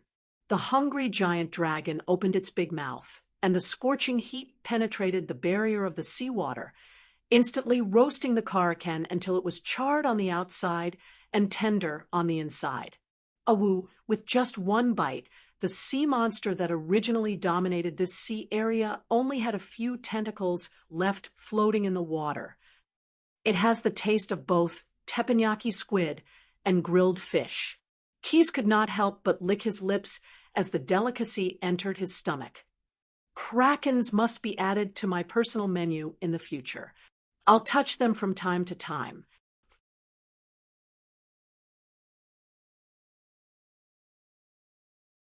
Chapter 8:29. Whoosh! Poking his head out of a large eroded hole on the seabed, Keyes chewed and swallowed the deep-sea behemoth that he had just pulled out with satisfaction. Like the krakens that he had devoured before, this was also a huge sea monster that tasted very delicious. In order to hunt down such a legendary creature, Keyes had been diving in the depths of the ocean for half an hourglass. Along the way, he could only rely on attacking time and time again, plucking the huge chelicerae from the body of this sea monster that looked like a mixture of a lobster and a whale to replenish his strength. However, hard work would eventually pay off. After eating several appetizers, the deep-sea behemoth had an extremely strong regenerative ability. Keyes finally had a decent meal and finally filled his stomach that had been rumbling since he woke up. Burp. The megalosaurus burped with satisfaction. Blazing heat spewed out from its throat, and a water column that was dozens of feet high suddenly rose from the sea more than 1,000 yards away. Now that I've finished breakfast, it's time to settle those matters. In fact, when Keyes had just woken up and his consciousness had yet to return, the steampunk Demolik had already detected the huge energy fluctuations caused by his use of the teleportation spell. While he was eating breakfast, Sneyd had used an enhanced communication spell to communicate with him, conveying the current situation in King's Landing City to this young dragon who had just woken up, although it was a little untrue. Therefore, since he had already filled his stomach, Keyes did not want to waste any more time and directly rushed to the surface of the sea. Before using the advanced teleportation spell again, not only did he have to carefully calibrate the coordinates of the destination, but he also had to dry off the water on his body. Otherwise, with his current body that was comparable to the size of an island, he would crush the fragile city at the same time as he appeared, or bring a large amount of salt into the city, bringing a crisis to the city's industrial and agricultural production. Should I transform into a human and use the advanced teleportation spell again? This idea flashed through Keyes' mind. However, after growing into a young dragon, for some unknown reason, he seemed to be somewhat resistant to the idea of transforming into a humanoid creature. He vaguely felt that if he continued to transform into his human form as frequently as before, it might have an adverse effect on his future. Let's measure the coordinates again. Keyes, who had always followed his heart, decided to return to King's Landing in his megalosaurus form. Because of this, he had to be careful. However, it was not easy to locate the coordinates in the vast sea. The young blue dragon swam for a while. There were only fawn-like rocks between the waves, but there was nothing special. Then he saw a huge iron tower standing in the sea. A flame mixed with oil flickered at the top of the tower. It was a platform suspended above the sea. It was more than 200 square feet in area, and its weight was supported by 3 thick metal supports. The waves slapped against the brackets, making loud banging sounds. On the platform, there were clusters of seemingly messy spires, and the crane was like a moving claw. At the top of the platform was a huge iron tower made of overhead beams. Occasionally, flames would drip from the top, and the ripples caused by the magic energy distorted the space above the flames. In the shadow below the platform, a metal pipe was inserted into the sea. The internal structure of the platform flashed with light. A few armored patrol ships circled around the platform. Their decks were sometimes bright and sometimes dark, and they communicated with each other with light signals from time to time. There is no doubt that this should be an offshore drilling platform. Keyes, who was lurking in the water, thought quickly, but the question is, why is there such a platform in this sea? Who is mining the black oil resources under the seabed here?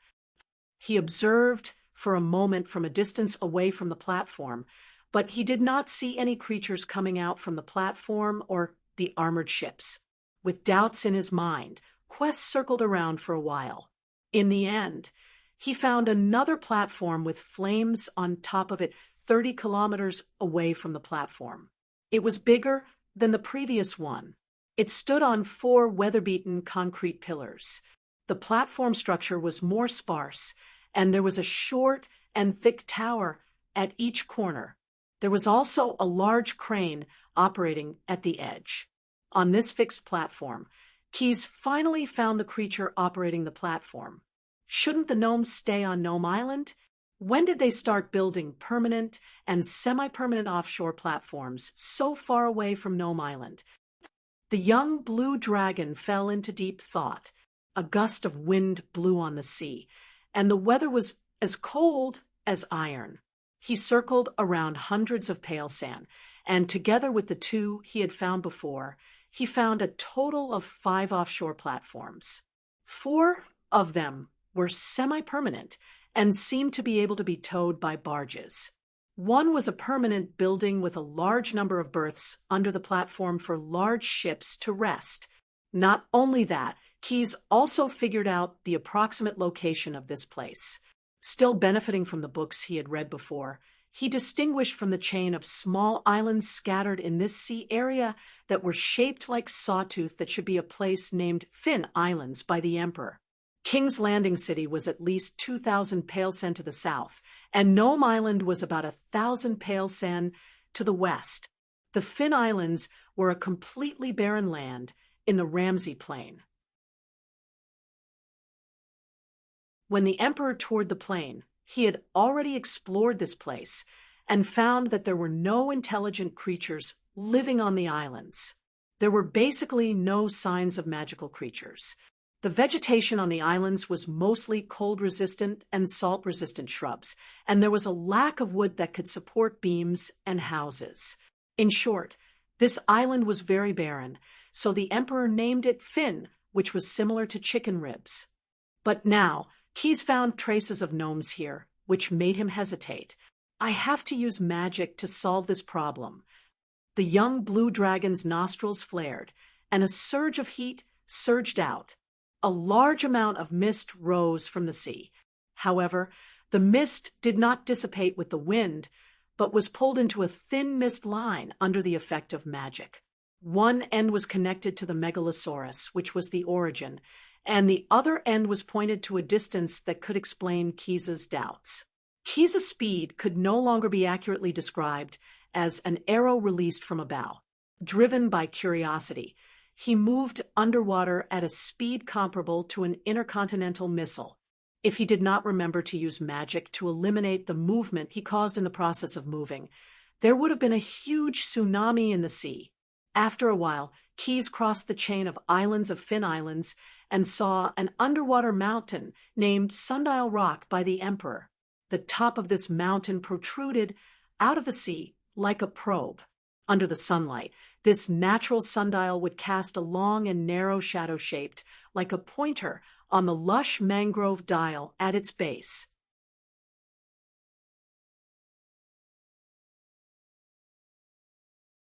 Chapter 8:30. On the horizon far away from Sundial Rock, Keyes saw a city standing in the middle of the sea.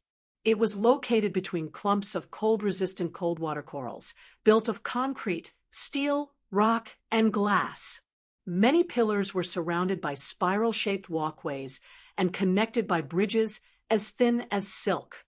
At the top of the dark castle stood a complex conical spire, up to 100 feet high. The entire building complex was filled with incompatible styles. The messy silhouettes against the sky were like exaggerated coral reefs in children's graffiti. The protruding towers seemed to be alive, and their shape was similar to clusters of tube worms. Some of the high-rise residential buildings imitated the shape of lace corals, with long and narrow houses distributed among the branches, and the low ring-shaped buildings with many windows were like giant cylindrical sponges. Some other buildings showed a corrugated structure of flaming coral. In the underwater city, row upon row of tall towers stood above the waves. The doorways that were at sea level were like big mouths. Green floating algae residue marked the height of the tide line, and when the tide rose, these doorways would be submerged. There were also newer buildings here. The oval-shaped buildings cut out of rock were inlaid with iron bars on the surface, and the underwater roof protruded from the protruding supports, holding them up. Rows of short brick houses were built on the floating platforms, which looked out of place in the sea. From above sea level to the distant high places, the walkways and bridges were filled with thousands of midgets, and a certain number of other creatures were mixed in. Dozens of flat-bottomed cruises and small boats leisurely traveled between the towers. The ships that were ready to go out to sea were anchored outside the city, tied to the pillars in the sea. They were all fishing boats, sampans, and sailboats. Occasionally, there were a few steamships and the ironclads that Keyes had seen near the offshore drilling platform. Another midget city, Keyes thought to himself. Who built this city? Following his thought, the young blue dragon suddenly appeared on the street above the sea. He had to transform into a midget. When he came closer, he could feel what the other creatures he had just seen were. It turned out that they were also midgets. However, the appearance of these pygmies was different from ordinary pygmies. They were taller than ordinary pygmies, close to half the height of a normal human. Their upper bodies had small gills on their necks. Living underwater for a long time had caused their skin to be much paler than ordinary pygmies. Below their waist, in addition to 2 legs, they also had a tail covered in hard armor. Their large and rough shell and interlocking body segments were like giant lobsters. The lobster's eyes and tentacles were replaced by the dwarf's abdomen. Even in the relatively unfamiliar air, the appendages under the numerous tails were similarly complex and nimble. When they walked, they would make a slight knocking sound. These lobster pygmies, or aquatic pygmies, usually wore clothes woven from some kind of tough seaweed fiber. They also liked to decorate their hard-shelled tails with tattoos, carving patterns there, and coloring them with various kinds of extracts. On the side of the hard-shelled tails of some of the older aquatic pygmies, Keyes could see through invisibility. He also discovered some special rune arrays drawn with invisibility paint. Cold resistance, increase, rigid skin, cat's elegance. Keyes recognized the effects of many of the rune arrays. He was surprised to discover that if he were to look at it in terms of percentage, the proportion of spellcasters who were qualified to draw and activate the invisibility rune arrays among the aquatic pygmies was much higher than that of ordinary pygmies. Moreover, compared to the illusion-type spells that the pygmies were originally good at, the talents of these aquatic pygmies seemed to be more inclined towards the defense type and the transformation type. After walking across a bridge and seeing that there was no one around, Keyes immediately transformed into an aquatic pygmy. He jumped down from the stone stairs and quickly sank into the sea.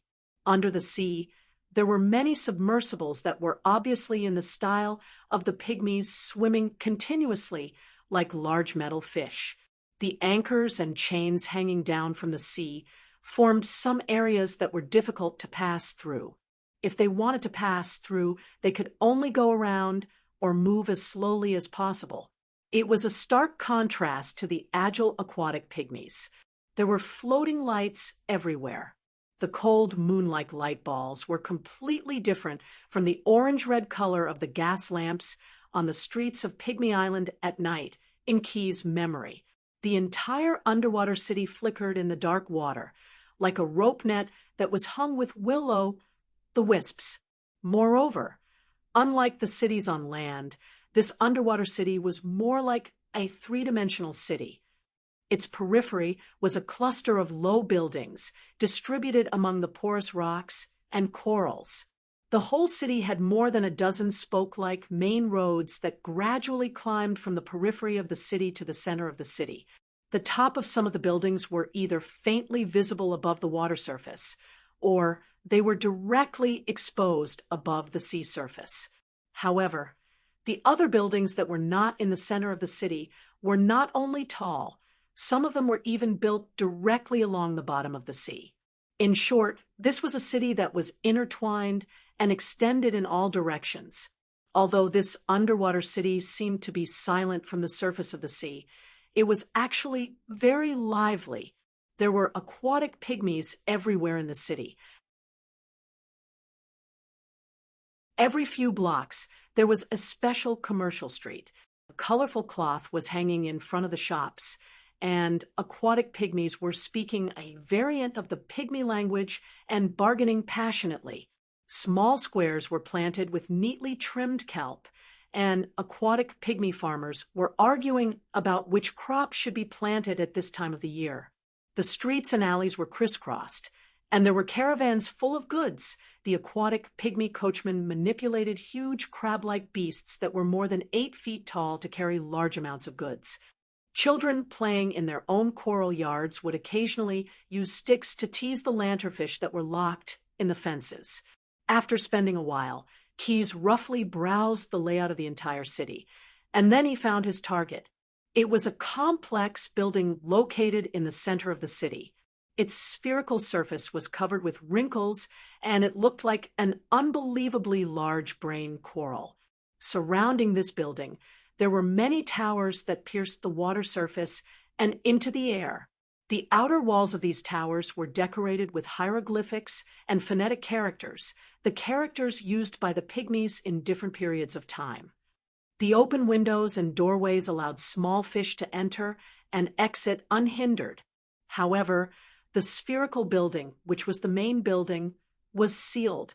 It was equipped with a large number of small round windows made of crystal and thick metal doors. A string of bubbles continuously emerged from the air vent, rising to the sea surface. This was the Pygmy Temple.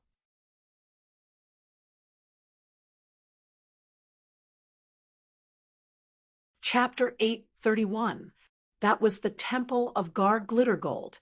The god of dwarfs, Gar-Glittergold, looked like a handsome dwarf with golden skin and eyes that shone like gemstones. He usually liked to wear gorgeous clothes and accessories. In the Temple of Ramses Dwarf Island, the statue of the dwarf god wore a silk tuxedo and a pair of silk stockings. Unlike the image of a master of mischief that many people were familiar with in the eyes of the dwarfs, this god of dwarfs was actually more like a vigilant protector. Ever since the dwarfs left the kingdom of fairies, this kind god began to take care of them, extraditing them to various planes of the multiverse to reproduce and spread their branches and leaves. Under his careful care, the dwarfs, who were slightly weak but occasionally caused some trouble, were able to establish themselves in many worlds.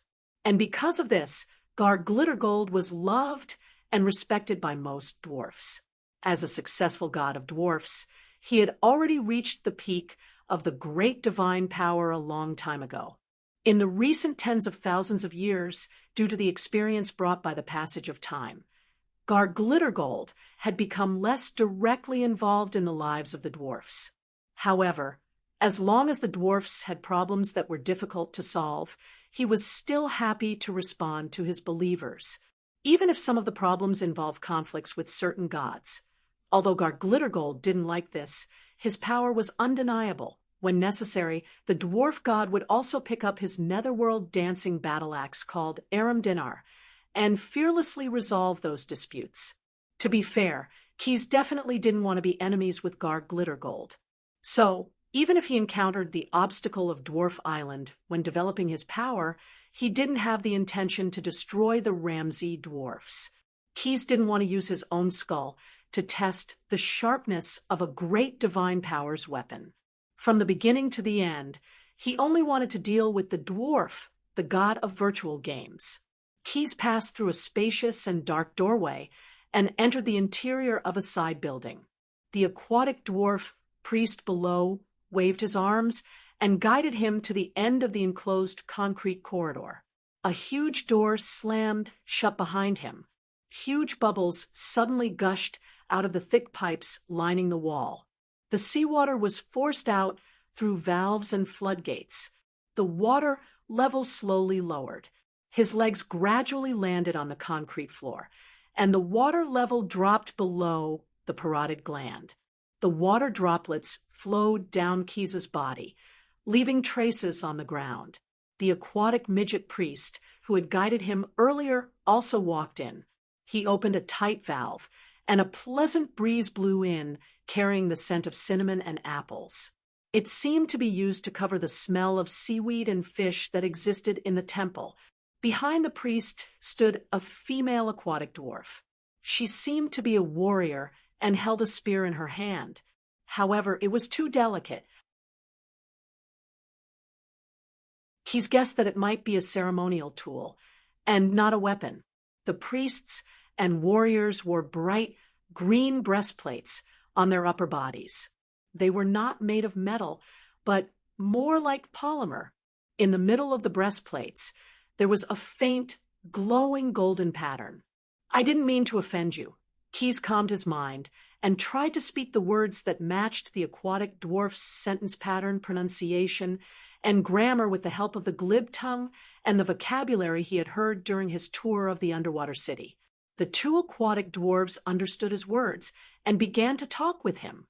Their language was clattering, and the short vibrato could be transmitted in the air and water. Your visit has been known to our Lord. The priest carefully corrected Keys's tense.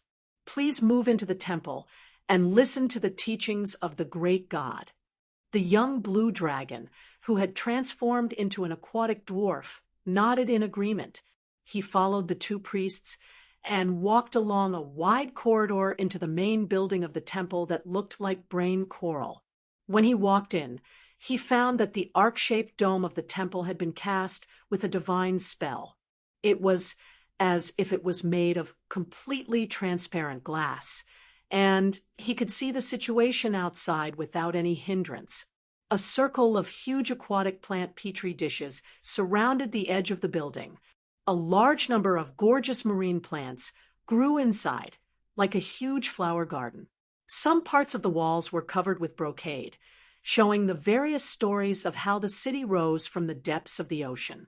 The ground was covered with white slabs, which were quite dry and looked warm under the effect of magic.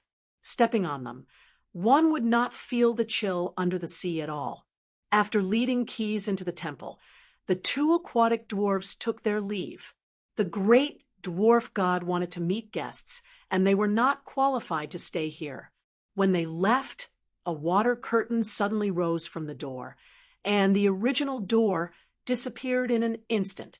The temple seemed to be integrated, standing alone in the depths of the ocean. "Do you like liquor or cocktails?" A playful voice suddenly sounded. Keys looked at the center of the temple, and a handsome dwarf with golden light suddenly appeared. He held two small wine glasses in his hands. When he saw Keys looking at him, the dwarf smiled and greeted him. "I guess it's the latter, so please, Mr. Keys." Keys had just entered the stage of youth, and he was invited to drink. It was completely in line with Gar-dazzlingly's clever and mischievous temperament. He could not refuse. He could only reach out his hand, and a cup that was originally in the hands of the gods suddenly appeared in Keys's palm. There was a pool of light green liquor in the cup, and there was a faint smell of grass floating out. "Let us drink this cup, and wish you a long life. Ha ha ha." Gar-dazzlingly took the lead to drink up the wine in the cup. When he saw Keys do the same, he immediately revealed a smile as if he had succeeded in his scheme. "In order to entertain guests, I specially got the secret cocktail recipe of a certain ogre gourmet, and I also found the most important seasoning in it. It was provided by his brother, and it has the effect of improving energy. You named it the 6 gods yourself. The taste of this cup of wine is very authentic, isn't it?" Gar-dazzlingly winked at Keys. If it were not for the fact that he might not be able to defeat him, Keys, who was very intoxicated after drinking the special cocktail, would probably have rushed over to give this mischievous god an unforgettable lesson. However, he could only endure it for now. In the future, Keys secretly cursed in his heart, but he still had a smile on his face and said flattering words. "Of course, your cooking is very authentic. However, I'm curious, why did you let someone guide me to this meeting?"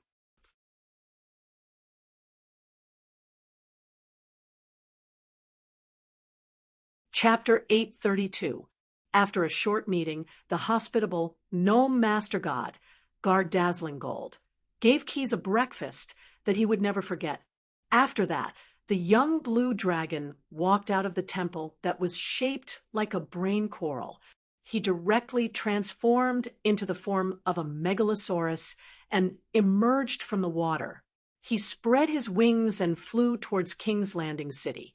After Keys left, Gar-dazzlinggold immediately summoned his chief aquatic gnome priest and solemnly instructed him, "From today onwards, we must add a few more dishes to the secret dishes of the underwater city.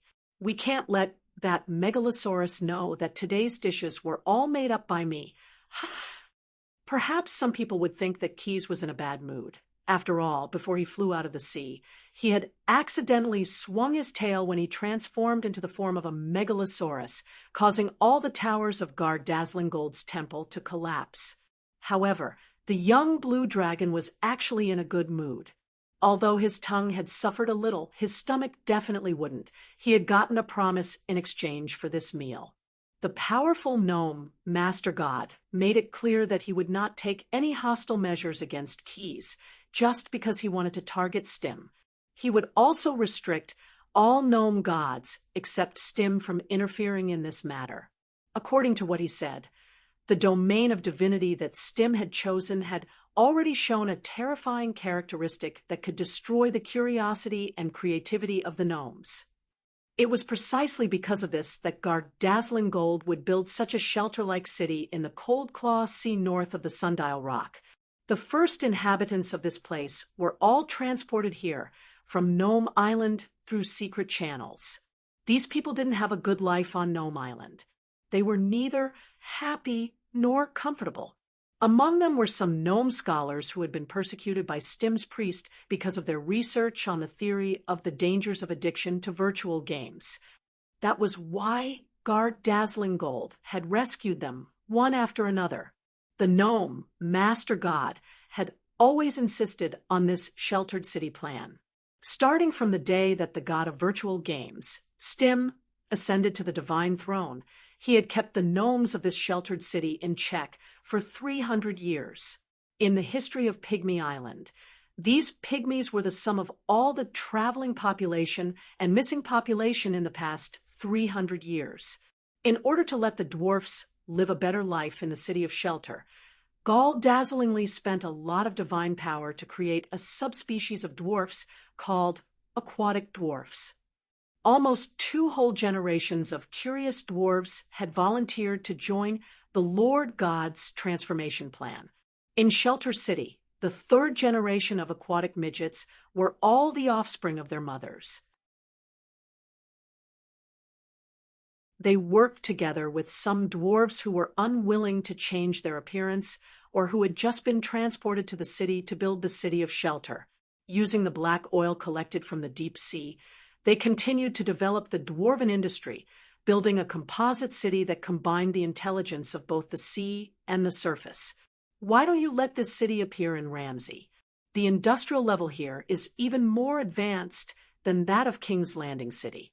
The scale of perpetual order can provide more development and more opportunities for such an industrial city. This was Keys's last question to Gaul dazzlingly. The gnome Master God's answer was, "Perhaps I have completed the ecosystem of the aquatic midgets, and they can survive as a species in Ramsey. This sheltered city can provide them and other midgets with a chance to survive one day. But the social system of the aquatic midgets has not been completed yet. When Stim intends to rise, I cannot predict whether his infectious divine domain will once again invade this sheltered city." The young blue dragon immediately gave his own assurance. He won't have that chance. When he finished this sentence, a large number of golden runes appeared out of thin air in the underwater temple. Keys and Gaul dazzlingly had reached an agreement. With this agreement in hand, Keys returned to King's Landing City with a peace of mind. It was actually not shameful to be a fighter for a god with great divine power. After completing the age-level transformation, Keys had been swimming in the sea to hunt for prey. This was the first time he had flown into the sky again. However, he did not enjoy this activity for too long. After repeated calculations, the young blue dragon finally confirmed the exact coordinates of the target location, and then used the greater transmission spell. The distance of thousands of pale sen was crossed.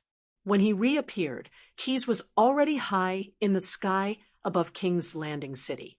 He spread his wings like a large dark cloud, casting a shadow that covered the huge city in an instant.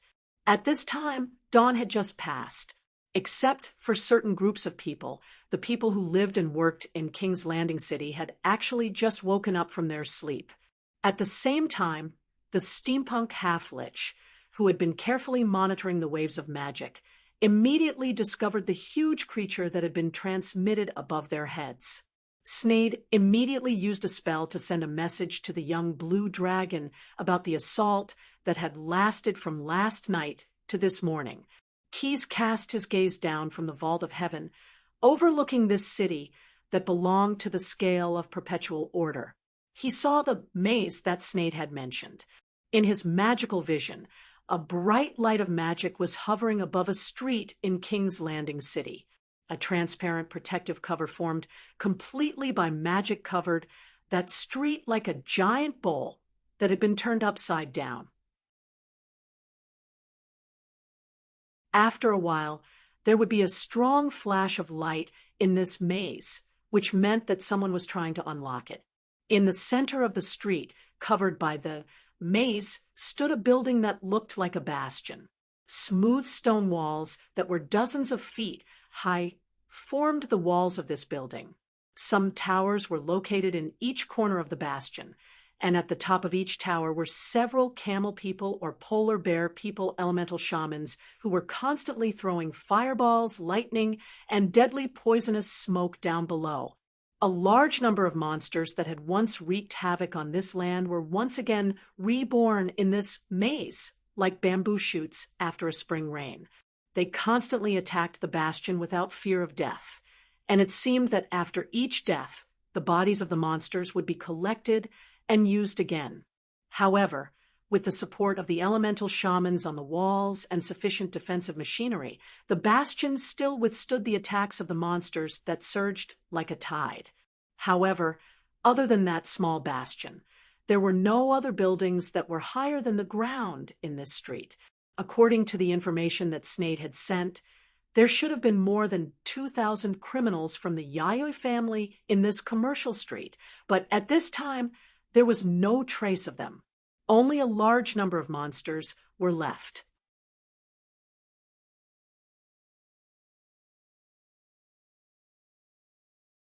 Chapter 833. This place should have been destroyed 10,000 times over. Stim cursed viciously. Because of his extreme rage, the face of the lightning monk that bore his divine power was contorted. I will spread salt all over the ruins of this city. That is, if you can escape from here, the emperor who stood beside him said emotionlessly. When he spoke, it was as if there was a council arguing inside his hood. So, great God, please think about what you should do now. Stim glared at the emperor, but he was not stupid enough to retort. They were now grasshoppers on the same rope. Moreover, because of the large number of spirit extinguishers that the Demolic had unleashed in the magic lock, there were many obstacles for him to use his divine spells. Even if he used his full strength, he could only display 50 to 60% of his usual effect. That was why the god of virtual games needed the Emperor's help. The magic lock is a large-scale magical barrier that was invented by the god of magic of the elves, Corellon. The reason why it is not widely used, aside from the staggering cost of setting up a magic lock, is more because of its loopholes.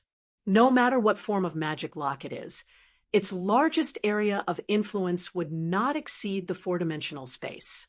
In other words, the magical energy that forms it must have a node, or hub. As long as we find this loophole, we can stop the magical energy of the magic lock from working in terms of magical attainment. Even if Stim was a god, the Emperor's knowledge still far exceeded his. Therefore, it was the Emperor who commanded Stim when it came to deciphering the magic lock. We have tried hundreds of times. We have searched every place in this space that could hide the hub of the magic lock more than once. Only that fortress, because we have been creating an army of monsters to attack, we have neglected to explore it. I am 90% sure that the hub of the magic lock we are looking for should be hidden in that temporary fortress. After hearing the Emperor's analysis, Stim could not help but frown. But what should we do? Should we just teleport into the fortress and look for the possible hub of the magic lock? Then we would have to spend some effort to decipher it. There is an army station there, and those who are involved in the defense of the fortress are all combat elites of powerful races. This god's incarnation had its own concerns. Rushing into the fortress, finding the core of the magic lock, and breaking the spell. Each of these 3 steps was not particularly difficult for them, but it was a big problem to do all 3 steps at the same time. After entering the fortress, Stim was of no help at all in finding the magic lock and breaking the spell. He could only rely on the Emperor to complete it alone. After an entire night of trying to break through, they already understood how heaven-defying the strength of this magic lock was. In other words, even for an emperor, it would take some effort to find the core of the labyrinth or unlock its spell. During that process, the defenders in the fortress would definitely not wait for them to unlock it, and the heavy responsibility of resisting the army's attack would fall entirely on Stim's shoulders. Due to the soul-extinguishing essence that the steampunk Demolik had fused into the lock, Stim couldn't fully utilize his divine power. Although gods were basically unable to be killed by mortals, in the history of the multiverse, there had been many major incidents where mortals had killed the incarnations of gods. Unfortunately, in these major events, the main characters who slaughtered the incarnations of gods were often the elite troops. Stim had no intention of using this incarnation of his to test the strength of King's Landing's army. Seeing the hesitation on the face of the god of virtual games incarnation, the Emperor moved closer to him and whispered, "This is the only way, but I can understand your concerns. As an ally, I have a suggestion from the bottom of my heart." With that, without waiting for Stim to react, the Emperor grasped the hands of the lightning monk incarnation. Surging power roared out of his body, instantly pouring into the incarnation of the god of virtual games. "What have you done?" Stim cried out in surprise. "To make you stronger and break through the shackles of a mortal incarnation, so that you can deal with the upcoming mission," the Emperor replied. In the blink of an eye, Stim's incarnation of the lightning monk rapidly expanded like a balloon. His clothes were torn apart by his bulging muscles, and Ramsey's human appearance was rapidly deformed. His skin began to thicken and harden, and even marble-like veins appeared. His mouth opened like a tautye's, and razor-like fangs turned out from his lips. 2 meatballs bulged out from his shoulder blades, and soon 2 arms broke out of the flesh and blood. Using the incarnation of a god as a base, the Emperor infused it with the soul cores of Chongjiao and the Azura Ghost King, creating his 11th General of Calamity. Although this general would definitely not be as obedient as the others, it should be enough to protect him as an ally for the time being. "It's time for us to move, great God." When the 10-foot-tall Calamity's body had completely taken shape, the Emperor immediately used a superior teleportation spell to appear outside the walls of the fortress guarded by the polar bear men and camel warriors. Large numbers of monsters were attacking the fortress, which was why the defenders did not notice an inconspicuous figure appearing in a shadowy corner of the walls. The reason why they did not directly teleport into the fortress was that this fortress was built by the elemental shamans. When the spellcasters built the fortress, they cast a large number of spells on it, including some defensive spells such as Dimensional Anchor and Banishment Spell. If the Emperor and the others rashly used the superior teleportation spell to break through the fortress, it was likely that they would be temporarily imprisoned or banished. That was why the Emperor had spent so much effort to transform more than 2,000 humans in the Yayoi family mansion into all kinds of monsters and ordered them to launch continuous feints against the fortress. Damn the scale of perpetual order! How much defense equipment and heavy weapons did they bring? "They're really rich and powerful," the Emperor said in his heart with hatred. 12 years ago, he had lost to such an organization with such a huge amount of resources. It was not easy for him to be resurrected, so he was absolutely furious when he saw his enemy. Fortunately, I was prepared. The characteristics of the 2 Calamity Generals, Shredding Bone and Incarnation, are combined. The powerful monster created will definitely be able to break this tortoise shell. The Emperor's lips moved, and he quickly recited a series of spells. The monsters that died outside the walls of the fortress were all recovered by the other monsters while they were desperately attacking the fortress. Now, when the emperor began to cast spells, the monsters that had died in anger and pain all opened their eyes.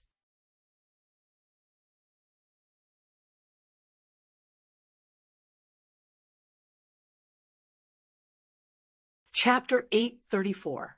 Burying a conscious undead creature in a non-sacred place. When the lingering decay of the undead creature seeped into the ground, it would cause the entire cemetery, corpses, tombstones, and everything else to gather into a greedy undead monster. This was the secret method to create a necropolis demon. The amazingly talented emperor had already optimized it many years ago. He found that using the characteristics of shredding bone and incarnation could better enhance the effect of this spell and even directly create a legendary monster. However, during his previous reign, using two intelligent necropolis generals to exchange for a powerful legendary monster that could only act based on instinct was definitely not a smart approach, and the emperor would certainly not try it. But now, he had to pay the price for his impulsiveness. If I had known that meeting with this Boolsh *T incarnation might lead to the encirclement of the scale of perpetual order, I would never have met him. The emperor cursed fiercely in his heart, but the gestures of his hands and the incantation of his mouth did not stop. He was carefully mobilizing the power of the spell and using precise and subtle operations to change the spell to summon the necropolis demon. A large number of corpses of monsters that had just been transformed and then died in battle gradually merged with the ground and rubble under them. All kinds of corpses were pieced together, reorganized, and connected in an unnatural way. Finally, they were shaped by the power of magic. The emperor had created an active monster grave. It had a certain level of intelligence and was greedy for more corpses. The meaning of its existence was only to increase its size and ability by devouring more corpses. So, it got up from the ground and kept moving towards the battlefield. Although it preferred rotten corpses, it did not mind killing life itself and then throwing it into the filthy soil in its body that could quickly rot the corpses. Compared to the ordinary necropolis demon, the monster created by the emperor by combining the characteristics of two necropolis generals was more like a Tana Reed-Dretch magnified countless times. It had a round belly, two short and thick legs that were slightly pocket-sized compared to its huge body. Two long arms like a gibbon were constantly waving forward, and the sharp claws seemed to want to grab something at every moment. But in fact, its huge body was composed of corpses, rubble, and soil.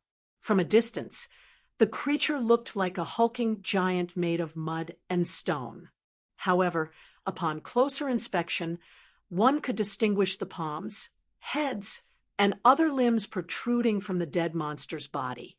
What was even more terrifying was that these things seemed to be endowed with some sort of vitality by magic. Not only did it have a ferocious appearance, but it was also a genuine legendary monster. In particular, with the characteristics of two calamity generals, this undying monster's attacks became even more dangerous and fatal. Hellscream, which was set up on the walls of the bastion, aimed at the monster and fired a barrage of fiery cannonballs at it. The elemental shamans on the top of the towers around the bastion also summoned a lot of lightning bolts and explosive fireballs, hitting it with full force. However, after suffering these attacks, the monster continued to move forward as if nothing had happened. When the monster was less than 100 steps away from the bastion, it suddenly stepped forward, and its thick arms fell to the ground in an instant. The earth trembled violently, and the walls of the bastion, which were summoned by magic, were torn with many large and small holes in an instant. Its back shook at a high frequency, and clusters of arrow-like mixtures of corpses and rubble flew out, crossing the city wall and falling into the central square of the bastion. This was the avatar trick that calamity generals were best at. The mixtures that flew into the bastion might not cause much damage, but they soon stood up again and turned into small giants made of corpses and rubble. They immediately pounced on the surrounding polar bear men and camel warriors. If they were smashed into pieces, it would be fine, but if those warriors were killed, they would immediately be dragged into the monster's body and turned into nourishment. Roar, roar, roar, feeling the growth of his avatar. The monster standing outside the bastion seemed to laugh heartily and let out a continuous roar. With his long roar, those avatars also twitched and trembled. Bone spurs protruded from the surface of his body and then shot out. In a split second, the bastion was filled with the sound of arrows falling like rain. The sharp bone spikes and arrows formed a curtain of death. Now, hiding in the shadows below the bastion walls, the emperor spoke loudly to the avatar of the god, who had the figure of Chong Jiao and 4 arms like an Azura demon king. Enter the bastion. I'll find the core of the lock and crack it, and you'll protect me. With that, the emperor flashed into a fissure and slipped into the bastion. The avatar of the god of virtual games, who was about to transform into Calamity, turned into a puff of smoke and hovered beside the emperor. At the moment, the warriors stationed in the bastion were all caught up in the fierce battle against the 2 monsters and had no time to care about anything else. Therefore, the emperor and Stim's infiltration went very smoothly. After a while, they found the core of the lock, so they set up an alternate space to hide. Beside a pillar at the center of the bastion, the emperor used his palm to place the floating puzzle of 9 palaces on the surface of the pillar. In an instant, light flashed and a door abruptly appeared. There should be a guard inside. Let's see who it is. The emperor extended his hand, and the smoke around his arm entered the door first. Then he followed her in. The avatar of the god of virtual games, who was about to transform into Calamity, was now fighting a steel giant. The iconic, huge ebony spikes, its cold luster, and the buzzing circular saw that extended from the mechanical construct reminded the emperor of the storm mech he encountered 12 years ago. You guys play for a while. The emperor thought to himself as he restrained his desire for revenge. Wait until I've unlocked the core of the lock. Just as he was plotting something, an indescribable sense of panic suddenly struck his heart. It was as if he had completely lost something precious, such as the traits of Avatar and Shredder. The tomb is completely dead, the emperor exclaimed. Outside the bastion, a megalosaurus descended from the sky. The lock had also been unlocked by the half-lich Snade because the crisis had been averted. In order not to destroy King's Landing City, Keyes had to shrink his body to less than 1% of his original size. Even so, he was still so huge that it fascinated people. The legendary monster that was 7 or 8 stories tall was only the size of his palm. He did not even use his breath or spells. He only used his dragon claw to turn the tomb into a ball. A turbulent force field surged out, completely annihilating the legendary monster's body on the molecular level and compressing it into a giant ceramic ball. Stim and the so-called emperor, the young blue dragon, roared into the sky, and all living creatures within hundreds of parsecs felt an indescribable sense of panic in their hearts. Keyes raised the ceramic ball in his hand and threw it lightly. The remains of the legendary monster streaked across the sky like a meteor and shot into the ocean north of King's Landing City. Do not disturb the sleeping dragon, for he may awaken at any time and bring you complete and utter destruction.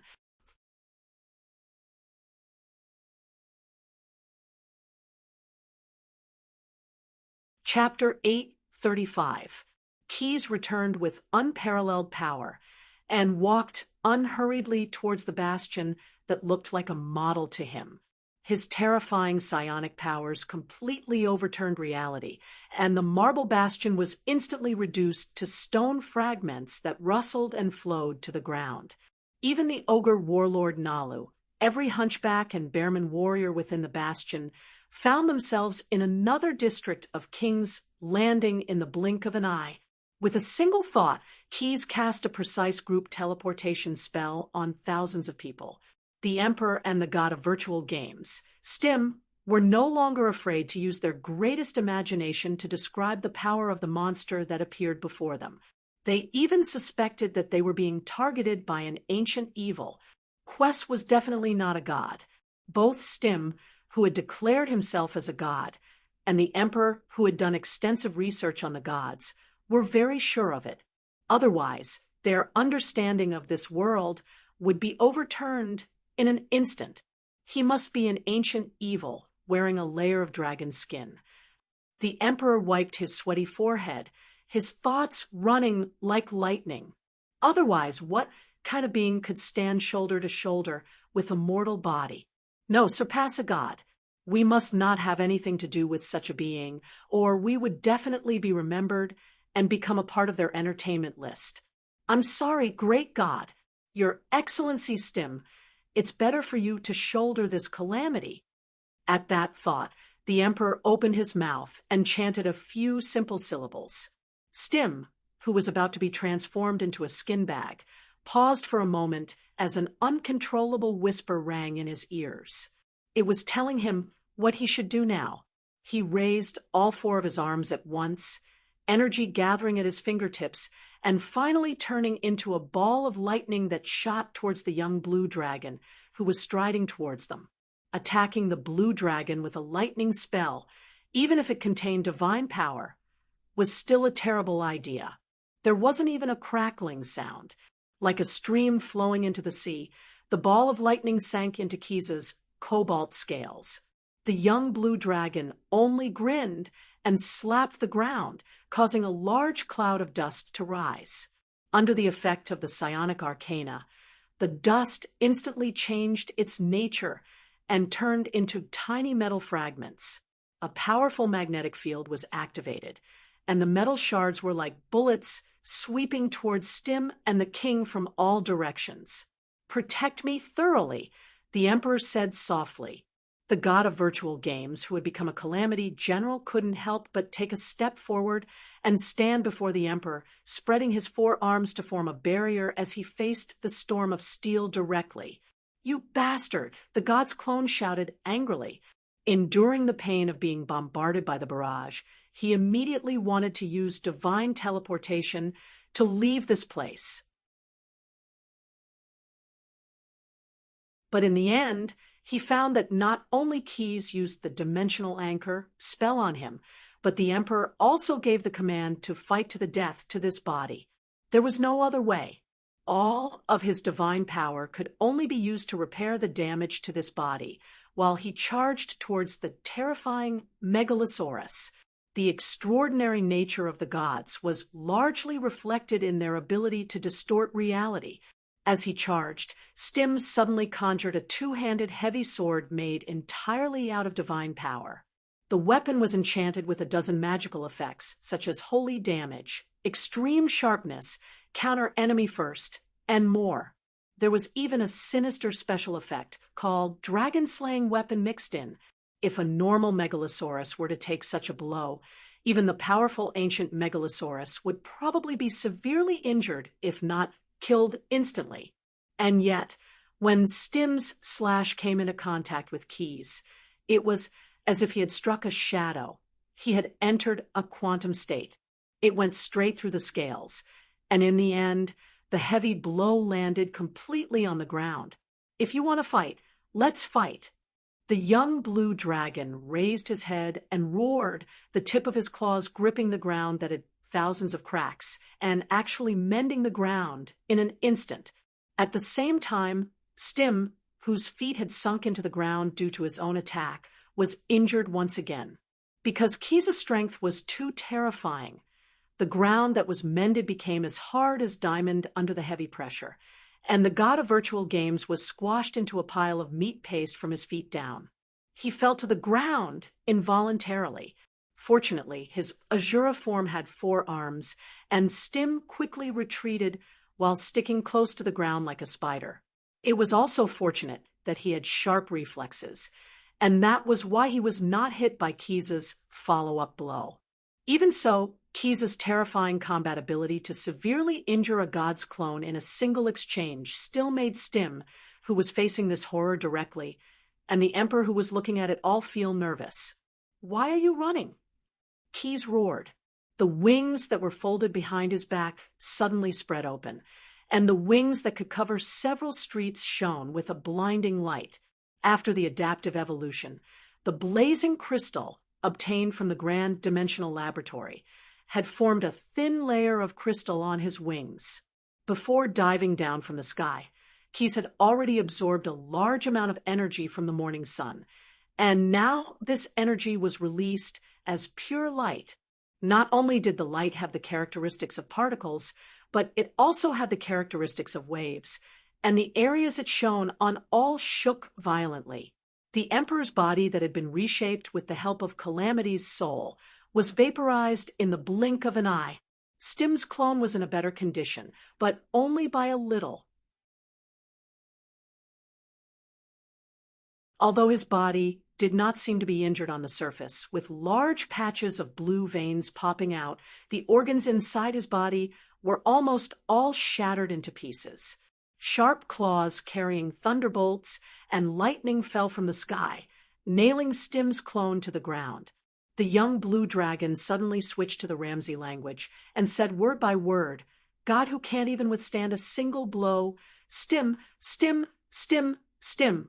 All of King's Landing had heard his declaration, and it wouldn't be long before the news of this god's miserable defeat spread throughout Ramsey. Failure was an unspeakable secret for most of the gods, and widespread failure was a fatal wound for them. As long as they still needed to spread their faith, this kind of failure would definitely have an extremely negative impact on their potential believers. Except for those fanatics who made faith their way of life and the goals they pursued in life, most believers had a utilitarian mentality when it came to giving up their faith. If a god kept failing, believers would feel that they could not protect themselves, and thus would not be willing to give up their faith. Stim was both shocked and angry. Unfortunately, before he could finish his sentence, the combined force field spread through his clone through Kiza's fingertips. On a molecular level, the clone was annihilated by the young blue dragon into a pile of ashes.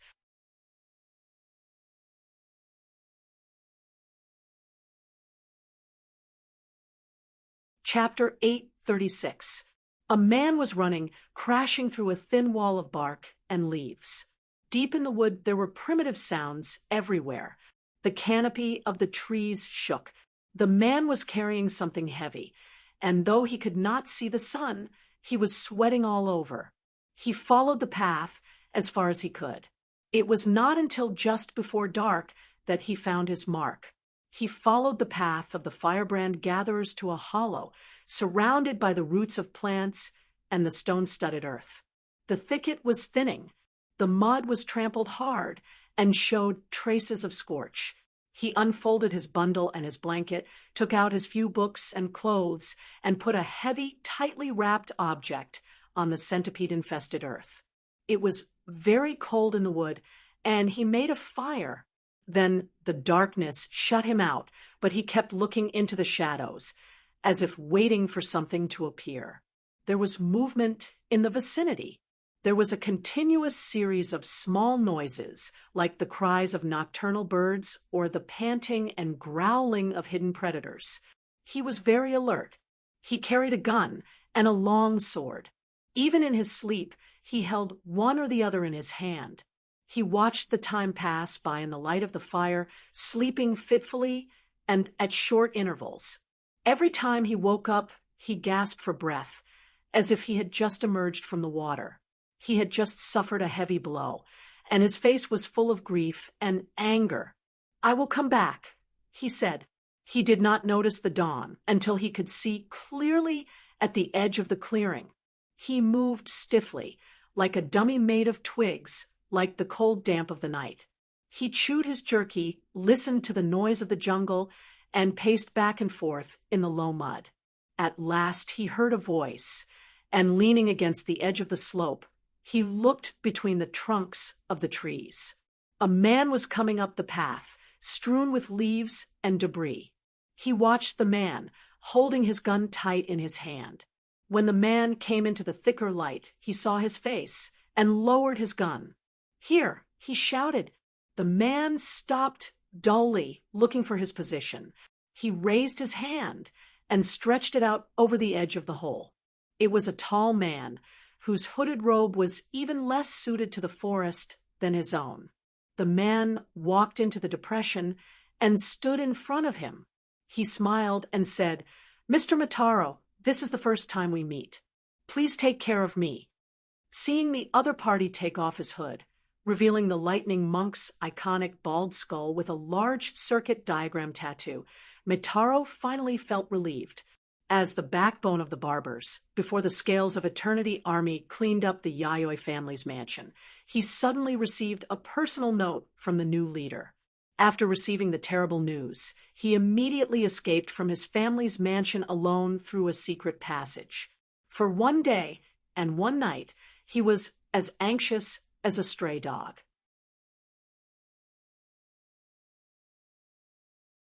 He only had a limited amount of wealth on him, and all of it was used to pay the merchants who were involved in alcohol smuggling in King's Landing City for using their channels to leave the city. After leaving the city, he immediately took a detour to Razor Trail and entered the boundless forest. He had only managed to run out of Monarch's Descent City's sphere of influence in slightly more than a day's time, arriving near the ruins of Jadewood City, which was later destroyed due to the Emperor's summoning of the Earth God. According to the leader, there would be a lightning monk here to receive him. However, he still had to pay a considerable commission. "The thing you want is here," Mitaro said to the lightning monk as he swept away a pile of leaves used as cover, kicked away a piece of bark, and pointed at the wooden carving that he had dug to hide. At first glance, this wooden carving looked like a crude carving that was directly dug out of dead wood. It was also covered with despicable colors that resembled children's graffiti, and its value was probably not too high. But in reality, it was the opposite. This wooden carving was a very powerful magic item, and it did not emit any magic waves. This is an underwater agarwood carving. Agarwood is also known as the Requiem wood, and it can house powerful souls. Moreover, the clay colors were painted with a mixture of blood and paint. There are 99 kinds of paint on this wooden carving.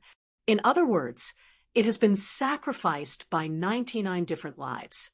This wooden carving can directly be used as a phylactery for a lich, and even a great lich can use it. Hearing Mitaro's self-praising tone, Lightning Monk nodded his head and bent down to lift the wooden carving out of the pit. Because of the hard texture, this wooden carving was much heavier than it looked. It is indeed a good thing, but you may have made a mistake. Holding the wooden carving under his left arm, the Lightning Monk stretched out a finger. This wooden carving has only sacrificed 99 lives. There is still one more.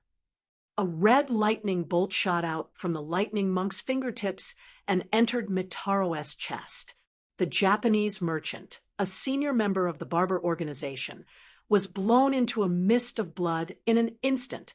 The Lightning Monk threw the wooden carving high, and the flesh fragments flew straight to the carving like young swallows returning to their nest. Then, under the effect of a spell set in advance, the flesh fragments seemed to be re-glued with adhesive and once again molded into a naked human figure, who, landing on the ground, the Emperor, who had once again obtained a new body, exhaled a mouthful of turbid air. "Long time no see. Great God, we meet again."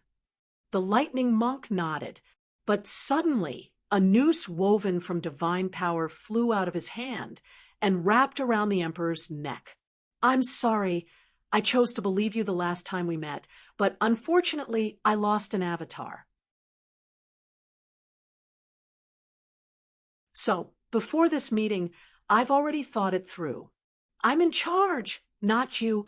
As he spoke, the lightning monk, or to be more precise, the last avatar of the god of virtual games, Stim, pulled the noose in his hand and disappeared with the emperor. In the blink of an eye, the god brought the emperor across the barrier of space and appeared in a magnificent temple. He returned directly from the Ramsey continent to Dwarf Island. After all, after witnessing the terrifying power of the Megalosaurus, his sense of security had dropped to the lowest point. If it wasn't for the fact that he wanted to bring the emperor back, he would never have left his last incarnation in Ramsey for so long. Holding the noose in his hand and pulling the emperor, who was tied up like a dumpling, the god walked step by step to the high platform in the middle of the temple. He sat on his opal throne and picked up a brass bell from the armrest of the throne. Along with the tinkling of bells, priests wearing dark blue clergy robes walked in from the various entrances of the shrine, one after another. "I declare," Stim said softly, but his voice was deafening in the ears of every priest. "From now on, the church and the entire territory of Dwarf Island shall enter a state of war readiness. Ye shall immediately take over the steam hall. No matter what protests the followers of the dwarf god may have, ye only need to bring them before me."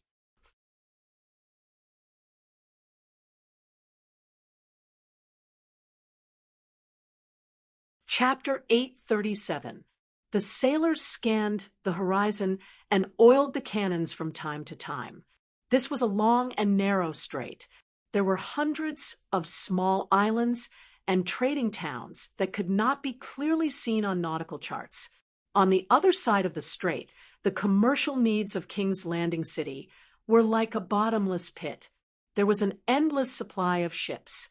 Thus, there was a period of time when the pirates of Joms often appeared here, doing business without capital.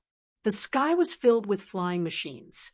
There were single-person propeller-driven flying machines that looked like bees circling a beehive.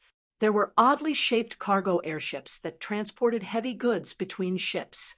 There were unique single-person balloons with pendulum-like seats hanging from them. There were also combat airships a little further away. They were the oval-shaped flying cannons.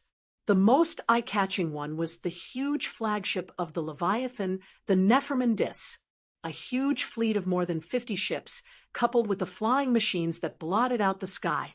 Any large sea beast or pirate with a bit of rationality would choose to temporarily avoid them. Only a few schools of fish chased after them, wantonly enjoying the organic bait that was poured into the sea through the sewage holes. As the ships split the waves, white foam gathered on the surface of the sea, like a pot of boiling soup. Compared to the calm of the fleet's voyage, there was a different scene on the sea. Hundreds of Perescens. Lightning flashed across the sky, illuminating the surface of the sea. A curtain of rain hit the small ship, pouring onto the thick oak deck. The sea was turbulent, and the small ship was in danger of being swallowed. It shook on the surface of the sea, rising and falling with the waves. A man stuck to the rigging, trying to raise the sails and regain some control of the ship. He was completely soaked. His long black hair was wrapped around his head, and the water on his hair flowed down his bare chest. The wet and heavy pants made it difficult for him to maintain his balance. But in the end, he managed to hold the sails in place. He could finally breathe a sigh of relief. As the first mate, he had warned his boss before they set off that such a situation could happen at sea, so they needed a new crew. But Naaman had insisted that a dozen old pirates from Joms would be enough to handle everything.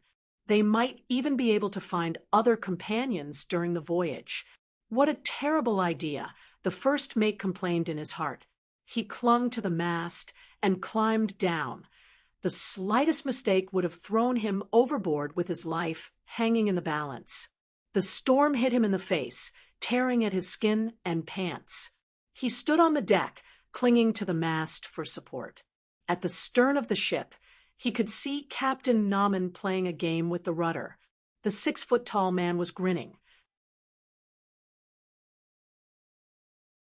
The first mate thought gloomily, "That's right, he wants to kill himself just like that." Suddenly, the ship tilted to one side. The first mate held on to the mast tightly, like a drowning man holding on to a precious life-saving straw. Naman, who was fiddling with the wheel, was thrown to the side of the ship. Fortunately, the lifeline tied to his waist caught him. The first mate didn't even dare to breathe loudly as he stared at the captain, who was crawling on the deck. But Naman did not seem to care.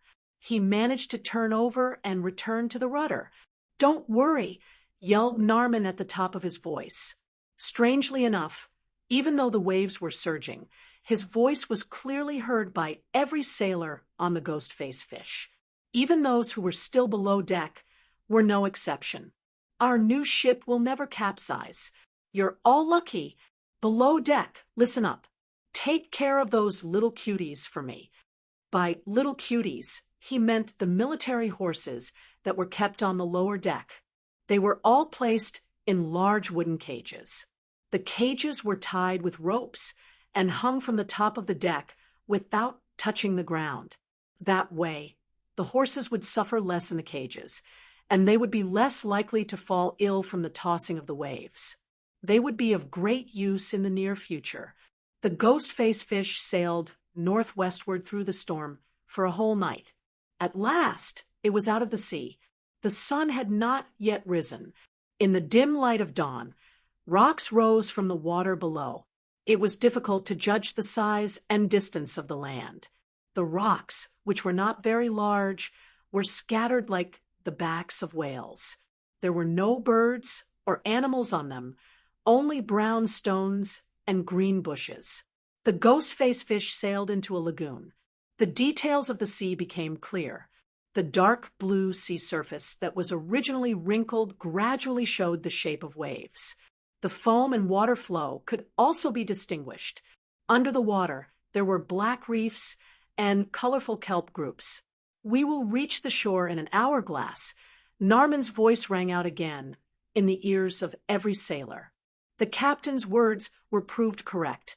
After an hourglass of sailing, the ship passed between the lagoons. An island appeared in front of the Ghostface Fish. It was located in the cold northern ocean, but it was lush and full of vitality. The island was about 300 leagues long and 100 wide. Where the ship was about to reach the shore, the terrain was rugged and covered with dull gray mountains and hills. Clearly, it was not a suitable place for landing. The gnomes lived to the west of the mountain range. The coastline, there is a natural ice-free harbor. All the ships that trade with the gnomes will dock at those places. Naman was standing on the head of a ferocious demon statue at the bow of the ship. He was giving an impassioned speech in an impassioned voice.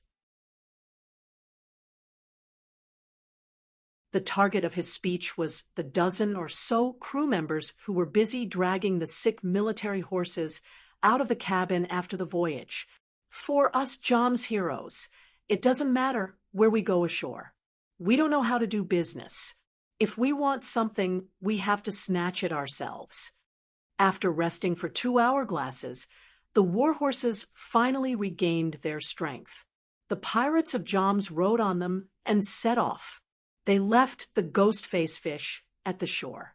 The first mate wanted to leave 2 people to watch the ship, but Narman insisted on taking all the sailors with him. "Don't worry. You don't know what this ship can do. We just have to snatch it, and there will be people who will help us." Unable to dissuade the captain, the first mate could only keep quiet. A dozen or more of them, mounted on more than 30 horses, both rotated and equipped for baggage, set out swiftly from the coast. Before they set sail from King's Landing, Narman had studied the geography of Dwarf Island.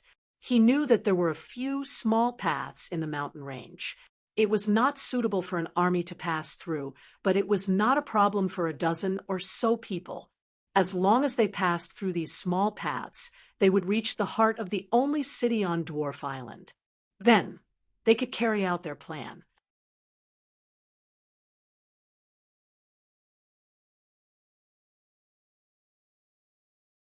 Chapter 838.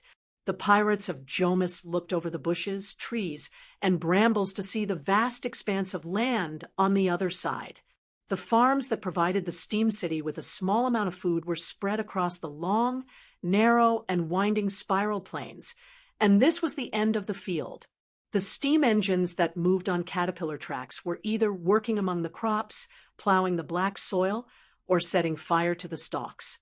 Cruise ships shuttled back and forth leisurely. It looked like they were sailing through the fields, but that was because the mud and vegetation on both sides of the canal blocked the view. The ships went back and forth between the city and the country villas endlessly, bringing fuel and alchemy potions, stones, cement, and all kinds of luxury goods.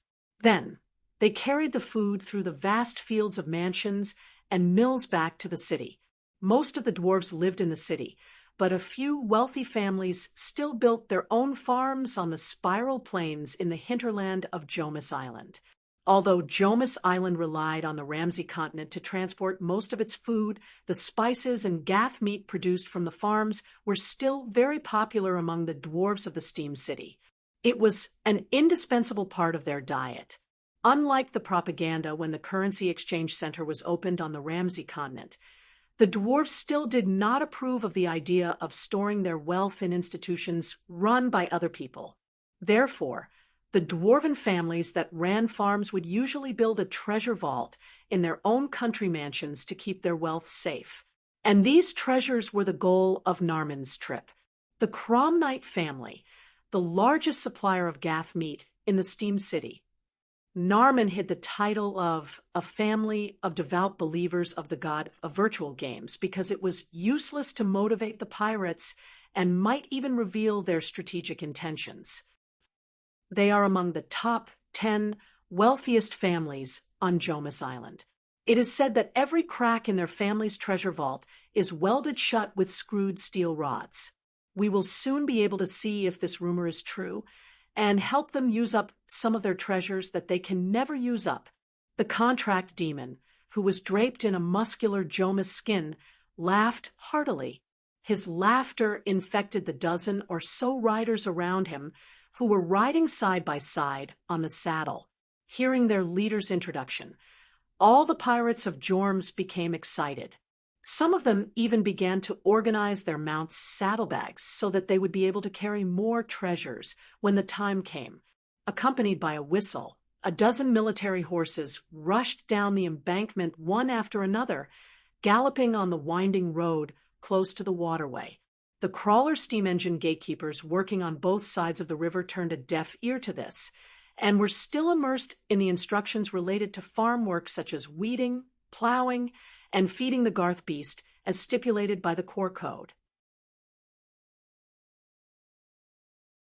In fact, because it was located in the hinterland of Dwarf Island, the security of the Swirl Plains had always been exceptionally good. Therefore, the large families who had built farms in the countryside only had a limited number of guards here. They could not compare with the pirates at all. They lined up in a row and charged towards the Cromnit family's mansion. The guards of the Cromnit family had just picked up their weapons that they had not used for a long time when they were immediately drowned by the bullets fired from the rechargeable machine guns.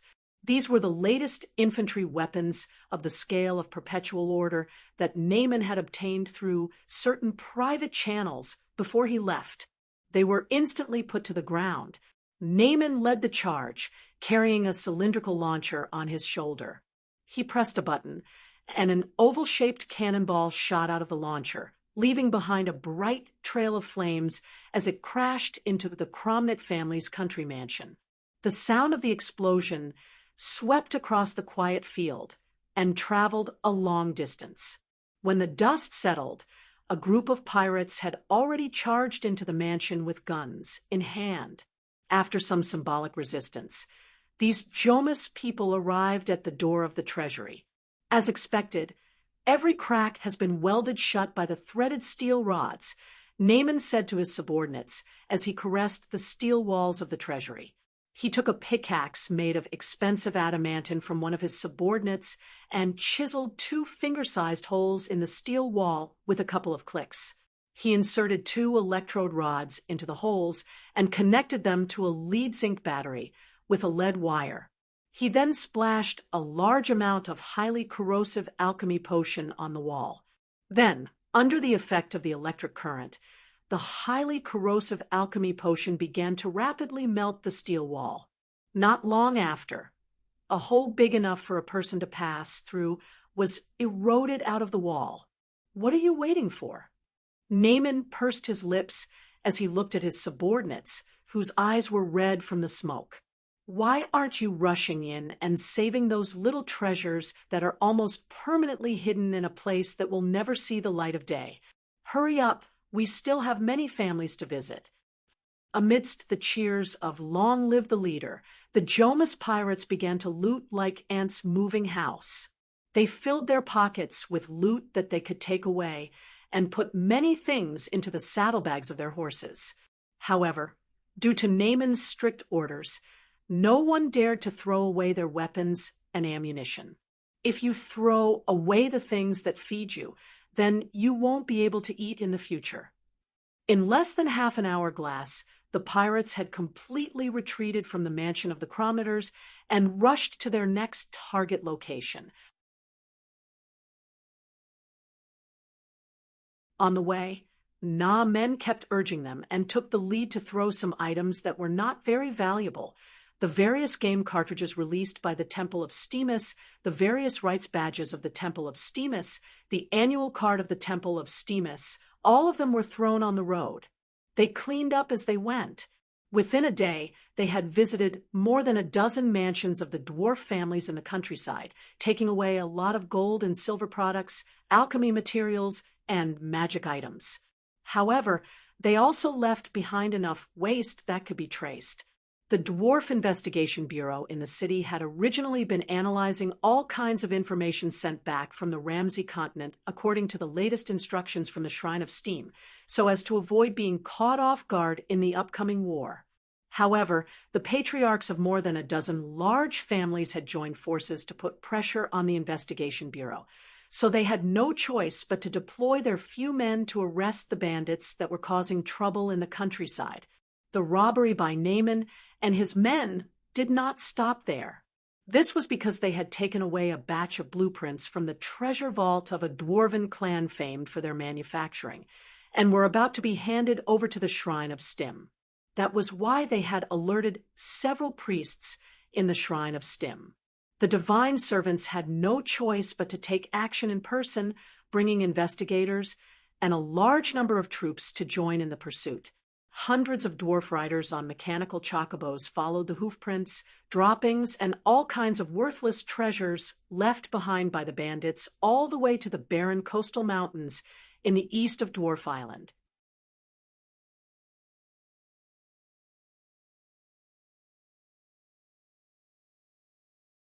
Chapter 839. It was the last season of the year, and the rain never stopped. Thus, in the depths of the spiral plains, some of the abandoned farmlands had turned into icy swamps. Droplets of water dripped from the branches. Looking into the distance, the silhouettes of the trees looked as if they had been inked onto the clouds. They were wet and not yet completely dry. A flock of geese chirped as they flew over the horses. The smell of tree sap mixed with the smell of soil made those who smelled it feel that the low sky was gray and cramped. It was early in the morning. Under the blinding red light, the floating leaves and vines looked like paint dripping into water, drifting away and gradually dissolving. Standing on a small hill, Naaman could see the steamboats chasing after them on the waterway of the spiral plains. They brought with them black smoke and rumbling sounds. It's time to go. Naaman woke up his pirate subordinates, who had been sleeping for several hourglasses. The sun had yet to rise. Because it had rained all night, the waterway had widened and merged into a swamp. Also, because the wetland lake was adjacent to the edge of the karst terrain, there were strange stone pillars everywhere. Therefore, the steamboats of the Gnome Research Department had to slow down to prevent them from deviating from the waterway where the banks could no longer be seen. To the pirates of Joms, the slowing down of their pursuers was definitely good news. After 2 days of hiding and robbing, even if they had enough energy potions as a foundation, although they weren't physically exhausted, they were mentally exhausted. Compared to that, the horses carrying them were much better.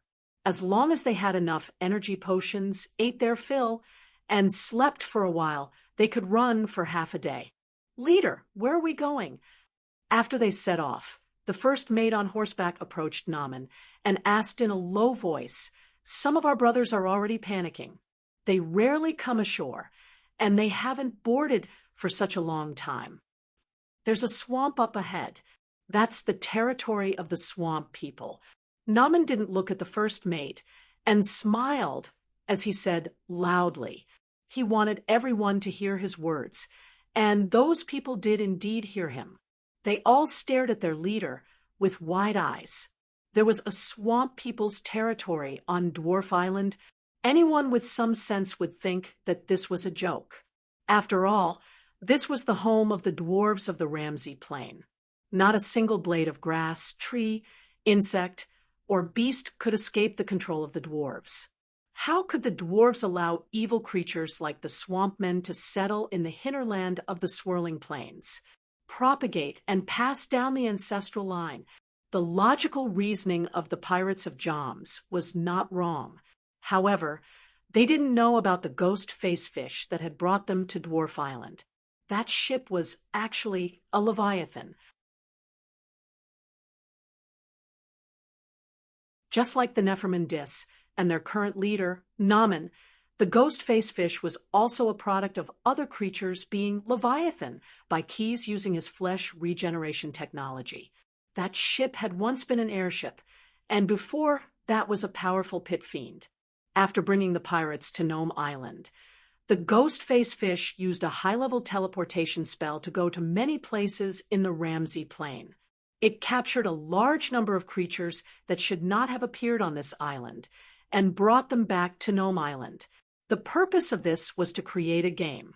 We're going to play a game of survival with those dwarves.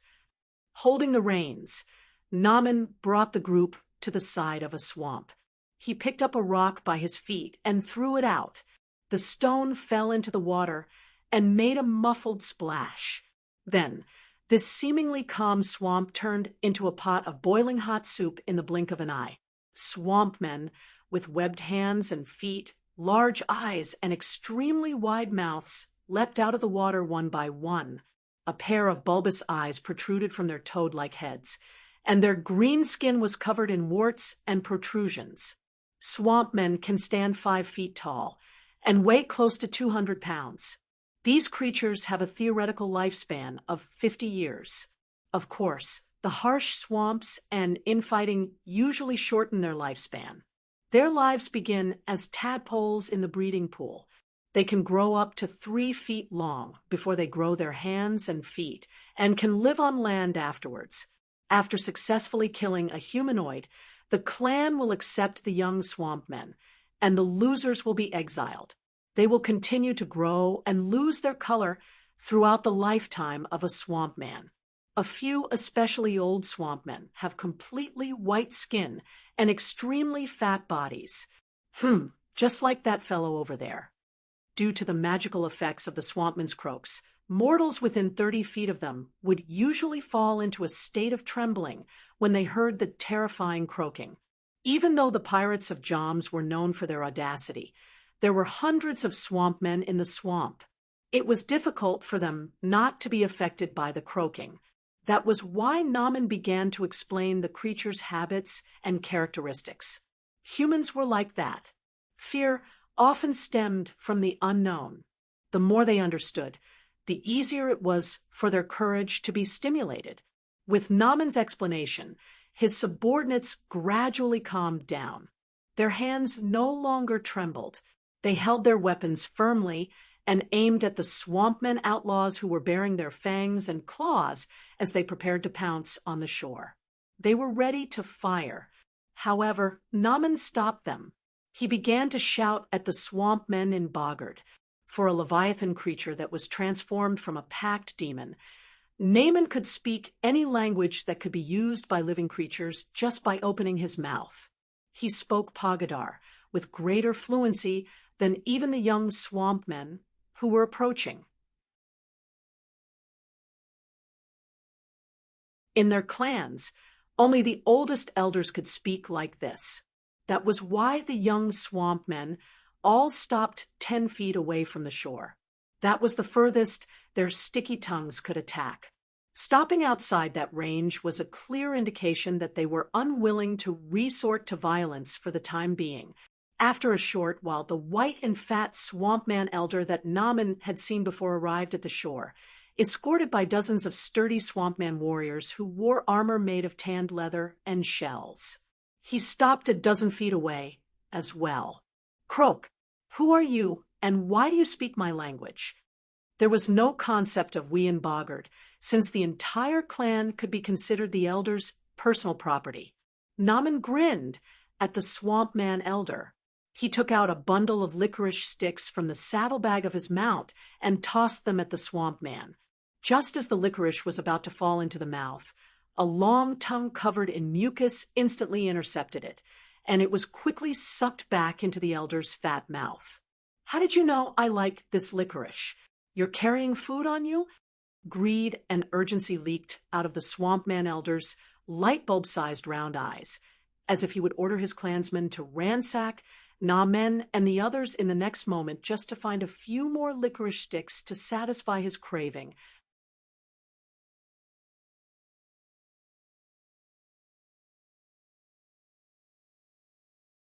Chapter 840. The swamp man elders are the owners of their clans. They are happy to have their clans serve their eccentricities, Naaman explained to his men after they left the swamp. Not only were they not raided, they even managed to trick the swamp man elder into setting up an ambush for the dwarf trackers after revealing the fact that every dwarf chocobo rider had such a bundle of licorice sticks in their field rations to the swamp man elder. However, while they were in awe of their leader's knowledge, the Yorm's pirates did not think of a question. When did the swamp man elder become addicted to the taste of licorice sticks? The answer was 10 years ago. Back when King's Landing was first established, Naaman had traversed the entire Ramsey Plain alone. In the vast Black Willow Swamp, he disguised himself and fed hundreds of swamp man elders the snacks of licorice sticks. In the end, only one swamp man elder became addicted to the food. After that, the spies of the Scale of Perpetual Order would secretly place licorice sticks in the elders' territory on a regular basis. Similarly, there was a group of harpies who were addicted to collecting gnome jewelry, a few golems who were addicted to eating the steel forged by the gnomes, a hunting group of gnolls who were obsessed with the flesh of the gnomes, and chimeras who were jealous of the gnomes' treasures. It took Naaman 10 years to find these monsters all over the Ramsey Plain. The reason he did not use spells to force them to attack the gnomes was because of the game he was playing today. 10 years was not a long time, considering the devil's ability to set things up. According to Key's instructions, he had dragged the virtual game into reality and used it to strike a blow to Key's divine title. By the time the Gnome Research Bureau's steamship fleet had entered the swamp, the swampmen stacked rocks beneath the surface of the water. The monsters had glued them together with the mucus secreted from their glands, were quickly dragged along by the steamships. With a series of crunching noises, the swampmen floated to the surface of the water one after another. It was as if they could stand on the surface of the water as they attacked wildly. They threw the spears in their hands. Arcs of water connected to the spears under their arms like harpoons. The gnomes on the ships used small naval cannons to attack the surface of the water. However, this caused the swampmen to react even more violently. Around the damaged hulls of the steamboats, tall water pillars suddenly rose. No one would think that those were strange waves. Those water columns were more than 20 feet tall. Because of the mud mixed in, the water column appeared very murky. At the top of each water column stood several elite swampman warriors. They descended from the sky and pounced on the deck of the steamship. Although each steamship had a few robotic chocobo riders accompanying them, the space on the deck was limited, and these warriors equipped with advanced weaponry could not effectively attack the swamps. When the first steamship ran aground and gradually capsized, the pilots of the other steamships all turned the rudders and steered the ships towards the swamp shore. With an ear-piercing screech, they rushed to the shallows on the shore. Some of the gnomes and swampmen who could not keep their footing fell from the bow of the ship, landing heavily on the ground. The steamships were like inclined ramps. The robotic chocobo riders hidden under the decks quickly landed on the deck. They gathered on the shore and began to turn the tide of the battle. After a difficult battle, although the gnomes had the advantage in firepower, they finally managed to drive away the swampmen clans. However, they still paid the price of one steamship sinking, for steamships severely damaged, more than 30 gnomes injured, and more than a dozen robotic chocobo riders killed. Their bodies were dragged into the swamp. Moreover, they were confused by the sudden battle. Where did these monsters come from? Almost all the survivors had a lot of questions in their minds. The gnome investigators began to use the portable communication devices they carried with them to frantically request for backup from the steam city. At the same time, they all retreated from the shore as far as possible. However, before the reinforcements from the steam city could arrive, they were attacked by several hunting groups of gnolls. Their originally organized formation was scattered, unable to take care of each other. The smaller number of gnomes who were separated could only rely on the speed and stamina of the robotic chocobos to escape. However, the gnolls were also known for their stamina. It was actually very difficult to break out of the encirclement. When the reinforcements arrived, a large number of robotic chocobo riders used light and heavy firepower to finish off the gnoll hunting groups. They began to split up to search for possible survivors. In the end, they only found some severed limbs and even more mysterious corpses that did not seem to have been eaten by gnolls. Instead, they were pecked to death by some birds. Furthermore, the dwarves seemed to have been robbed before they died. Not only were their clothes and jewels stripped clean, even the mechanical chocobos they rode on were torn to pieces. At this point in the operation, no matter how careless the gnomes were, they began to realize that something was not quite right. They hurriedly gathered their troops and prepared to return to the steamship before making further plans. However, just as they were on their way back to the city, they were attacked by a chimera that had gone berserk. Unlike swamp men, gnolls, and suspected harpies and other creatures that were interested in eating metal, chimeras did not appear in groups. However, they were a more difficult monster to deal with. These winged monsters had the body of a lion, with 2 additional heads protruding from each side of its head. Usually it was a dragon's head and a goat's head with horns. However, the chimera that attacked the gnomes was obviously an exception. It did not have the lion's or goat's heads. All 3 of its heads were dragon's heads. In other words, it was much more difficult to deal with than a normal chimera. Because of the different types of heads, it could use the breath of a white dragon, a green dragon, and a red dragon. Bone-chilling frost, corrosive acid, scorching flames, as well as a sneak attack that descended from the sky. The chimera tore the returning gnomes to shreds in an instant. Even though it was killed, it had slaughtered nearly half of the gnomes before it died. When this series of events spread, the steamship city, no, the entire gnome island, was shocked. The aristocratic families who were still living in their villas in the countryside all brought their elders and children to hide in the steamship city overnight. The guards in the city were on duty throughout the night. When dawn came the next day, the army that had gathered immediately poured out of the city gates.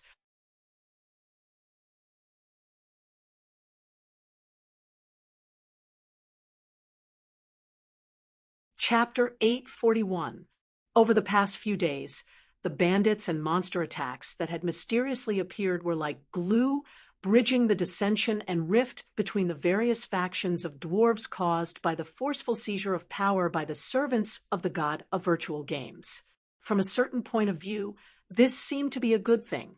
However, as blessings and misfortunes lay within blessings, these incidents had also caused other consequences, especially for the god of virtual games, Stim. As the situation grew more serious, the emotions of many of the residents on Dwarf Island were fluctuating. According to the statistics compiled by the priests of the temple, the number of people on the island who played the virtual game for 5 hourglasses or more had greatly decreased compared to before. As a result, Stim's steady growth of divine power had gradually slowed down. In order to reconstruct his clone, he even had to use what little divine power he had left. What was worse was that Stim felt a deeper sense of threat. The bandits and monster attacks seemed to be some sort of game. Even though it was happening not in the virtual world, but in reality, it was still connected to the game.